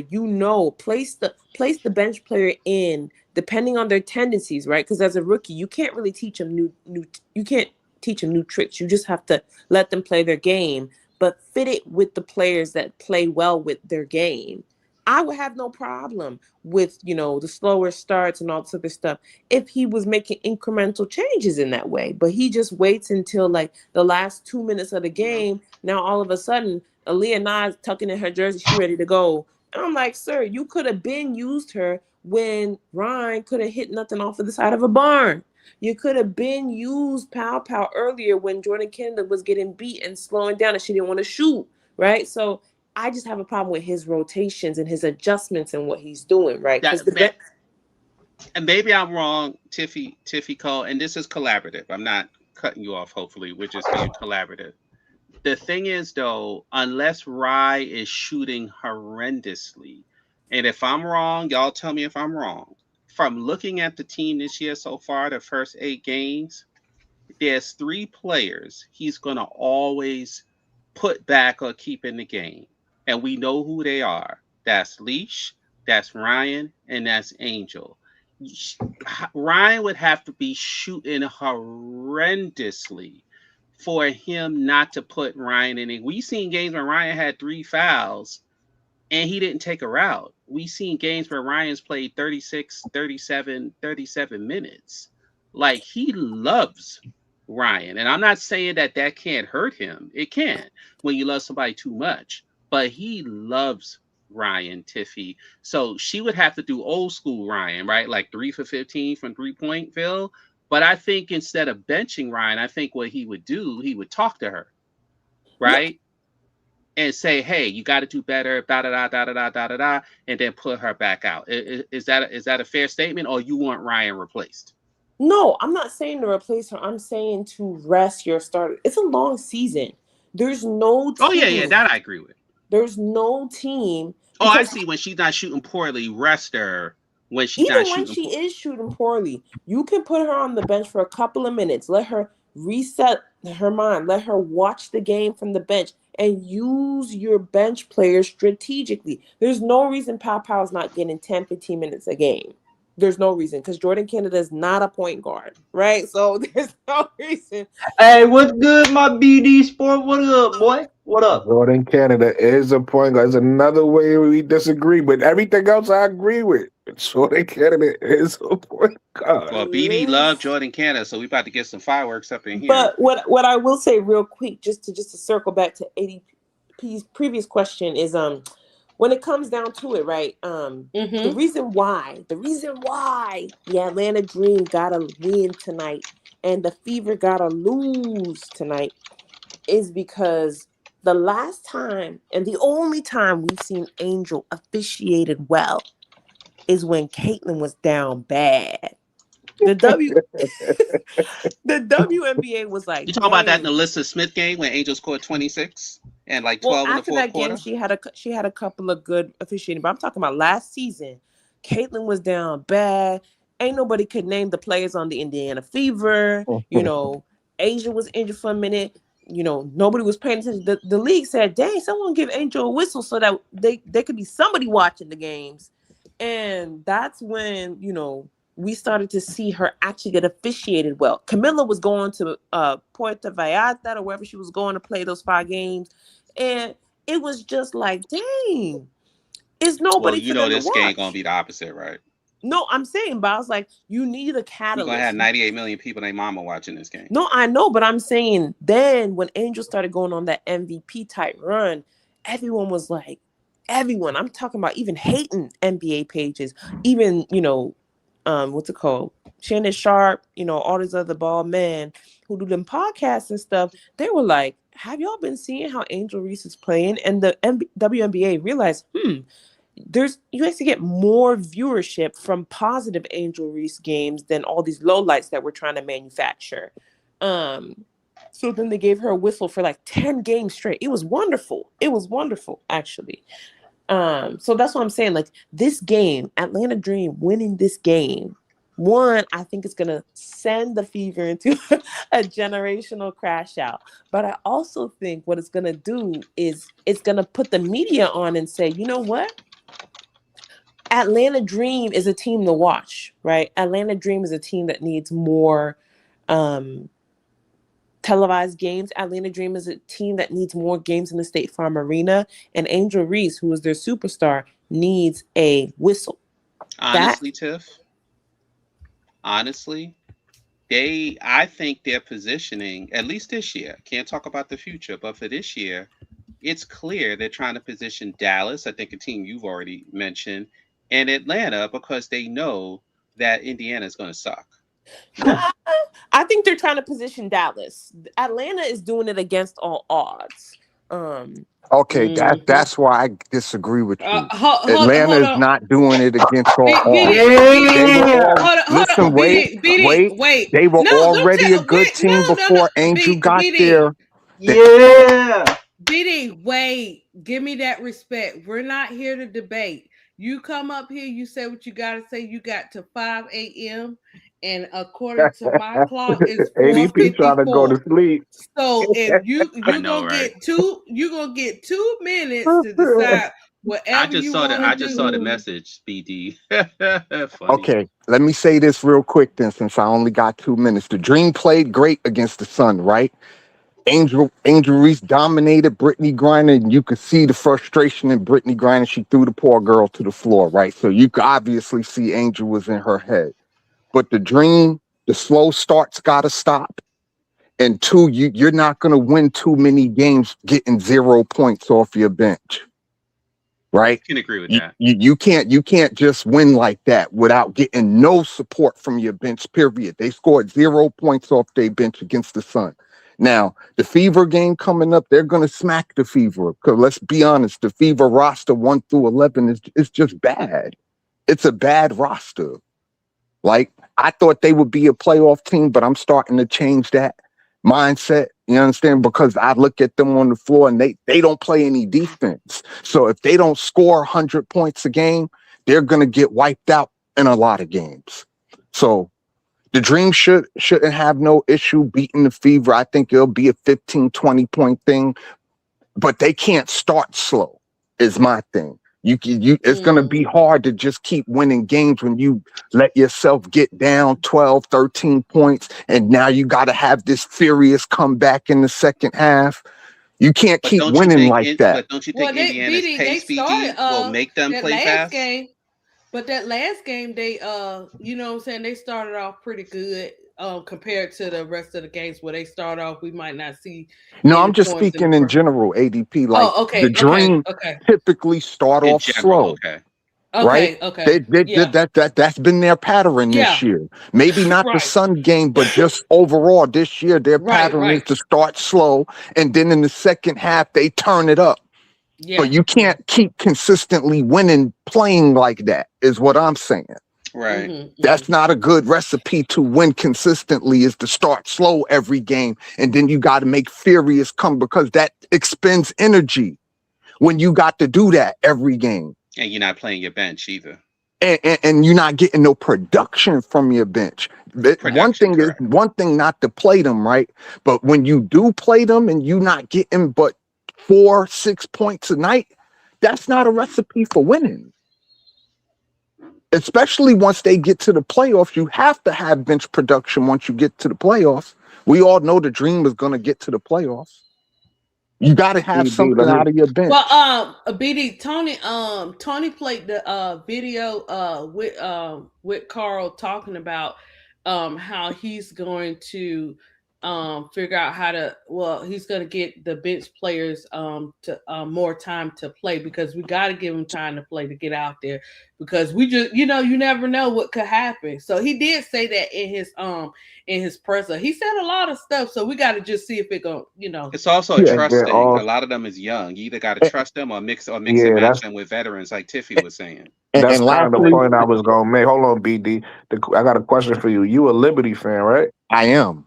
So your expectation and what you used to is veterans coming off the bench. You understand what I'm saying? So This is with true. you gotta have a little bit more grace with Atlanta, because you gotta realize Izzy Their bench released is young. it. She's a rookie, even though she's a vet overseas. She's a rookie in the WNBA. Indiana is a rookie in the WNBA. The best bench player so far has been Tahina Pow because she's in her second year, so she's more comfortable. So the rest of these players, and then they just brought over Aaliyah Nye, who didn't go through training camp. So a lot of these players is literally just gonna take time. Like they literally just gotta play, and it's not gonna look good until it do. You get what I'm saying? Like you can't force a team to have chemistry. Like chemistry is natural. So the more and Absolutely. more they play, the better they will be. But I do understand and get what you're saying, and I agree with what you're saying. But my point is the reason why is simply because they're young. They're young and they new to the system. They new to the WNBA. You can't expect a bunch of rookies to play like vets. They not vets. I You get it. get what And I'm then on top, saying? I can't expect all three guards to be cooking every night either. Like the Sun game, all three of them was cooking. Canada was cooking. Gray and Howard had 62 combined points. That's Right, not going to be like that every night. You right. understand what I'm saying? So when Pow do come in, when Navarre do come in, when Okot do come in, they got to give the Dream at least 10 points, 10 to Yeah. 15 points a Pow night Pow. on average to be, you know what I mean? To your point, Pow has actually been playing good. It's the other Mm-hmm. ones who has to step up. But like I said, they young. So like even with I don't know if y'all remember, I believe it was the first game Indiana Navarre played. She came in and she was playing well. She was making a lot of defensive plays, but she couldn't make a shot. And she didn't like make her first basket to like her second or third game or something like that.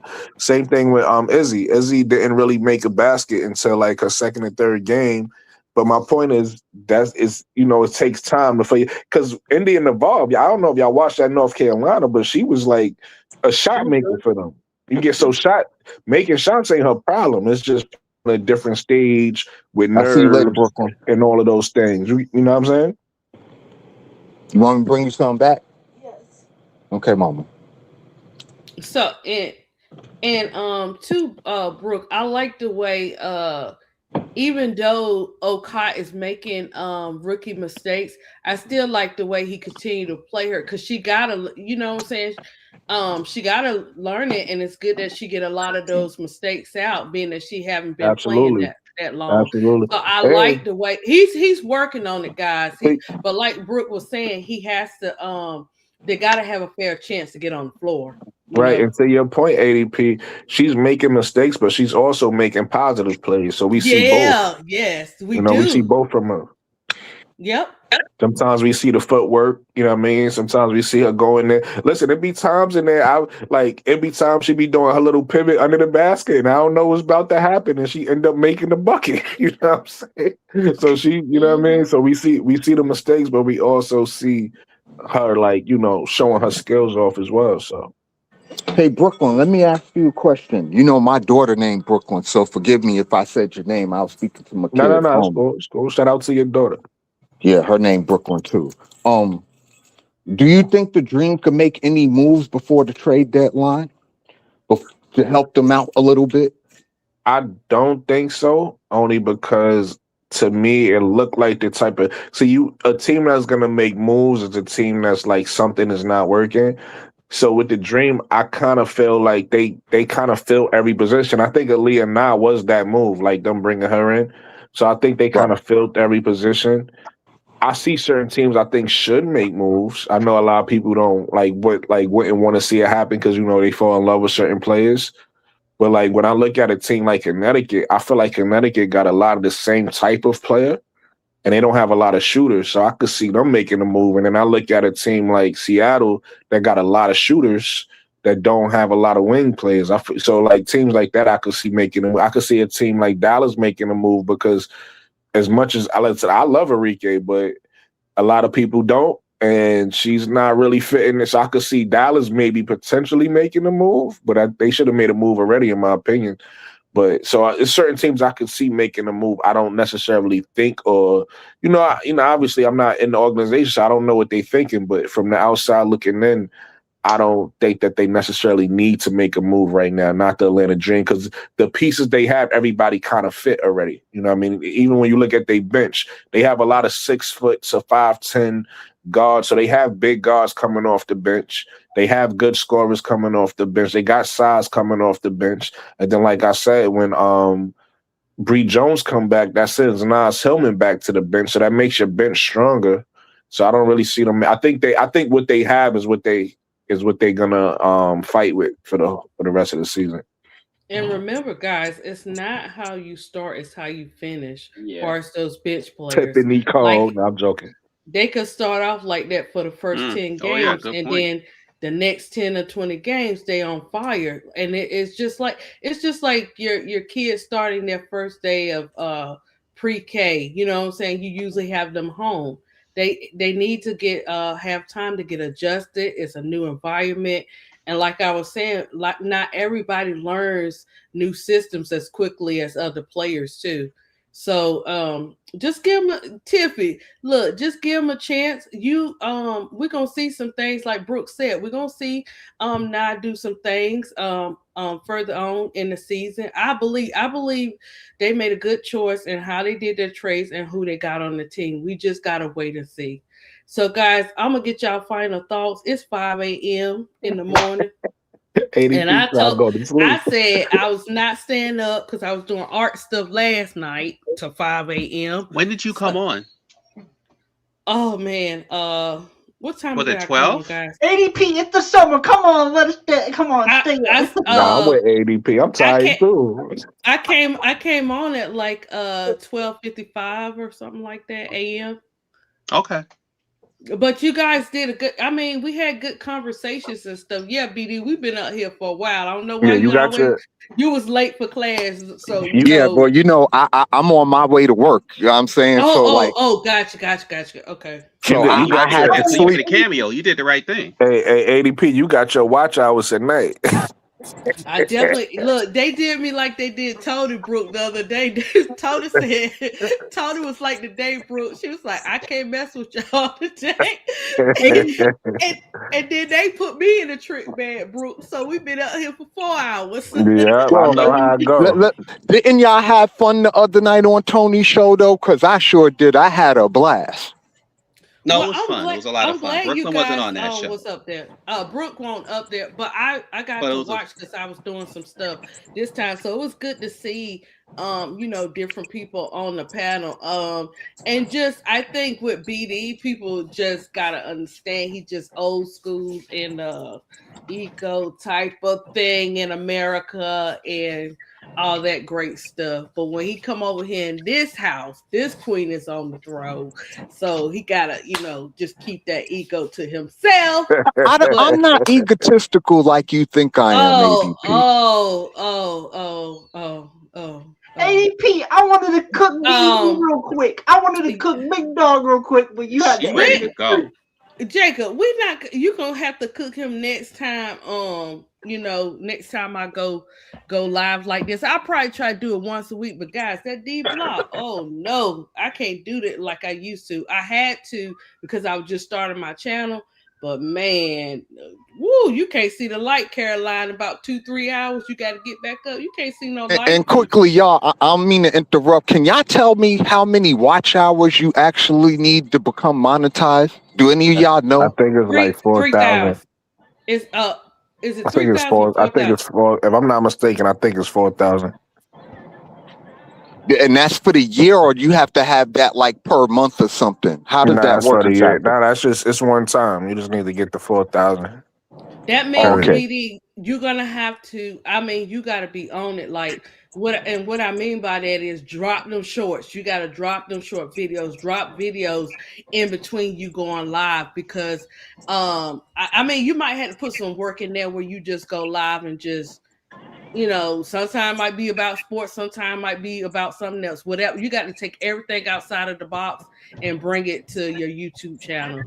And you got to be consistent. So drop them shorts. Like for me, I can drop some artwork and get the same type of views if I drop a video. But with my artwork, sometimes I'll drop something one day and it'll be 2,000 views already in that one day. So I can just dish out different things. That's called a woman being outside the box and everything.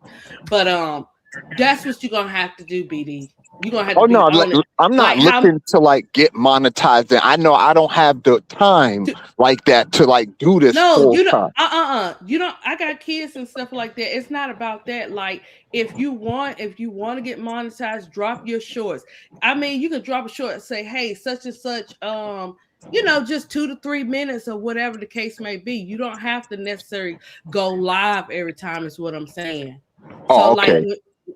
when you're in your comfort zone and you just want to talk about certain stuff, you could just chop your videos up, like do one for 15 minutes.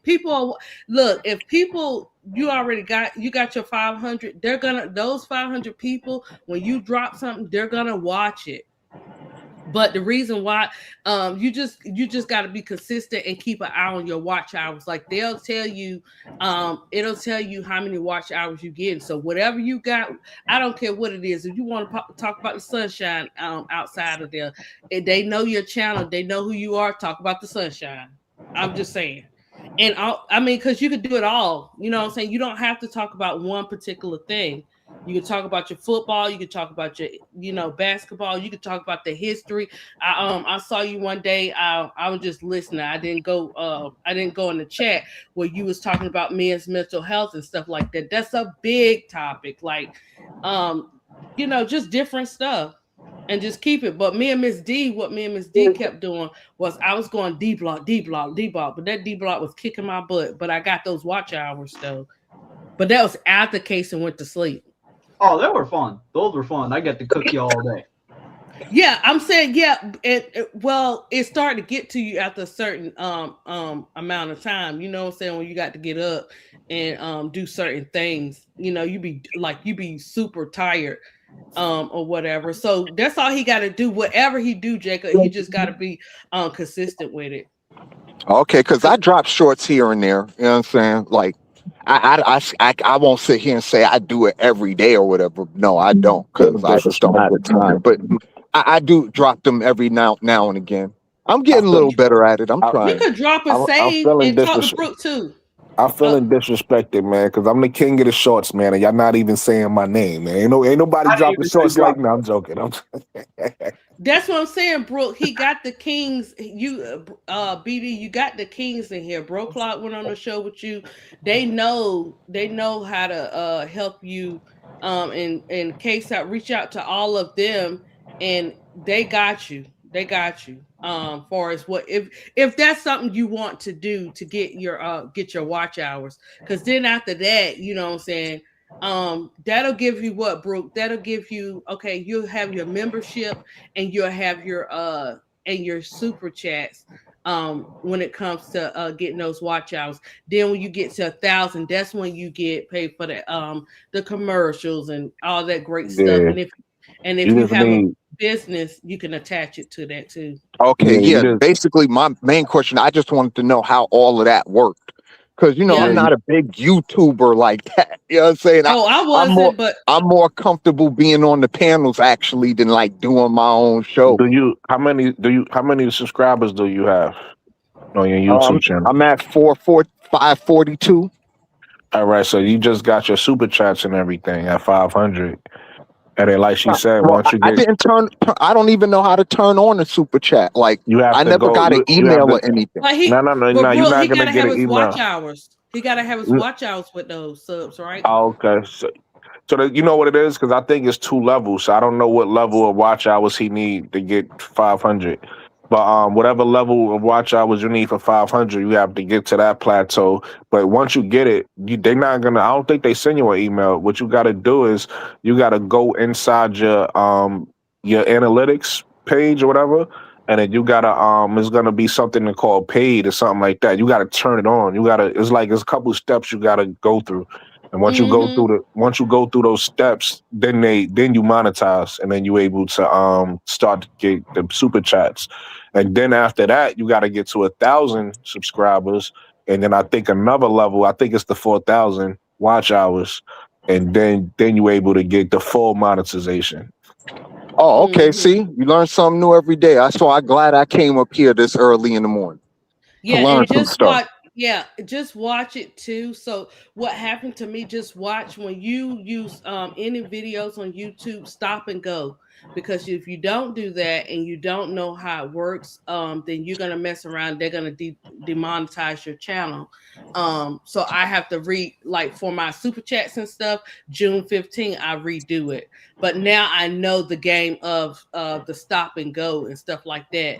So when I do the history of the vets and stuff, what happened was that you have to stop in between, whether it's 3 minutes, you know what I'm saying, 2 minutes, you have to stop in between that because you're still using somebody else's stuff, but you gotta, you know what I'm saying?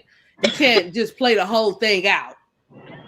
So it's look, it's levels to it, it's rules to it, and you just mess around and find out. You know what I'm saying? But being that I have the cash app, sometimes it follows me. So but once I get it back, I can do my memberships and I can do like Brooklyn said, I can do my memberships and my super chats. Okay, well, everyone, I got to take my butt to work. It's Yeah. been a pleasure. BD, I'm gonna Yeah. fry you next time I see you because I Of Yeah. gotta Have course, a click good of about my course, night. You will mystics. try, Jacob, but that's okay. I'm You for were the talking smoke. shit about my mystics, so I'm gonna Well, cook you. well, Jacob, you need to go. BD likes debate, so I don't know why you ain't been on his channel, and cause you a Oh, I've been on this channel. It's just Yeah, that oh this yeah, is Jacob's not been my on my channel. channel. oh okay. It's the Well, rest of y'all that don't want to come, but it's all right. No, no, it's not. Don't. It's just a for me. It's like a habit. It's a habit thing. So, but if it pops up, I mean, I'm usually not a pop up person, but if it pops up, then I'll certainly click on it. It did. No, you were on another chat. What was the thing that I clicked on with you, BD, the other day? Do you remember? It was Tony chat. Hell, comments. We were Okay. going back and forth in Tony comments from the show Oh, that we were on previously. okay.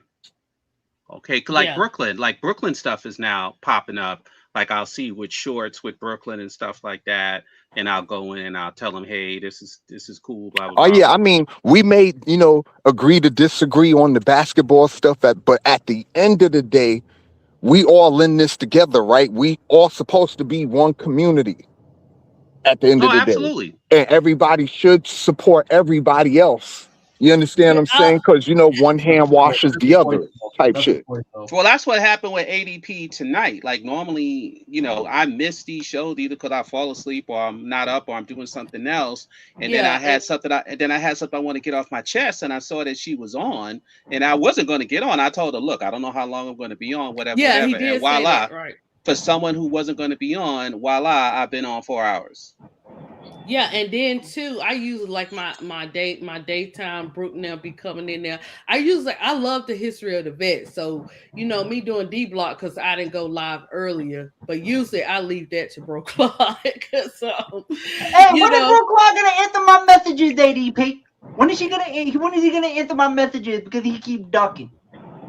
he done He told you you he don't he be had a rough well. he had a rough week with the Chicago Yeah, Sky. he So he Jacob. gonna have a rough month. He gonna have a rough He year. gonna have a rough Chicago year is with them. trash. Yeah, he He gonna have a yeah whole rough year. with them. But he's 10 toes down with his teams. Got to get ready for the season for football and all this kind of great Oh, stuff. I can't wait for football. Hey, JD5, get You ready for mean the the Delta ass. you mean the Indiana Bears or the Bloomington Bears or Oh yeah, the Mm. don't do them like that, MSL. You Don't do that, man, like why? that. I don't know why you all up in I don't know why you all up in Man, the he's dating Juju Watkins. Washington We can Commander put that out zone. there. He allegedly he's dating Juju Watkins. But I know. I am gonna do a the live because I think Evanston it's Bears? very You know, important. I'm gonna do a live on Russell Wilson. Oh yeah, he Yeah, just retired and joined he did. CBS this morning. But and you know they get paid more. And I mean 14. Come on, guys. Like I mean we knew eventually. And then Tomlin. I haven't no. The talked about benefit the is you ain't getting hit out your head being on TV. That's the benefit. Well, yeah. let And me. then I I don't know mean how many of y'all watch football like that, but just real quick, do y'all think Russell Wilson is a Hall of Fame quarterback? you daggone No, right. You daggone right. I do. Wait a minute now. Hold. We're gonna talk about it then another day no. We could because talk about JDP, another are you day, oh famous ADP. because oh he you is dating he Tira? is a Hall of Famer. But Cause let I me don't mean run. to be sexist. I don't mean to be Uh, sexist. But why I think it's because you think he's cute. no, it ain't got nothing to do with that. Okay, For me, okay. when somebody already take and plus I'm a Sierra's fan. When somebody's I Oh, already knew there, it. see, I there you go. There you go. I knew it. I knew no. it. She's a Hold on, Tira Jacob. fan. So my She called sexism Jacob. it. was correct. Okay. No. It has nothing to do with that because You I just have. said it Oh, because it you're a has I'm nothing not to Tira do fan. with finished, that. See that Jacob. Y'all gotta angelic, Jacob. what let she him said, finish y'all. though. Yo, let Let him finish. ADP finish, Oh, fuck. please. Fair enough. Lord. No, what I'm saying is I always been a Sierra fan, and I followed them because of the family stuff. But I've watched Russell. Like football is not new to me. I just like kind of like been on a more of the basketball side. But when the season start, I'll watch it. But Russell is one of he's entitled for that, and he will be a Hall of Famer. Period. Period. So I guess we do need to do a show because some of you guys need to mess around and find out. Russell is that he has earned that, guys. All jokes aside, for real. Well, I look at it like this: if they put Russell Wilson in, then they have no choice but to put Eli Manning. That's Hell how I Oh, no. look at it. You Hell I can't no. don't have care. one without the other. Hell no. I'm not talking about that politics. See, there we go. Let me hush. I'm not even going there about that. Hey, No, I mean hey, I'm talking hey, See, about I not actually we watch don't politics do those that. wise, but Seattle. just I terms actually of watch those Seattle just teams. football, right? Russell Wilson won a Super Bowl and I'm not. appeared in two, right? Listen. Hold on. Listen. I'm letting you guys know right now. It will be no Russell Wilson slander up here. It. Nobody's talking I about Russell knew Wilson. it. I'm just saying Hey, it will not be ADP, I no got one JD. question for you. I, Yes. do they gotta mess around and find out, or do they gotta fuck around and find out? Oh, hell no. Oh, they gotta mess around and You find don't out. like AZ? You don't like AZ Fudd, Jacob? Oh, I like it. I like it. I like AV. I don't mind it. Okay. No, I'm and we gonna get out of here since y'all want to try to talk about my board, but I'm a Redskin fan for life. Okay, Commanders. Gosh, that Commander thing. But yeah, we're gonna get up out of here and remember Russell Wilson when he get his award and everything for the Hall of Fame. Don't come back and say ADP tried to tell you, because I'm telling you, he's getting it. He's Mm. getting He's it, a guys. Well, versatile Like you he's. said, Get I think he's we'll table this. borderline at best. We'll table this for he another ain't no discussion. he ain't no borderline. What you Yeah, talking BD, about? he is borderline. He's not going to get in first ballot. That's for sure. He's BD, not Let going me to do say, that. mark But my word. Mark my word, BD. He is gonna be a Hall of Famer. Watch what I tell you. Russell Wilson will be a Hall of Famer. Is this I like don't want some positive affirmations, Elia Von Zant kind of thing going on? Because you just keep saying it, you know. yeah, I mean, because she likes I'm Russell telling. Wilson, which is fine. You know No, what I'm saying? I just But mess with you, ADP. I'm just looking at it for statistically. If you compare Russell Wilson to all I'm of the not other comparing him. quarterbacks, but I'm I'm not saying this is comparing. what the Hall of Fame does. I don't Not care. you, ADP, personally. I'm I talking don't about the care. committee. I don't That's how care. they work. I don't care. They take This a is. quarterback I statistics don't and care. they compare him It to his doesn't matter. contemporaries.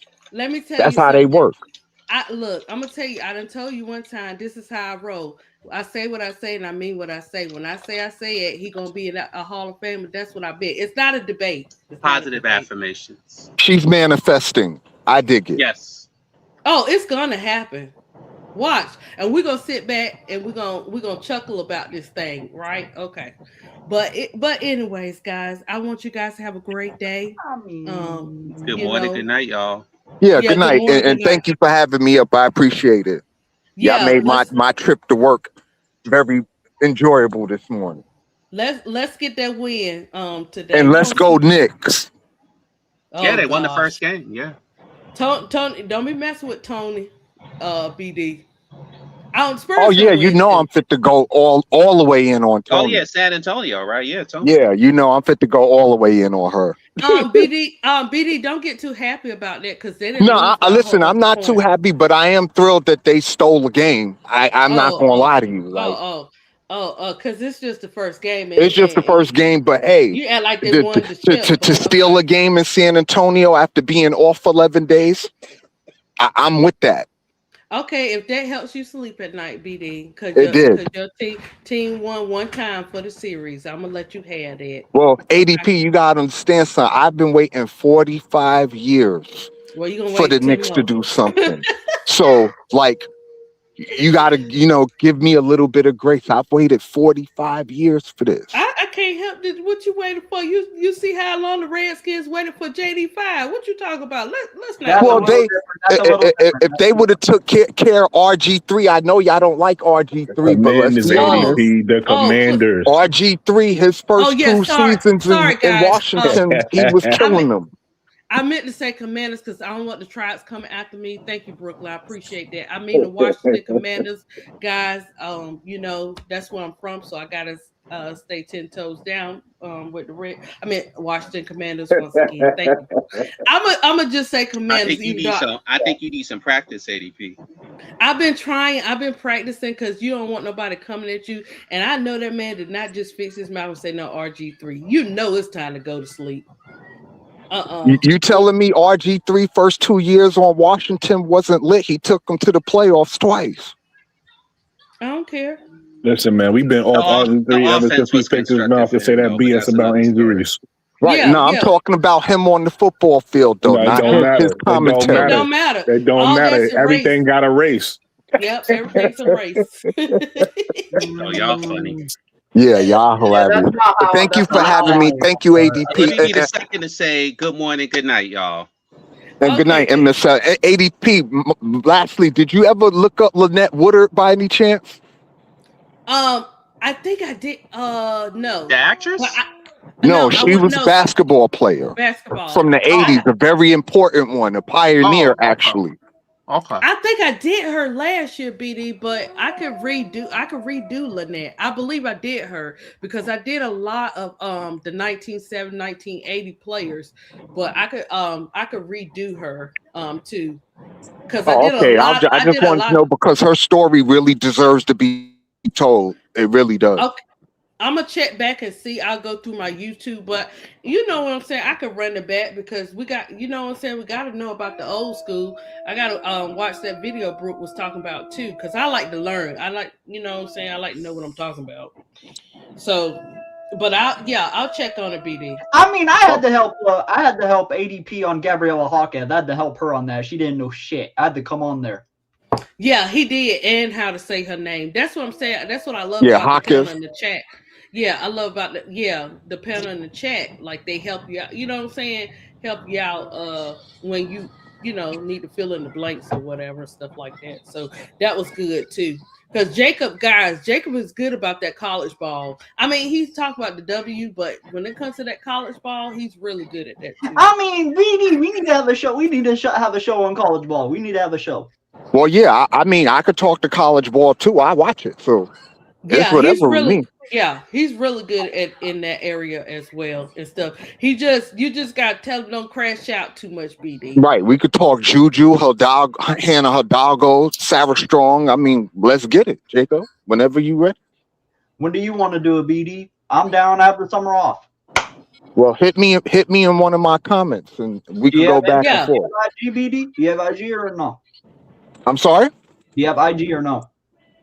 No, I don't have no Okay, then social media I'll but let you know. YouTube. Yeah, you're I'll gonna hit it have up to and give talk. me your You email, gotta remember Jacob. BD old, so he don't really Right. do the That social don't mean media it. like I've seen a lot of old people have Instagram. That's why I don't do that. Brooklyn crazy. That's okay. I don't have a problem saying I'm old. I'm wise too. These years ain't Come on, come by itself. BD. Don't walk on a that, joke. that We just joking. Let the BD, that's because you No, always no, got a here's fine, BD man. trying to be Here, serious. yeah, here's fine. Nah, y'all good. I'm just talking stuff. This is what I do, y'all. I talk stuff. yeah, BD. I don't even want to say. BD uses. See, there I go with that therapy session, right? BD, you use this as part of your outlet, so that's good too. Because I think we all use it as part of our outlet. But that's why he be coming out so strong a lot of times. So that's why I give him grace. Well, yeah, y'all know this is an outlet for me because I deal with a lot of other stuff that I ain't gonna get It's okay. into. So It's okay, BD. I yeah, just I got I into that on your show, so I don't I want to can rehash it. You know what I mean? It's just no it's an outlet. I just read people. What I'm saying, that's what I do. Nowadays, I got 4 kids, so I You read. got 4 kids? Well, I'm gonna count my little grandbaby. It's not my baby. That's my daughter's baby. But Because I know you you know, have 2. I didn't know you had 4. yeah, I have a Yanni. She's about 20. Yanni is 24, and then my son Kylan, my oldest son, he's 18, and then little Turbo over there just woke up. You have an Casey. 18-year-old? I did not know you have an 18-year-old. I did not know Oh that. yeah. Hell, Oh yeah. Jacob, That's why I keep I got a telling y'all. 33-year-old son and a Stop. 22-year-old son. Oh, You know what Stop. I'm saying? okay. And I Uh. got a 5-year-old grandbaby. You know what I'm saying? So like Yeah. I feel what Put it ADP. back. Put it back No, in Yeah. your pants. Put it back in your pants, Oh, BD. oh yeah, no, it's over for me. It's over for me. But see, all my children got gaps. Like my son 33, my son 22, and my daughter 13. You see how that That was works? supposed to be the last one, but you was being messy. I'm Nah, telling. my daughter is the last one. I ain't got no more. I got a grandbaby that I get to spoil now. So I got my Oh daughter and my no. grandbaby. You know what I'm saying? Um. BD, Brooke trying to tell you because when I was pregnant with the twins and I was in there, and you know how people be like, "Oh, the young ones always having the babies." No, it's not like that.